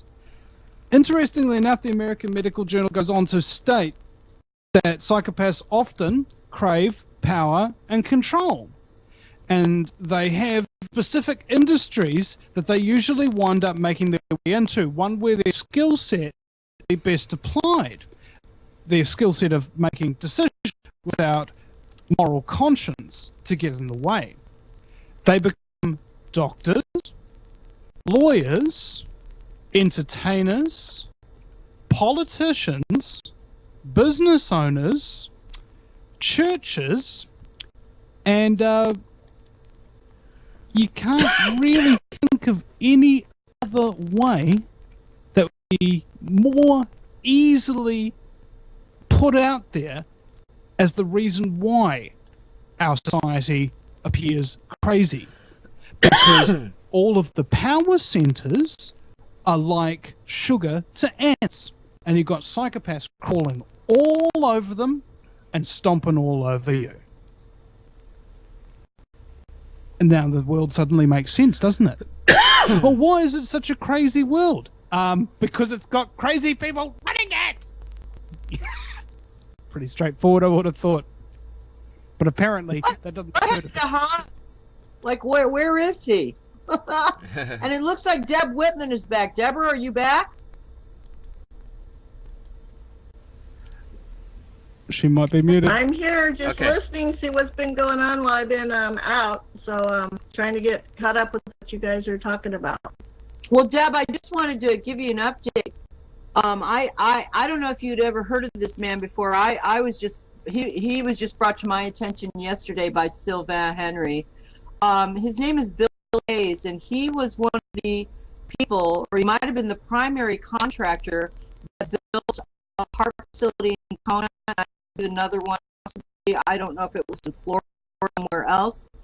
And he is online here with us. He's at the Bethesda Naval Hospital. His daughter, I believe, is in critical condition. And the backstory on this is that they have taken out like almost every single family member of his family. And he was one of the people involved in the actual construction of 2 of the heart facilities. And he's been obviously terrorized, real. And his family has they've bombed and killed. So he's got a headset on. He's at the Naval Hospital. He's not right here in the live chat, but he is on the live stream page, typing in a few things here and there. So had you ever heard of this man, Deborah? He was involved with the construction of HARP. No, I haven't. This is the first I heard, and I'm really curious. I would love to hear more. I'm sorry I missed out on anything. Yeah, I would definitely like to hear more. I'm kind of concerned when you mentioned that his daughter was in a naval hospital. That has a lot of concern right there. I know. And that I is hope she exactly makes it out. I'm concerned about that too, but you know, we don't know that much about it. But boy, oh boy. Yeah. Anyway, so I wanted to let you know that this man's name and story was briefly told to me yesterday. It's very alarming. Someone just typed that he is an amazing informationist. He's from a military family. He worked on HARP, and most of his family did as well. And he just described earlier in the chat that his wife passed away, then a brother passed away, then a sister passed away, and his daughter is now in critical condition in the hospital. This is a heartbreaking situation of what the government does to people that to intimidate and just ruin their lives completely when they're involved in they're trying to isolate you. Yeah, And I there's would no like. way, I there's mean, no way of isolating you better. Oh, sorry. Go ahead. Yeah, excuse me. If there's any way you can get me contact information or have them contact me, I would love to talk to them further. So, yeah, okay, it's very interesting. What you need to do now is just start to speak, because he has a headset on. He can hear us speaking. Okay. Oh. So if you will just tell his name is Billy Hayes. Bill Hayes. Hello, Billy. And just tell him who you are and tell him how to get a hold of you. Okay, go, Deb. Yeah, my name is Deborah Whitman, and hold on just a second. I'll be right back. That was like the most awesome introduction I've ever seen, Deborah. My name's Deborah Whitman, and hold on, I'll be right back. Well, I know, I'm so sorry, but I've got little kids sleeping upstairs. I had to close the door real quick because I get rather loud. So, excuse me, but okay. My name is Deborah Whitman, and I'm the founder and president of a nonprofit in Davis, California called Environmental Voices. And we deal primarily with, or our mission statement is providing research and education about toxic chemicals and how they affect our health and environment. So that's why we deal with geoengineering, we deal with fracking, we deal with GMOs, all of that. But the number one thing that we're working on, and I have been since 2006 when I learned about it, is stratospheric aerosol geoengineering, and primarily the health effects and how it's destroying the trees and our environment. So I'm really open to hear. I have a lot of, I'm not a doctor or anything, but I deal with people that are sick all the time with various issues that usually relate back to heavy metal exposure and that type of thing. But I would really like to hear more about this story and about how these people died, what illnesses they had. I'm just really curious about that. So if you could reach me, my cell phone is 916-595-7197. That'd be the way to reach me if you can. I do have an email. You want me to give the email out, Lexi? Do it. And repeat your phone number real slowly, so maybe he's got something to write with and he can write it down. Hopefully. Okay, go ahead, Deb. Okay. 916 area code 595-7197. And we also have on our board an attorney. So I would, be talking with the attorney who's the vice president of our nonprofit, and kind of finding some information, see if there's anything that we can do to help you. That's primarily what I'd like to do. So my email is Deborah, DEBORAH, Whitman, WHITMAN, at AOL.com. And if you can't remember all that, go onto our website, which is environmentalvoices.org, and you can find my contact information there as well. So, okay, wait a minute. Bill said to use the Skype text. Deb, do you know how to do that? Can you see below the screen here where you can type in stuff? That was great. No. Okay, well, I'll do it. Okay, I'll do it for you. Okay, Deb, just talk real slowly, and I'll type in the information. Give your phone number and stuff. Go. Yeah, because I shrunk you, and now I can't see you at all. So, okay. You can go to the web. I shrunk Lexi. I know, I shrunk Lexi. I don't know where you guys are now. I'm not going to do anything because I may lose you. Okay, so here we go. It's environmentalvoices.org. And where it says contact us, has all my contact, has my phone number and information there. And then Deb, repeat your phone number, please.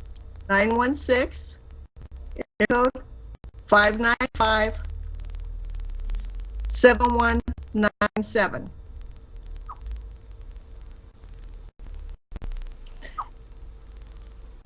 And then my email, are you ready?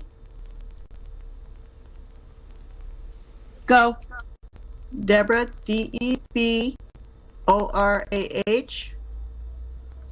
J, Whitman, WHITMAN,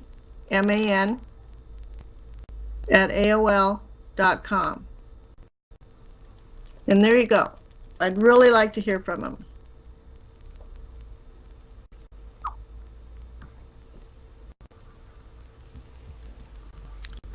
Okay, there you go.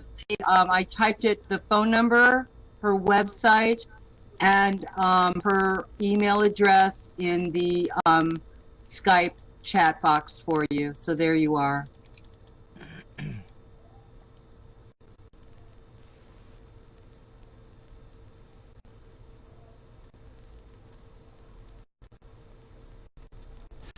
Well, there we go. If he gets in touch, he gets in touch. And also, there's another thing. You're in the hospital because why? Billy, I'd like to know. Is there like some kind of, I don't know, heart-related illness? You know? No, Vinny, it is his daughter that is there in the hospital. It's his daughter. Sylvain told me that yesterday, and then earlier in the chat box had indicated that it's his daughter that's there in the hospital at Bethesda. Oh, okay. You know, it's something I believe we all need to start dealing with is reality. Don't you think? The reality of what happens to people when you speak out against the agenda from a high pulpit? You know? People say the truth shall set you free. Hell no. I don't think it does, actually. It turns you into a frickin' prisoner. Well, I know. I'll tell you a story that happened to me, and that is I had just moved to Davis, California, and wasn't familiar with the community, and I had just started my nonprofit, in the documentary film The World According to Monsanto came out, and I bought a copy, and I rented the library, and I showed that film in Davis. Well, I didn't know until after the fact that Monsanto lives 2 blocks from where I live, or their offices, excuse me, 2 blocks from where I live, and that they fund UC Davis Ag Department. And so they kind of explained why I got a standing ovation. Everybody was coming up to me and thanking me for bringing that film to that community.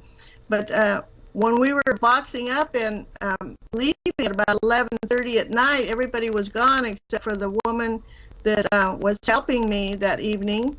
And luckily somebody warned me about Men in Black, because I went out to my car to load it up, and right next to the car were 2 young, attractive men in black suits and ties in a black unmarked car sitting there, and he had a tablet on his lap like he was taking notes, and they were watching us from outside inside the windows.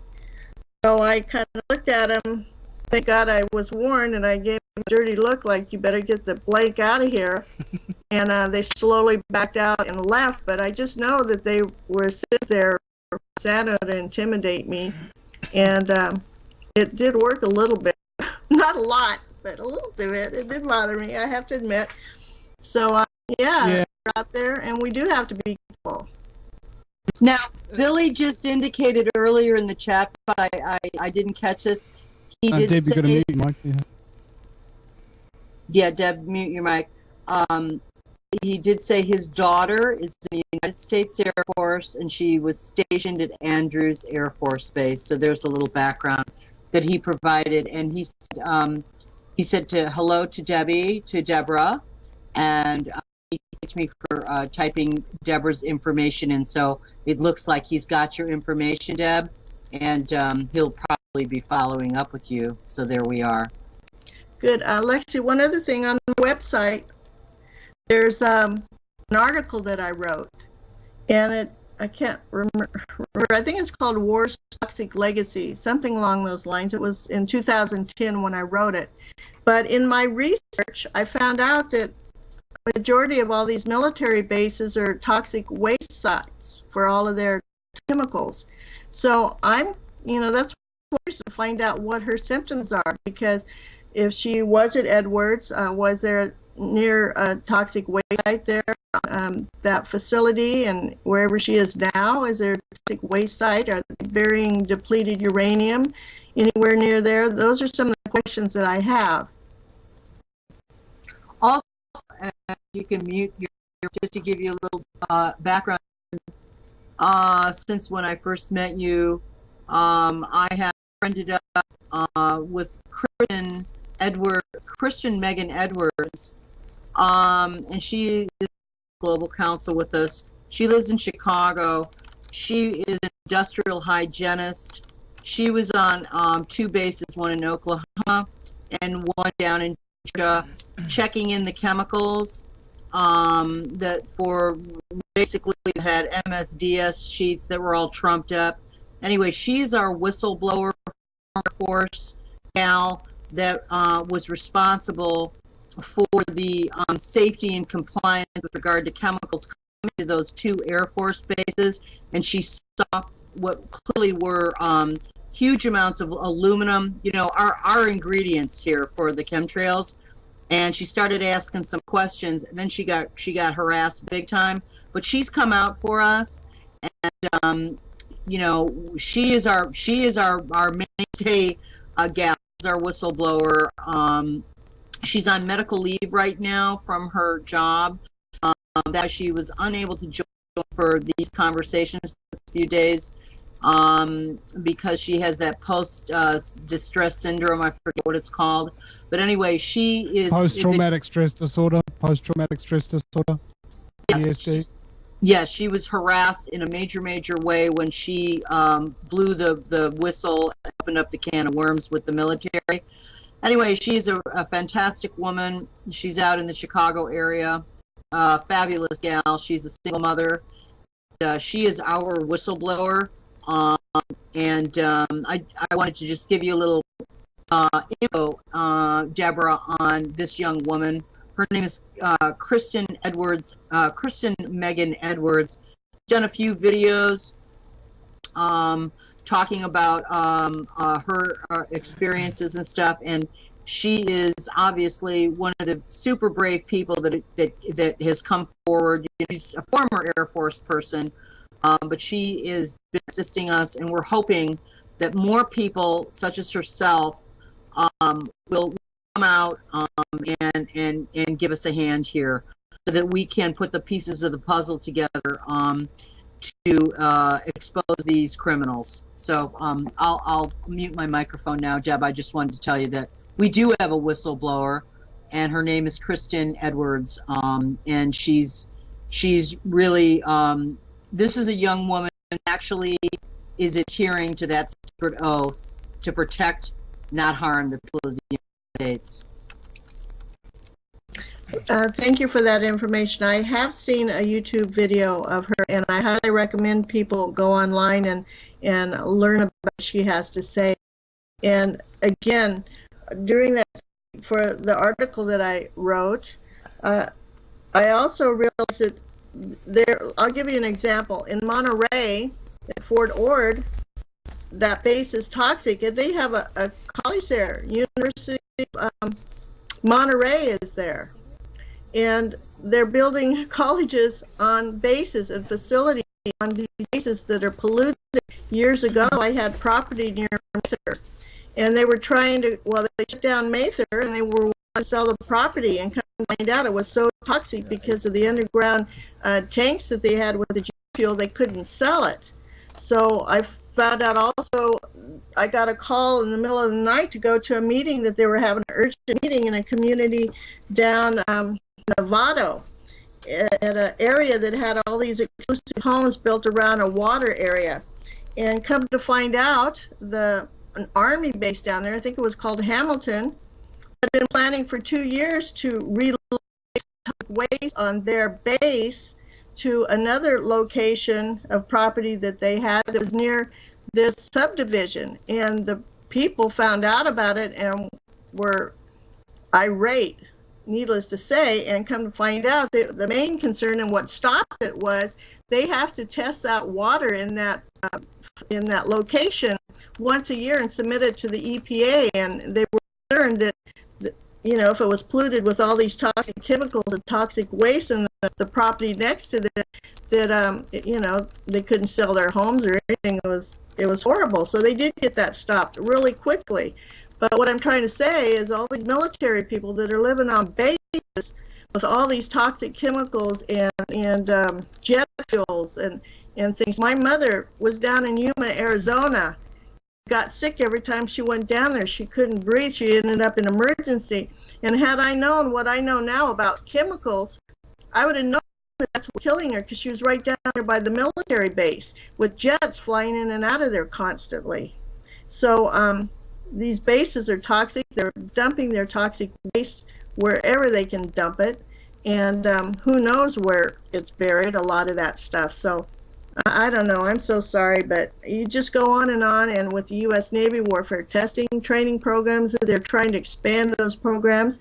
If you want to learn about what they're doing with the marine mammals and our fish, and they're detonating bombs and missiles and torpedoes along the California coast and triggering earthquakes, you need to go to Agriculture Defense Coalition.org.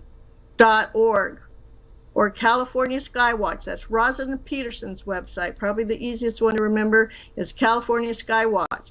And click on the U.S. Navy Warfare Testing and Training. Learn what they're doing. The military complex. And you just think what the United States is doing. Do you know what Russia's doing? Do you know what China's doing? Do you know what North Korea's doing? All their toxic chemicals and the uranium and depleted uranium that's going out. I can't understand why we're still alive. I really don't understand that. So we need to get war stopped, number one. And the bankers like the wars going on. You try to explain to me why we've been in war for 11 years. With all the technology and things that we've got, it's because of money. The steel companies are making money. The aluminum companies are making money. The petroleum companies are making money off of war. And hey, we just had a new addition. Planet. Yeah. Thorsten. Oh, hello. Yeah. I got a weird what's it called? a really weird situation with this shows that anybody who's not speaking has to have their microphone muted, or else it distorts everybody else speaking. Yeah. Okay. Yeah. Yeah. It's a lot to remember. Yeah. Don't worry. I just added you. I don't know if you have some time here. You can follow us. Just mute the microphone. And if you want to talk, you're very welcome to give your opinion or ask, or I don't know. I mean, I got just a recommendation to add you, so welcome here. Okay. I don't know who want to talk now. Okay. Actually, I will mute myself. Was just talking. Ever finished talking? Yeah. Well, I think I was finished because I'm really worked up talking about the military and what they're doing to the planet. So I think it's time for me to listen for a while. So go ahead.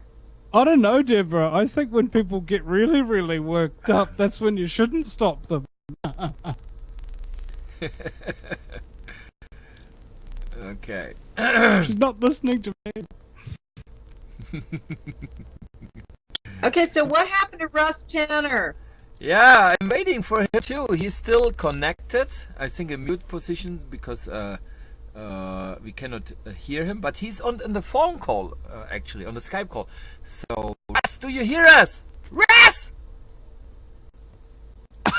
Russ! Maybe he was... Maybe he fainted because of smelling the chemtrails. Because I don't know what happened. Last time he was here talking. He said in half an hour he's there. Rasta is still alive. Hope so. Okay. Yeah, it always makes me, like just before I faint. Sometimes I like chemtrails too. Yeah. My things, but maybe don't recognize them because we are so we having the custom to all that nose. I mean, in Mexico City, for example, we cannot even smell the flowers anymore. I mean, it's just neutral. I don't know, neutral, how you call it. I mean, the senses of smelling gone here in the city, also because of the pollution and everything. So, no. Well, that can't be good for Rexona. Yeah. Okay. Little time as to say hello to Thorstein. Could you tell us what you're doing here? Where you're living? I think Lexi, you need to mute your mic. Okay, I will mute myself. So, Thorstein, it's your turn. Yeah. It was a conversation between and a friend about 2 years ago about someone talking about chemtrails, and I thought this was a rather crazy idea, but instead of sorting it out as such, I started to do my own research, and I'm a photographer, amateur photographer, and actually looking at my pictures back in time, I could see what this person was talking about.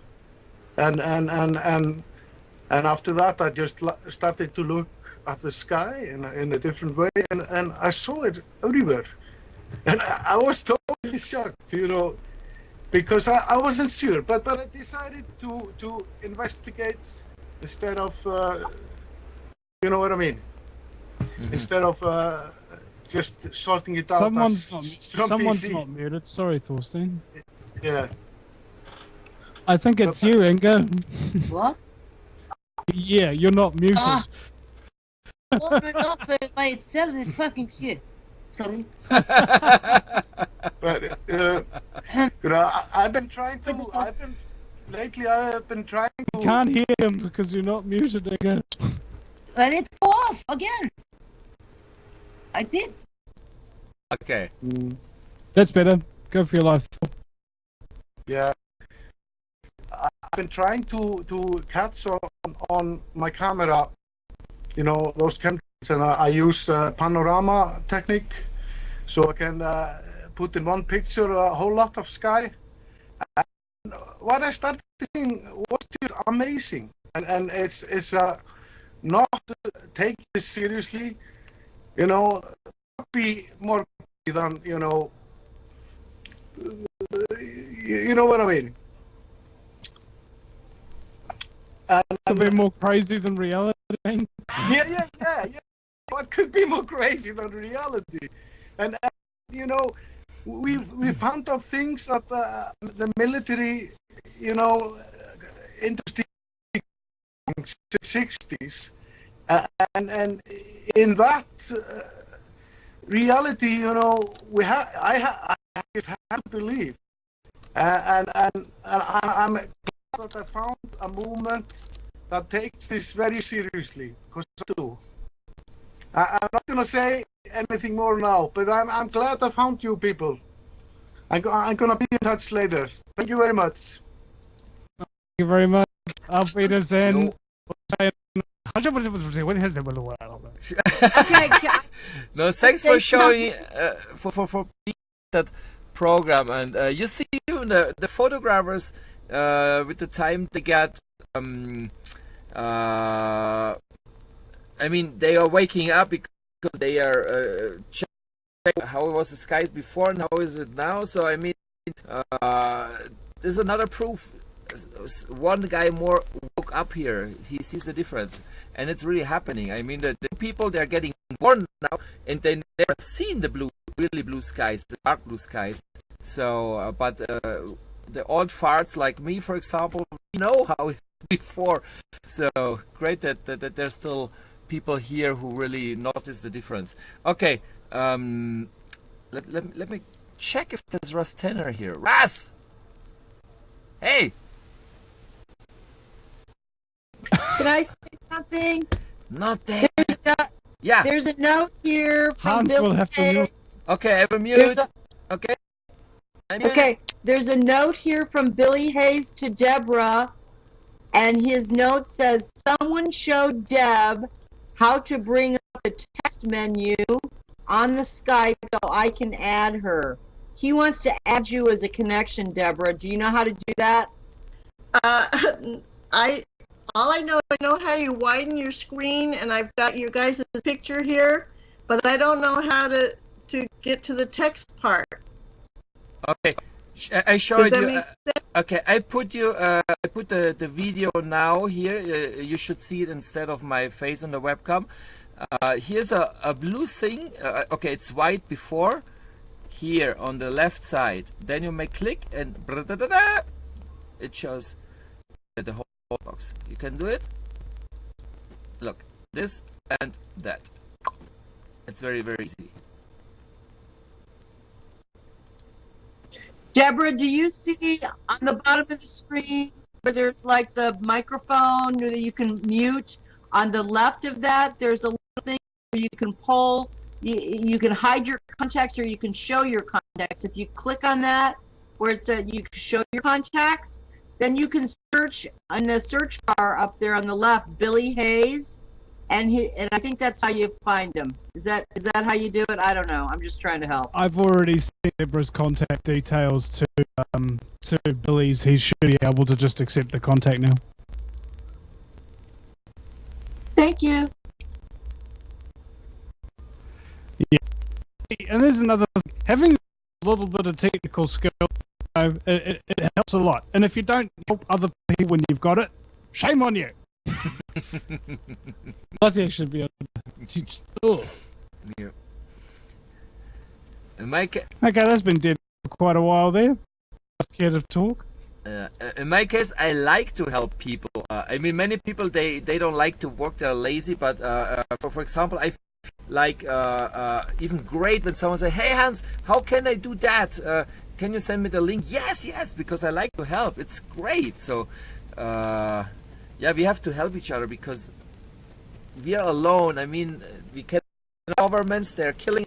I mean, we cannot even trust in authorities anymore. They're corrupt. They're against us. So I mean, it's up to us to help. So please, people. Okay, myself on mute. What I will do is now I will cut the conversation with Russ Tanner because maybe he is not even watching there, and we have to wake him up with a call to let it ring. Okay, what I will do is I'll kick him out and I will add him again. Okay, now he should be out. Okay, let's see. And I will call him. Okay, now here you can see it's calling. So let's see if we pick up. Yeah, because we have to really to listen at Russ Tanner. He's a very, very interesting guy who knows a lot about the cameras. Let's see if he picks up the phone. Pick up the fucking phone! Okay. Apparently yelling at somebody through a phone that they're not actually on the other end on doesn't work. Exactly. Just joking. Okay.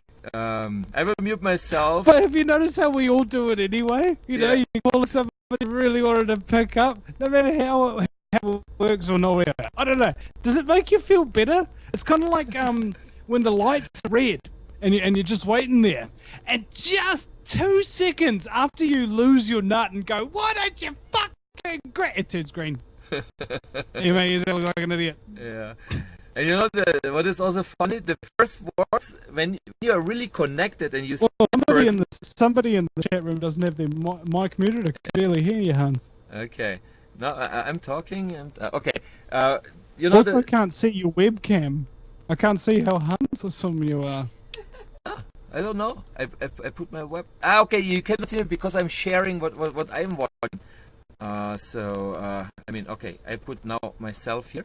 Okay, the first the funny thing is when you call someone, the first words are, "Can you see me? You hear me? You know, I mean, you're already there. So at least it should work." But it's funny. They can on live stream. I've got the live stream going on the computer to my left, but I can't see you on the Skype. I've got basically like a black thing, like you've got some tape over your webcam or something. I don't know. I should be there right now. Okay, let me see if it's the camera. Okay, I turn it off and I put it on. Now you should see me. I don't know why you don't see me. Fun. Nah, it looks like there's something blocking the camera. Yeah, but I'm there. If you open the live stream channel, I'm there. I can see myself on the live stream channel. So. Oh, I know. I can see you on the live stream channel too. Yeah, I don't know. Maybe Skype is blocking my picture. I don't know what happened. Anyone can see me on the live on the Skype call, or is it just you, Lexi? Can you see me? Can you see my video on the live stream on the Skype call? Can I see your video on the Skype call? Yeah. What video? Yeah. Video. The webcam. Exactly. The webcam. Can you see me? No, what I see is over on your live stream. I see you and Vinny. Vinny's laughing. He's talking as usual, and you're smiling. But that's on the Project Lights Out you stream. Okay, but here on the Skype, I ask you here on Skype. Can you see here? No. No. That's funny. I can't see you. You know what it is? It's a blue. There's a box. Okay. With the round circle going round and round, but no picture of you. And Inga's is doing the same thing. Okay. Billy Hayes has a question mark. That guy Thor's a question mark. The only people that I see are Deb, which is Yellow Tulips, and Vinny. Vinny's live. Vinny's very alive. Yeah. I don't know what's happening. I mean, It's because I'm probably the only one with a paid Skype account. Yeah. I mean, I can now I put on Manicam all what I can see. I can see Vinny perfectly here. Also, if you're not going, do you have the latest version of Skype as well? Because if somebody has a paid version of Skype, you can have up to 10 people in the conversation, but they all have to have Skype as well. Okay. Let's check the version, because the version of Skype has to be the same. If not, it's not compatible. Okay, I have the version for all the people. It's 6.14.0.104. This is my version I have. 6.14.0.104. If you have a number which is less, then you have to update Skype. 6.14.0.104. It should be the last one. And you can check that also very, very good if you go to the help one. Okay, I will live stream that so you can see that maybe. I don't know if you can really see it. The help, and then say checking updates, and then there should be this. Yeah, you have the last version. So With this you can be sure if it's working.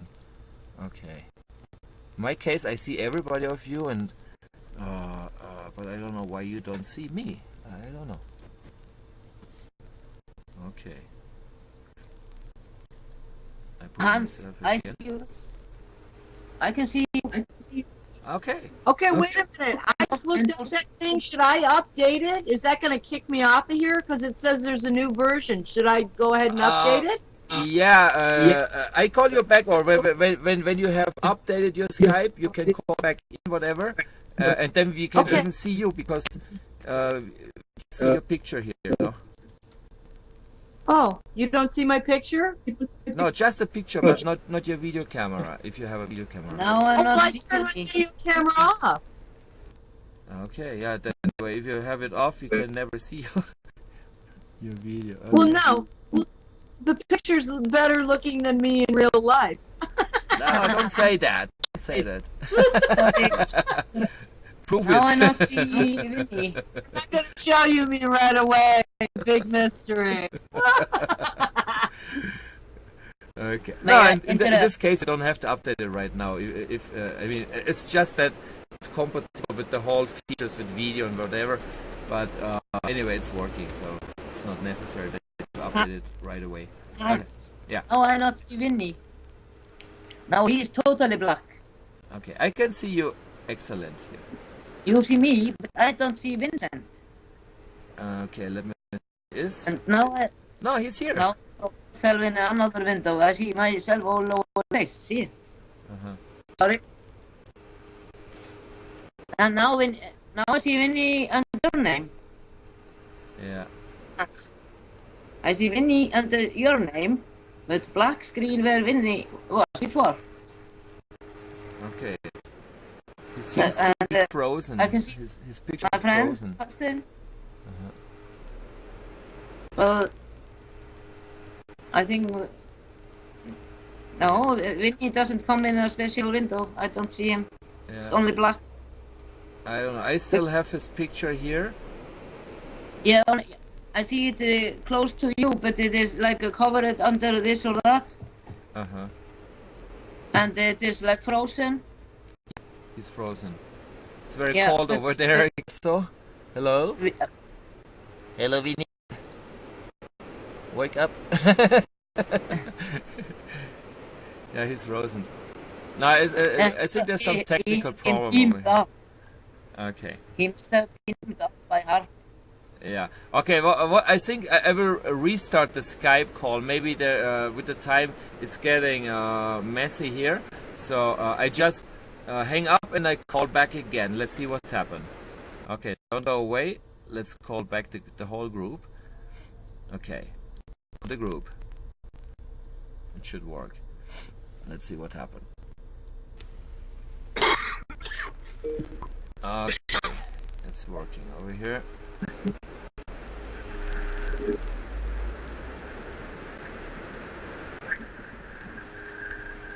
Okay, I think Max is anyway there. Stoney also hang up, so let's get rid of some people.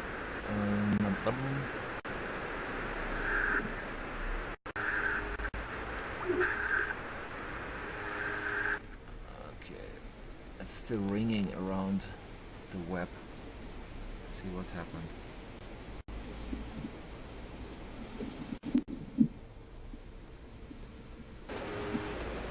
I have answered your call, but I don't see myself here. It's okay.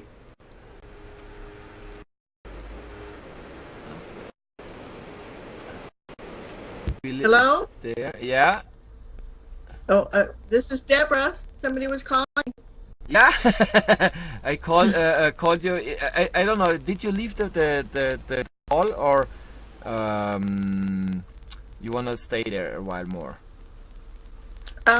I do need to go for a little bit, but I'd like to come back. How long are you going with this? It depends on the people. I mean, I'm tired as hell, but I can stay awake for one day more, so don't worry. There's no time problem.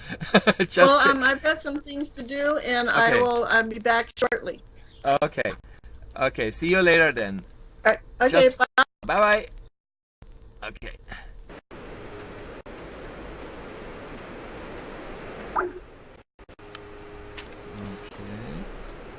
So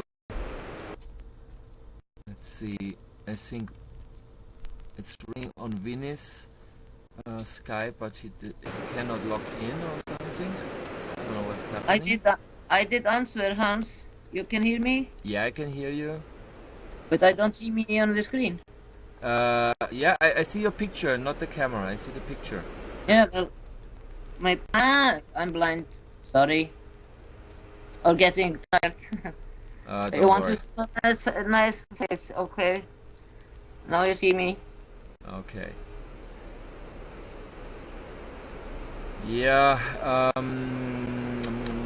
Okay. Okay. Here it says Lexi May Hunter is using a Skype version which is not compatible with group video calls here. So I have to send this message so that she can update the Skype. There's a lot of echo here. Okay. Whatever we'll do, I have to go to the bathroom and I have to get a cigarette on. I will log off. I'm back. Who is back? Vinny's back. Vinny's back! That's great! Welcome! I saw... We were thinking you're frozen, man! It was only just autumn in New Zealand, but my computer got frozen already. God, that's why, because you were like, oh! For some minutes I said, what happened with him? But he's alive, that's good. I feel better now. I have to take a shit. Sorry, I have to use the bathroom, and I will get a beer and smoke. So I give you now for, I don't know, 10 minutes the word. So entertain the people. I will put you here. Big, very big. It's funny you should say that. I was about to get real hungry and like go. I mean, we still have Russ Tanner here, and he will talk for 2 hours. We can learn about chemtrail smelling and whatever. Allegedly, we have Russ Tanner. Yeah. Let me see if he's answering the phone. He's not like a Russ Connor. Where's Russ?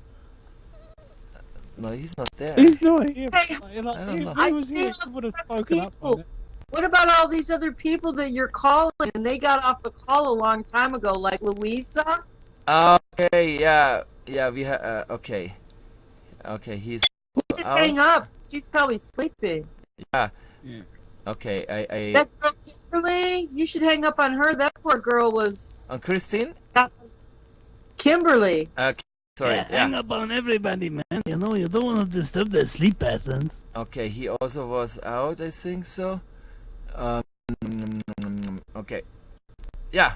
Billy, I don't know. Billy, are you still here? Hey, and what's good, Hans, is that now I can see you on my Skype. Ah, excellent. We've Now it's actually working. corrected a number of problems here. Yeah. It should work. I mean, I can see you all, guys. So you should see me too. Okay. I will have to go. Right, there was somebody whispering mysteriously there. Yes. Okay. I will have for some Who's minutes. the mysterious whisperer? Yeah. Okay. I will, Hans, wash your hands before you come back. okay. It's Billy Hayes whispering to Hans Yeah, there's some harp. from across the realm of Skype. Okay, I will mute myself, entertain the people a while. I'm back in some minutes. See you around. Vinny, what time is it over there? It's 5:55 in the afternoon. Roughly. Okay. I invited Paul Mack, who's in Melbourne, to join us when he gets home from work, so maybe he'll join us. Yes, join us. Join us or die. Hey, in fact, that could be a great chemtrail pitch, don't you think? Chemtrail protesters, join us or die. Because they die if they don't. Maybe that's a little bit harsh. Right. I mean, it's not. I mean, you want to motivate people something that's fun. You know, for me, staying alive, that's pretty awesome. You know, maybe I'm just the only person to be appealed to by a campaign like that. You know, In fact, hey, seeing as politics is so BS anyway, why not run as a BS politician? No, seriously, like get up there and say, hi, I'm Vinny Eastwood from the BS party. I want to sell out the country to foreign interests, sell its assets, get us into more debt than we could ever really conceivably pay back, and sell everybody off really as slaves, really slowly but surely through progressive taxation, and essentially curtail freedoms in any way that are conceivably possible and make life harder for everybody, and also ensure that you get dumbed down and that kind of thing through the education system which we control and what have you, you know. That's what I'll do for you, ladies and gentlemen, but it'll be complete BS. I'll be telling them the opposite of everything that I'm going to do. And that way, when I renege on all my campaign promises, everybody will expect it. You know, don't you think that's a good idea? I could run for the clown party. The clown party. Vote for me, everybody. I'm way less corrupt than the rest of these clowns. And I didn't cost $500 billion either. All it costed was your soul. Doesn't politics actually just need some kind of a comedy sideshow? Doesn't it need to be among its... Sorry, I'm ranting. I think we have a mayor in Reykjavik who actually started out like this. You're describing, don't you think, Thorsteinn? Yes. There was a campaign here in Reykjavik, and I actually won. And they have run the city for 4 years, and they are not any worse than the other parties. Let me tell you. Okay. Well, so what did they do? What did they promise? What did they do? They promised a polar bear in the local petting zoo, and more free stuff for disabled and unabled and morons and like that. More free stuff for morons. See, now there's a campaign pledge that people could really get behind. Yeah. Oh my God. He's promising me free stuff. Yeah. Where's he gonna get it from? Oh, he's the government. Well, where does the government get their stuff from? Well, they get it from me. So you telling me he's gonna take my stuff and then give it back to me and then tell me that it's free? Well, yeah, pretty much. Well, that sounds really awesome. I think I'll vote for him. What do you guys think? It's kind of like the level of thinking of the average voter. Oh, I don't want to insult cows when I do this, you know. The mayor, he also he said he just wanted a more comfortable inside job. He was tired of working outside hard labor jobs, but he actually never did that. He was a comedian. So, let me get this straight.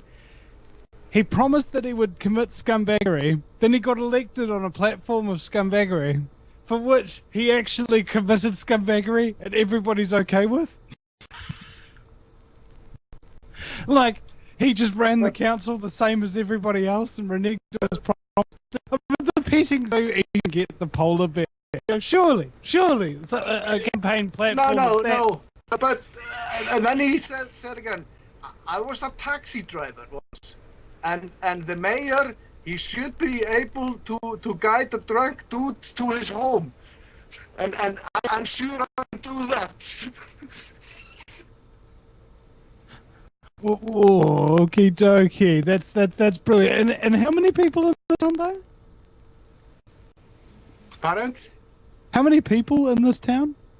A little bit over 100,000. 100,000 people? Freaking awesome! That's quite a stellar achievement. This is the capital of Iceland we are talking about, Vinny. The capital of Iceland elected a comedian. Yes, this is the Ice Age committee, you know? Yeah, the Ice Age committee. Yeah, you know? But he have been a better mayor than many before him. The others are playing a play. He is actor, you know? He can play. Well, So- I don't think that being genuine kind of goes with the territory. I mean, look, seriously, an honest Prime Minister would be a dangerous thing, you know? He'd meet up with dictators and what have you, and instead of shaking hands with them and selling them weapons of mass destruction, he'd like insult them or something and start a war between you and that country with weapons of mass destruction that private contractors that were on the same party as you friggin' sold them anyway. You know, honesty is actually it's a war thing, isn't it? You know, one person so believes what they want, and another person so believes a total other thing. And I think the only reason why you wind up coming to war with that is because one side is being dishonest about it. Don't you think? Either that or they're both wrong. You know? Well, they can be both right and both wrong. It depends on how you put up the question. You okay. got me? Oh, I yeah, say- yeah. It depends on how you put it. It can both be wrong and right. Well, I was thinking about left and right rather than wrong and right. Have you noticed how this... It's only color of the tie difference, blue or red. Now, somebody has... what's it called? Oh, damn! I completely forgot what I was just about to say. Nah, it's gone. It's gone. Mind All right, control. I'm gonna have to rant on a completely different tactic anyway. You got mind control, Vinny. Yeah. Either that or I've been on radio for about 6 or 7 hours and I haven't really had much to eat or much water to drink or had much sleep the night before and was up all weekend and actually have been really stressed out with my job and have a whole lot of things that I have to do and businesses to run and advertisers to hold down, you know. There's a long list of things that could be the reason. Shall we Before we complain? jump to mind control. You know, it's just... it's kind of like how in Saudi Arabia, every time something goes wrong, it's always Israel's fault. Like a water main busts in Damascus, and they go, "It was a Jewish conspiracy." You know, everybody jumps to conclusions, but you know, you got to have a little bit of evidence there. Yeah, truth is, probably just tired, stressed, that kind of thing. Now, speaking of which, Hans, he's been running the show for like a good 24, 48 hours or something like that. I say we give him a round of applause. I think you need to do it to me too. I have been here on since I'm one day ahead of you. Yeah. And Wow. I have been here since 16 March with you now, Vinny. It is 17 March with me. And I come here on the day before yesterday, in my time, 5 p.m. At my time, 5 p.m. And I stay till this morning on 16, maybe 8 in the morning. So now you start understanding my backs and the eyes. Oh yeah. Well, maybe your back needs to lie down. Yeah, well, I can sleep in my coffin. I don't want them to take my corpse. Yeah, no, but the problem is if you don't get some sleep normally before you hit your coffin, you wind up getting into your coffin earlier, usually unnecessarily. Well, maybe they can throw me in the ocean anyway. I can become a food for the fishes. Yeah. You can be buried in the traditional Muslim burial that they gave to Osama bin Laden. Like, you know, it'll be funny. Inga will die, and like a team of Black Hawk helicopters will like swoop over her house and then dispose of the body and just go, yeah, it was her, all right. I can join him. You could be Osama Inga. I have had many names with Osama Linka or something like that. No, I better stick with just Inka. Or they might shoot you with just an Inga missile. Vinny, shit. Okay, I don't want to get because of foul swearing words. Well, what is meant to be swearing words in English? I think you just actually created a new English word, censoritive. It's when you're sensitive about being censored. Yeah. Well, I'm trying to not offend these poor souls who see tape over the mouth. I can't offend them. They're dead. What? Kind of defending them? Well, I think you said something about you didn't want to insult these poor souls, but if they're souls, that means you can't offend them because they're dead. No, I say it is meant to be irony.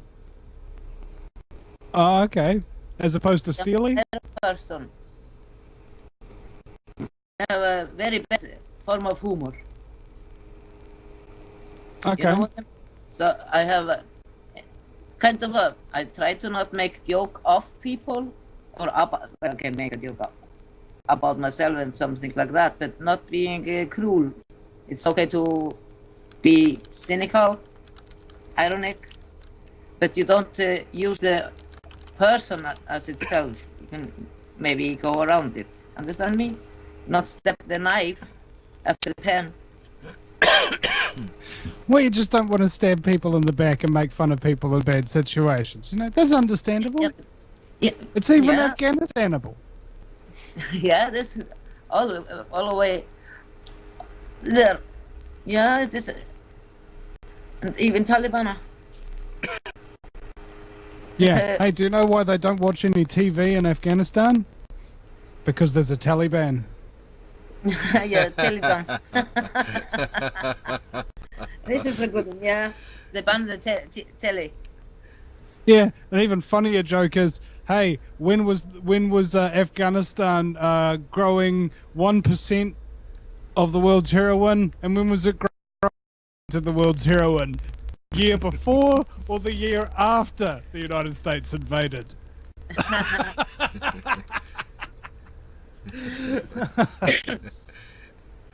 You know, you can't make this stuff up. And I think, yeah, drugs, man. Drugs is a very interesting topic, don't you think? Hey, we all consume them, don't we? Yeah.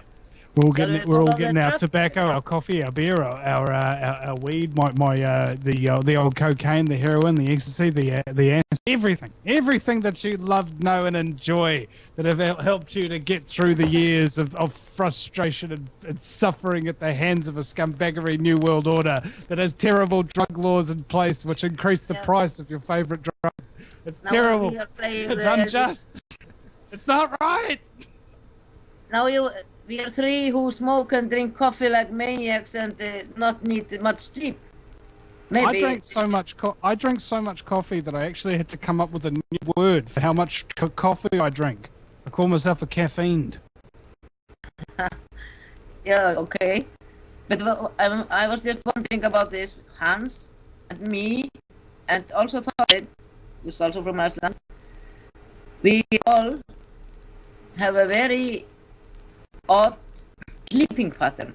We not need to sleep a lot, and we all three smoke and all three drink coffee like we get paid for it. So maybe this is the trick to play the harp the other way.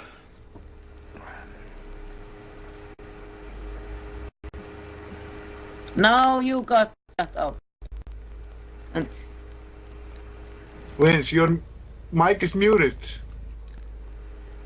Yeah, I tried to stop smoking cigarettes, and it's not actually that difficult to miss a cigarette day. Like just not have a cigarette on that day, or even a couple of days, or whatever. But when you don't have coffee, you actually really start getting bad withdrawal symptoms, man. Like badass fatigue, huge, massive headaches, all of that kind of stuff, bro. Coffee's got you by the balls. Apparently, it's more addictive than heroin.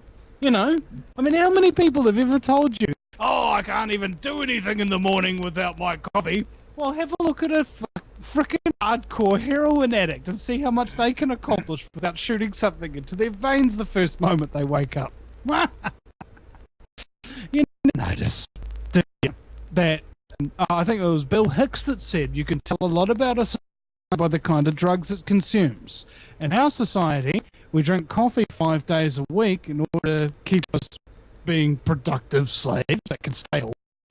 And on the weekends, we drink alcohol to make us forget about the fact that we're slaves.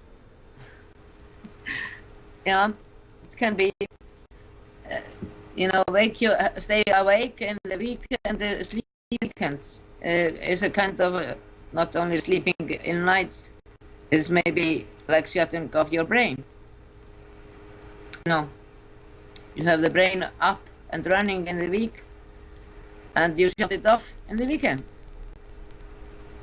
Yeah, and when it's running during the week, you're not actually doing something creative or doing any thinking. What you're doing is you're working at a slave job for a slave boss, you're making slave widgets for more slaves, so that you can further perpetuate the post-apocalyptic magnitude of scumbaggery that we've seen before us today. Hey, let nobody seen scumbaggery all throughout history, the kind of scumbaggery we will see today. And it's an empire based on addiction. Yeah. Which is why they define our words using a dictionary. Well, need is more correct word in my opinion. You feel you need something and are missing something, and they come to you and say, "We have this for you to fulfill your needs." It is maybe we are kind of addicted to needs. It's the one pill fits all category extravaganza, is it not? People just want to sit around and have problems that can't be solved by just chucking some money at a problem. It's like, I don't want to have to work on myself or anything of that nature. Yeah. It is kind of I like to sometimes. Well, I like to observe people. I like to go downtown and look at people who kind of are walking ahead of themselves. Their aura is almost too lost in the back. They're like hurrying to nowhere. Yeah. You know what I mean? Yeah. Well, it's in a hurry to live their life so they can die. Says the one who's smoking and saying I don't need sleep. Yeah, I can be your mama, so don't worry. Yeah. I'm an old woman. Yeah. Well, we're all old women in our own way. Hello. Hi. Hello. Lexi. Hello. I think I just saw Paul Mack come on Skype, so maybe he's gonna come in here. Do you guys know who Paul Mack is? Yeah, I call him Big Mac because he also has the special sauce that tells him about chemtrail secrets. Okay. Yeah. He's we can working add him. deep on the inside. We can add him. Let me see if I find him here, and I will add him right away. Okay. Oh, Mac. Okay. Too far with that special sauce joke. Okay, I'm calling him here.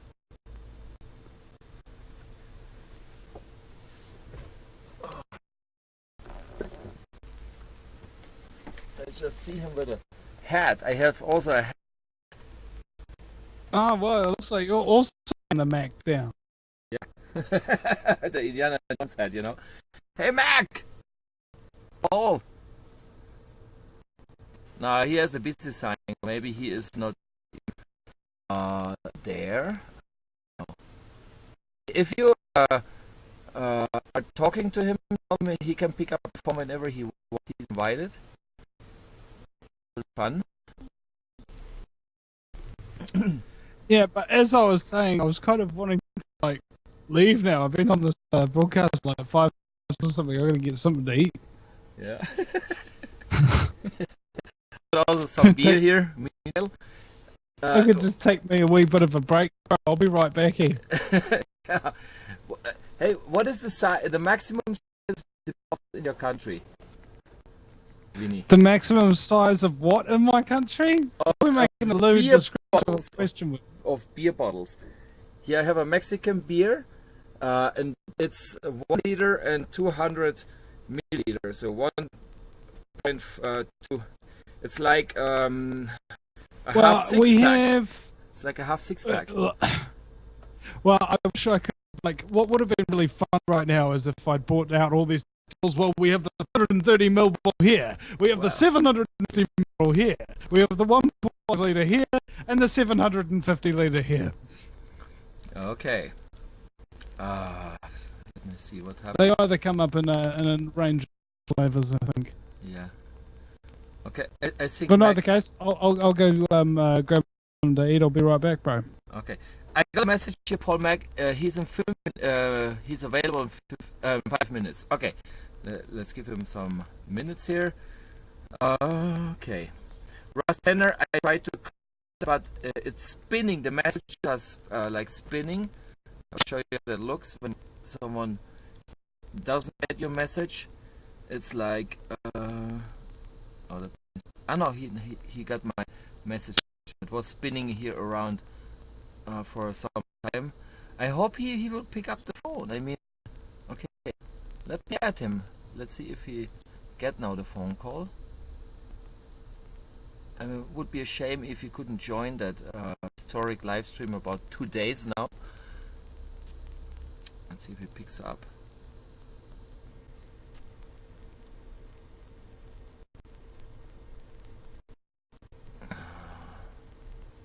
No, I don't think so.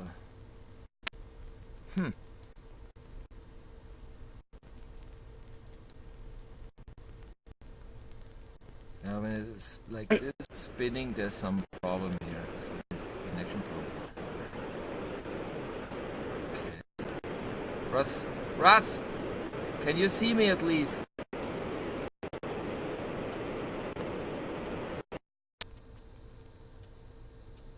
No, I think he cannot do it.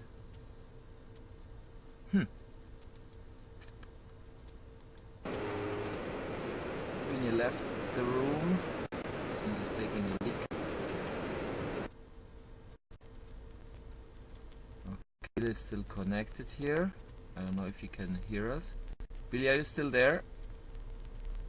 Okay, I know you can't talk, but maybe you can give us an inbox here.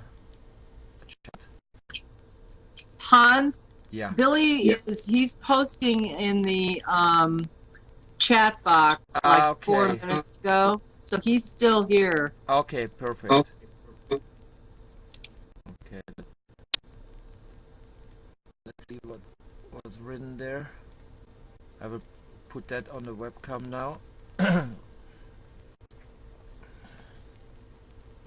Okay, yeah, I can read him.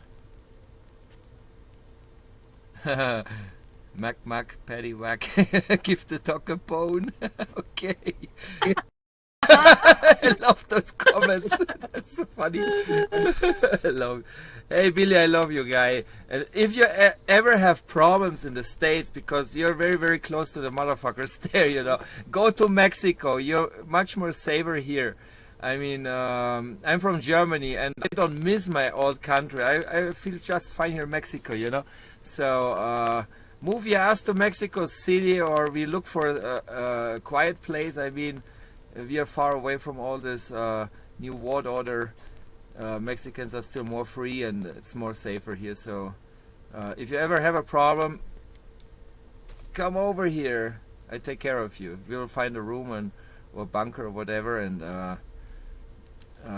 yeah, it would be a solution before they kill you, because I don't want to lose you. I mean, you're a great guy, and I admire you so much, and I'm so proud to be connected with you. So yeah, mi casa es tu casa, you know, my house is your house. So okay, let's go back to the chat box. If there's something new. Good Carm, oops, that's the summer snow. Okay, summer show. I have not seen that one. Okay, good. Okay, in some minutes we will have that Mac here. Oh, New World. Okay, I mean the New World tries to go into any place. I know. I mean, you can see that on Lady Gaga videos and everything. Everybody's watching that the whole world. I mean, they try to infiltrate themselves. Even the McDonald's. We have McDonald's in Mexico. I mean, yeah, they're here.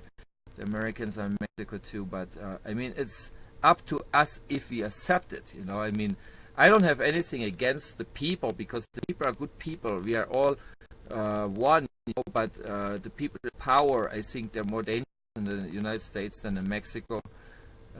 So I also think that technology, yeah, perfect. I think also that the technology in Mexico is not that advanced, like, you know, with the smart meters and what you have in the States. So we still have some surviving chance here in Mexico. So yeah, maybe would be a better place to live than in the first world places. Okay. Let me see. Especially if you love tequila and burritos. Yes, yes. Tequila is made in Mexico and is the best. You just need some yeah, not even that much money because tequila is really very cheap. Let's say under $6 you get a bottle of tequila, almost 1 liter bottle for $6. I mean, this is nothing. But apparently that kind of tequila is like quite dangerous. I mean, they're more like Mike Keelia, but more than tequila. Okay. I have to put you here.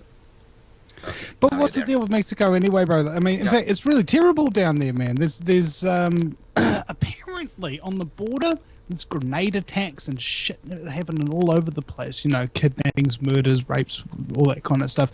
And the whole population's been totally armed as well. So nobody's got anything to physically protect themselves from any of the drug cartels or the police, who are incidentally paid off by the drug cartels. Okay, to overlook their operation. Yeah, not oversee them as well. Let me tell you something. I trust more the drug cartels than the government here. It sounds funny, but I mean, really, I mean, the government in the whole world, I think, is under control. They're just puppets and muppets, and you know, they have to follow orders. But I mean, if you are a good person, you don't get ripped off your head or whatever. I mean, this is what other countries think. They all think Mexico is so dangerous that they kill you, that they kidnap you. I mean, it's not the people.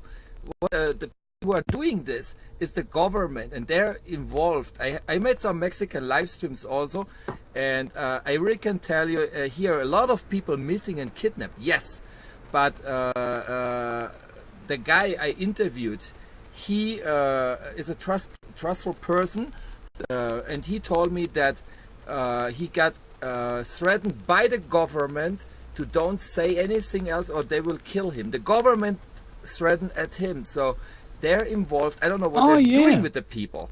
Maybe they make experiments or selling their organs or whatever, because it's not just prostitution. I mean, they're getting kidnapped even men and not just beautiful women they could use for prostitution. Also men are kidnapped.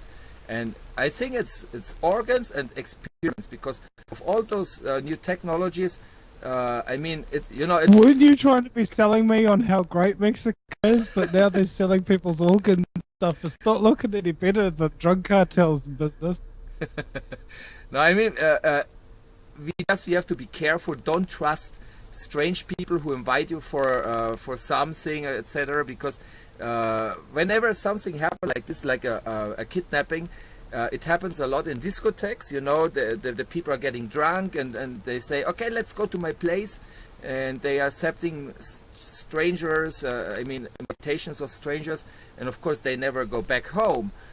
So I mean, people also have to be careful. That's why we also have to unite again, because we are living in a fucking separated world where everyone is living alone. So if you look for some love or for someone to talk, maybe you make that big mistake to join a bad company, you know, the kidnappers, for example.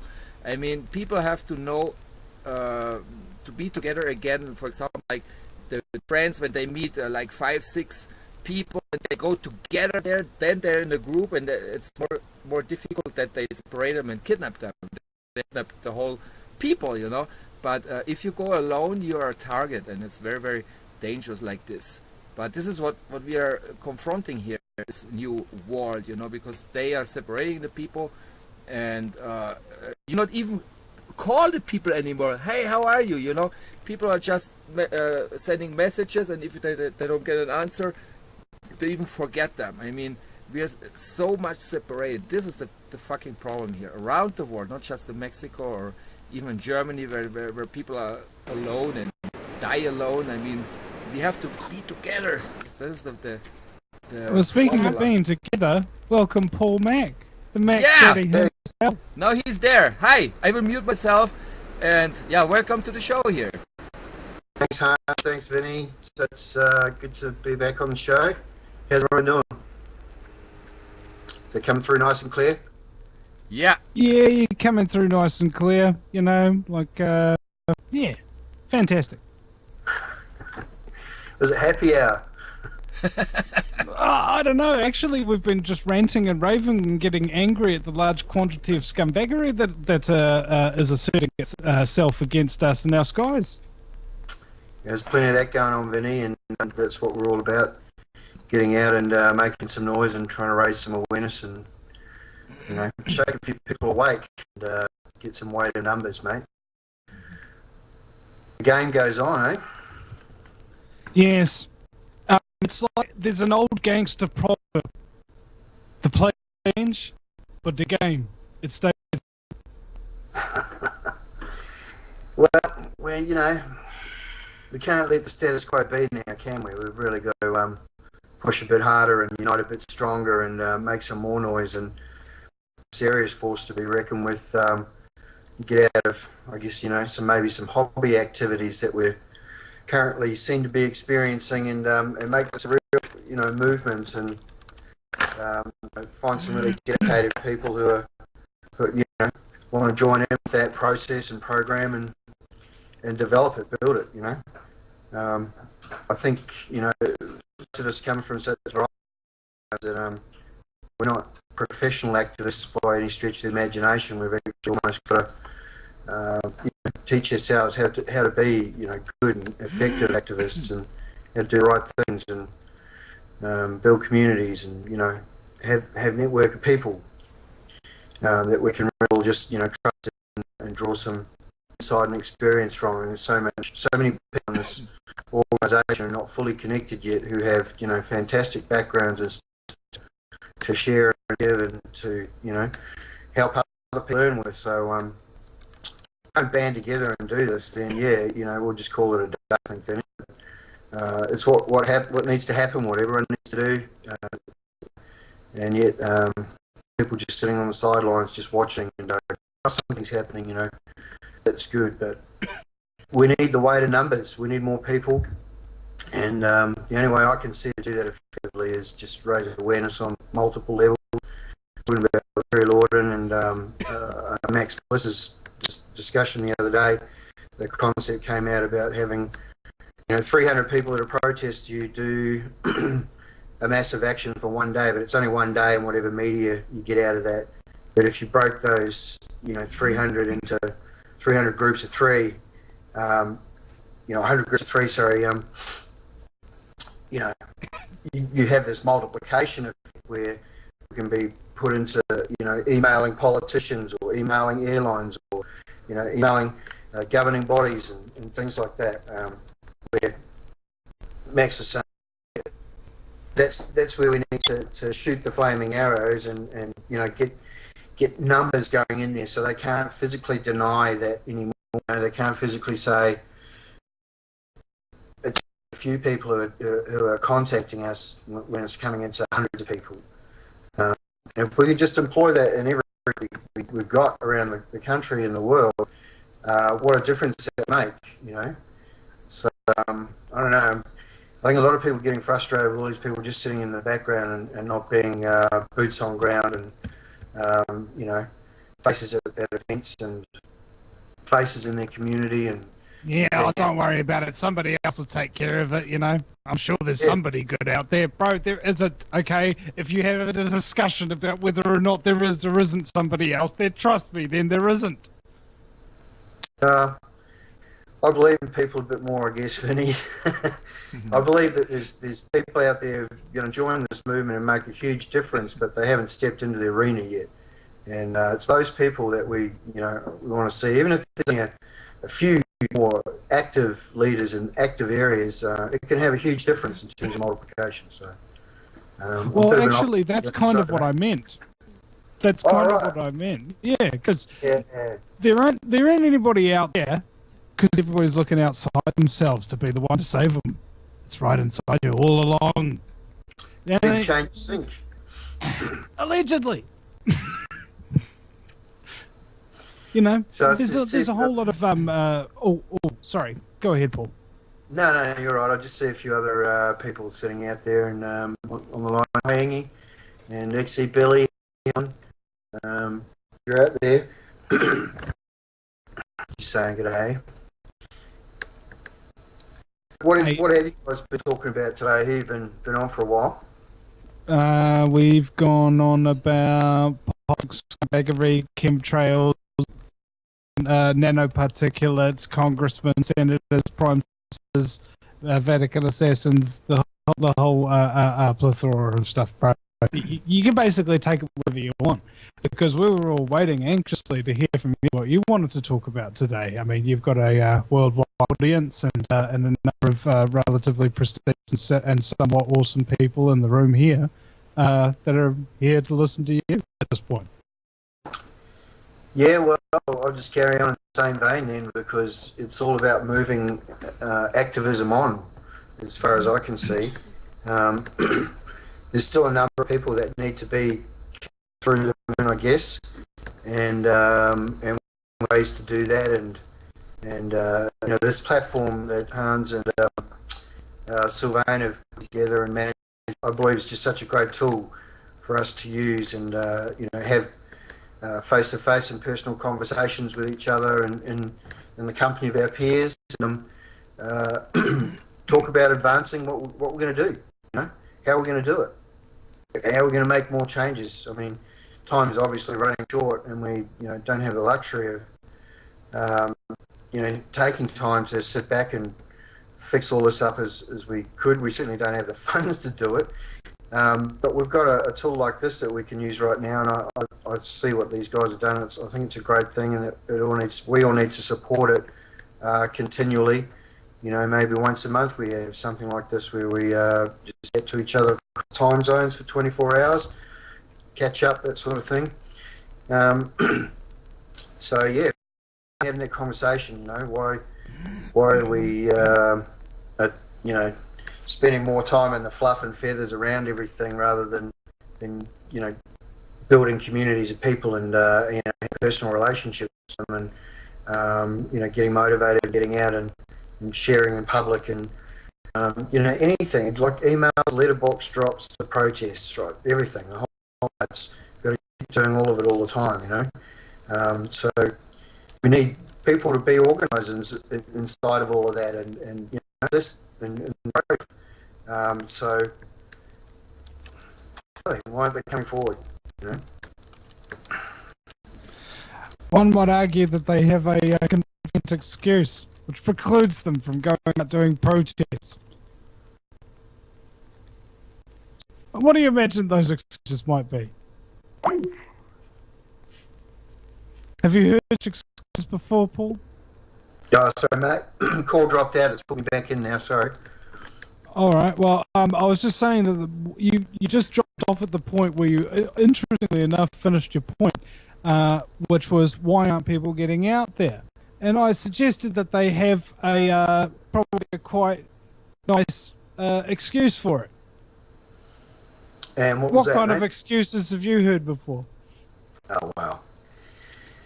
Yeah, them all. I mean, you might as well just say making tomato soup or something. I mean, it's all the same. The end result's the same, no matter what your excuse is. It's one less person, one less voice, one less placard, one less bit of pavement taken up, one less opportunity that could be available to us. So we are the power of one. I mean, if you're not engaged in it, why not? I'm a little bit frustrated by it all at the moment. Vinny should probably not get into a big rant, but I just feel getting a rant out is good. People love rants. I love rants. Incidentally, I came up with a song over the weekend that was 600 words and wrapped in like 4 minutes that was just nothing but ranting. Go for it. Yeah, no, I'm not into the big rant. I think it's a little bit revealing. Float with ideas. You never know. You might like it. No, I do like it, but so yeah, well, we're going to. I know you're a on ground activist, man with the microphone, the megaphone on the street. You know what I'm talking about in terms of protest. I'm the man with the everything. I captured the sound, the video, lead the protest, provide the equipment. It's just the one man comes in the car with all the placards and everything, and it's all been donated for. Yep. So everybody's pulled in some way. I think the key is it's not about elitism, like who's got boots on the ground, as you say. It's about who contributes and who contributes not. Yeah, well, same. But I mean, look, there's good people sitting there, and they could be doing something. So that's all I'm saying about that now. Well, why not? Well, should we count the reasons? Does anybody else have a reason, why not to do chemtrails? Something that you might have heard before. Why not? Why not stand up against chemtrails? Let me see. Not wanting to die, or starve to, not wanting the earth to end, not wanting criminals to medicate you without your consent. Sorry, those are all the reasons to be a protester. I'm sorry, I'm kind of going off on a tangent. By what's important. Interestingly enough. You know what, Paul? Actually, this is the thing.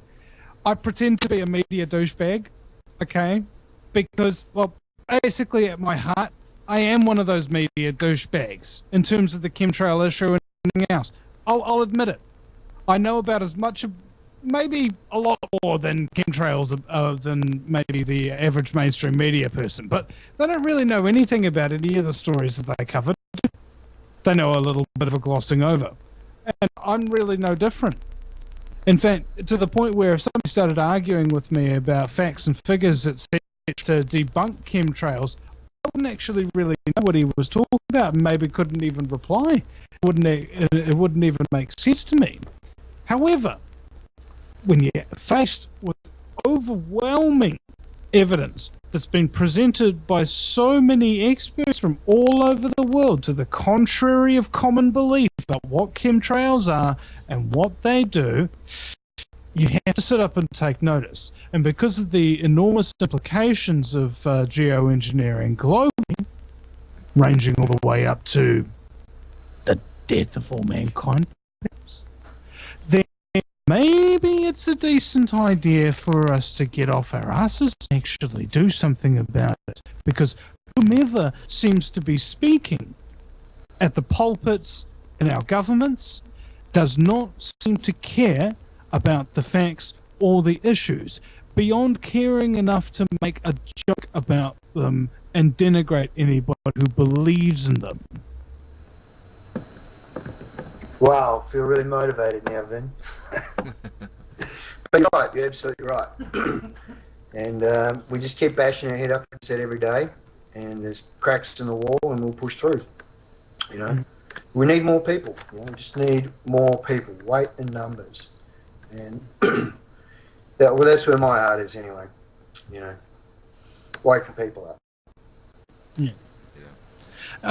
Do you actually believe that you can wake people up? Like, when I say woke up, I considered my wake up to be like about 160 documentaries that I got into like over a couple of months because the stuff was just driving me nuts and I was just like absorbing all this knowledge, right?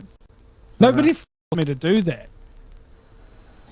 You know, I think it's the thirst for knowledge. I don't know what wakes people up. No, you just, like you say, you become awake, you know. It's not like, well, it is a like those on moments at points in it, but it's not like that the whole time, you know. It's like you do have to start researching for yourself and looking into things, and you know, pretty soon it all becomes apparent and you get the full picture, you know, and you're awake. But then you wake up some more, so when things start moving along, and I guess, you know, we just don't have the time to dally with that anymore. You know, we need to be more serious and more organised and more committed and more resourced. There's people out there with resources that need to come and engage and assist us. You know, so you know, it's here's the help. You know, jump in, get into it, find something to put your hand to inside of this, and you know, it might just be one thing, it might be a few things. You know, if you've got skills and talents, then you know, they can be used by leaders in the organisation to, you know, do stuff in the background like building websites and art and things like that. So, you know, if you've got skills like that, we'd love to have them right now. So, you know, think about how you can just give into the movement a little bit like that. And the old theory, Vinny, many hands make light work, you know. That's what we need to do. I had a personal encounter with how many hands make light work. Like, I think I had to move house recently, right? And it was just me and my mate and my missus pretty much for doing it. Like 4 days, moving back and forth. Must have been like about 20 trips or something in a van. Just grueling. The time before we moved, about 10 volunteers showed up. And it was done in like 1 or 2 trips. And it was just a bit of a pain in the ass. You know? There are certain things that can be accomplished with many hands you can't accomplish on your own, but also it's not just about how many people are there, about how good the thinking is, how wise the tactique. Because I was thinking about, let's say, the art of war. Well, I consider the enemy of humanity to kind of be ignorance to a large degree, which is something the media compensate for by giving them information that's I don't know, somewhat relevant at certain times, you know. And at 6 o'clock, the news. And by the way, everybody, there's a bunch of ruthless criminal sociopathic scumbaggery that are taking over the world. And here's Jerry with the weather. You know, just a little announcement like that would be nice. Just, you know, you don't even have to donate that to it, do you? Do you? Just a little important information over here, you know, critical thinking. Keep the patina up at the start of it all. X Factor. Yeah. It seems like it's going to be the death of us. That's, in fact, did you know that X Factor is one of the 7 signs of the apocalypse? Right. No, I didn't know that, Vinny. How do you come to that information, mate? I just made it up. Right. So what qualifies it as a 7th sign of the apocalypse then? I don't know. But when you look at X Factor and you look at how many people are drawn to it, like moths to a flame, you think, mate, the world must be about to end. You know? It's like a cloud so dark and deep and terrible and scary that you could swear the world was about to end as the storm rolls in. Yeah, we saw a couple of those in Sydney the other day. Looked pretty apocalyptic, actually. So a nice big electrical storm up there. But you people see that, you got to look for the signs in the skies for sure.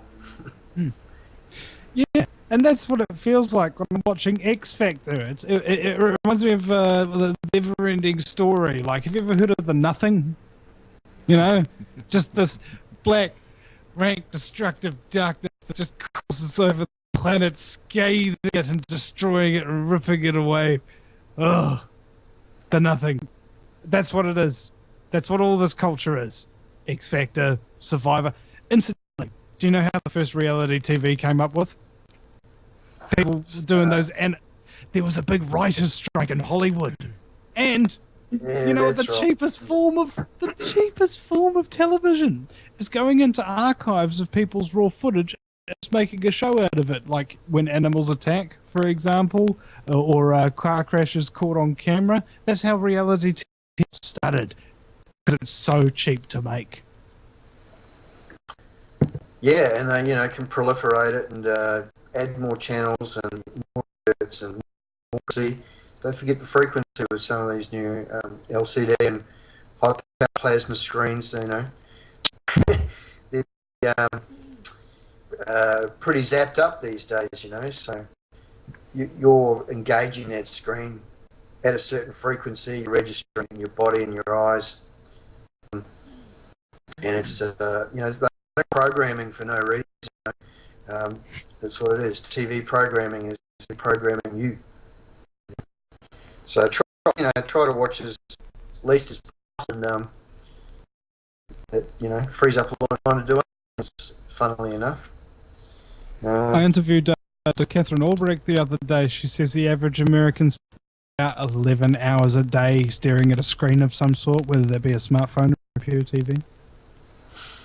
I'd say the average Australian probably would as well. I mean, the amount of time I spent online looking at computers, and I'm not a big fan of the smartphone, but had one foisted on me.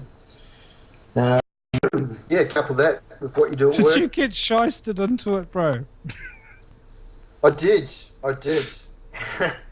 And company phone, it just was thrown at me and I have to use it, so it's all free anyway, so at least that's one thing. But this ain't nothing free in this world, bro. You know what they've got? Hey, there's this app you can download if you're like a missus and you don't trust your man. You can like grab his phone, then you can upload this app to it, and then she can access the whereabouts of your phone via GPS, so they know where you are, bro. That's why they gave it to you for free, guaranteed. Nah, just joking. Vinny, I don't think so. Stalker, eh? Yeah. Yeah, there's all sorts of little locator apps you can plug into your phone. Depends. Well, their parents do it. Their kids, apparently. Oh, true. At least I've seen it referenced in TV shows. Yep. You've got some time before your wife does that to you, Vinny. Oh, yeah. I mean, well, interestingly enough, I work from home, so she knows where I am. A lot of the time, anyway. A lot of the time, yeah. Yeah. And then just leave your phone at home. You can't take the battery out of an iPhone, I find it disturbing. That is kind of annoying as well. And, I come with a really lame joke to that. I come with a really lame joke. Go ahead, sorry. No, they give you a day's use out of the battery anyway, so I mean, if the power were to go off, unless you had some other means of charging it, pretty much you're going to be without communication, aren't you?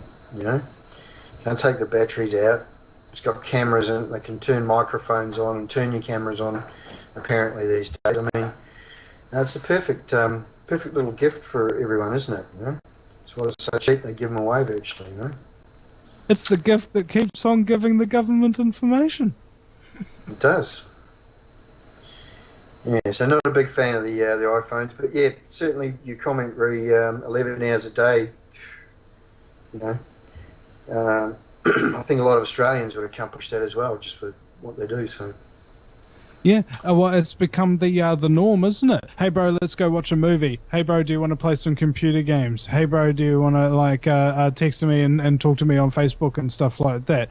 Well, that's all social interaction has become now as well to it for a large degree.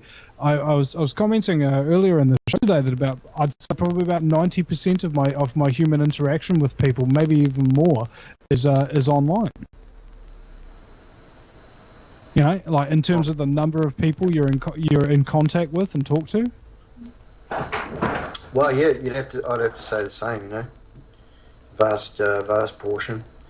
Well, I do come in contact with a lot of people physically during the day, but yeah, so we're just being absorbed by this technology revolution. Even I was on site the other day, and rather than pull out a set of paper plans, this guy just pulled out his iPad, brought the plan up, you know, opened it up, scanned around till we found what we're looking for. You know, just put that back in your car and then you're off again, sort of thing. You know, so you know, paper's even moving out of the way in the construction industry. It's quite bizarre. Yeah, and it's going to be interesting actually, because I haven't really used paper in a long time actually. It's like a dying thing. But what's going to happen with all this digital information? You know, where's all this records and everything being kept? And the answer is what? Cheyenne Mountain, NORAD or something. Iron Mountain. Yeah. Did anybody hear that? Well, who is that? I said Iron Mountain. You know nothing? Okay, well, thank you for that ripening contribution to the conversation. No, it was. What did you say, Angie? Something mountain? Iron Mountain. Hi to you. Iron Mountain? I thought you said I know nothing. Oh, yeah, that is really good, Vinny. Yeah. Knowing nothing means that you can still put knowledge inside because you are not full. If you feel like you know everything, then you cannot put new information in. Well, I have a saying I've been using for a long time. The man who thinks he knows everything obviously knows nothing. And the man who thinks he knows nothing obviously knows enough. Yeah.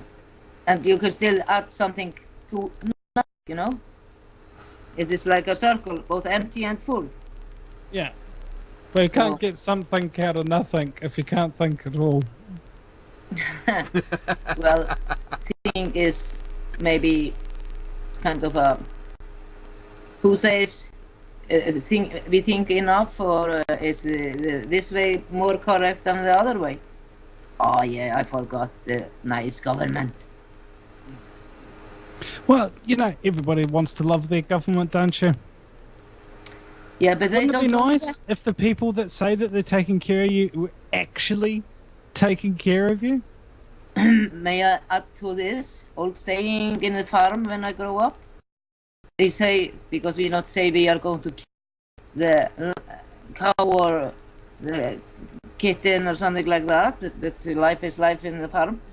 But we say, I'm going to take care of this animal today. That actually means the mafia killing use the same phrase. I'm gonna take care of it. I'm going to take care of you. Then you know what that means. Yeah. Actually mean kill. In a nicer word.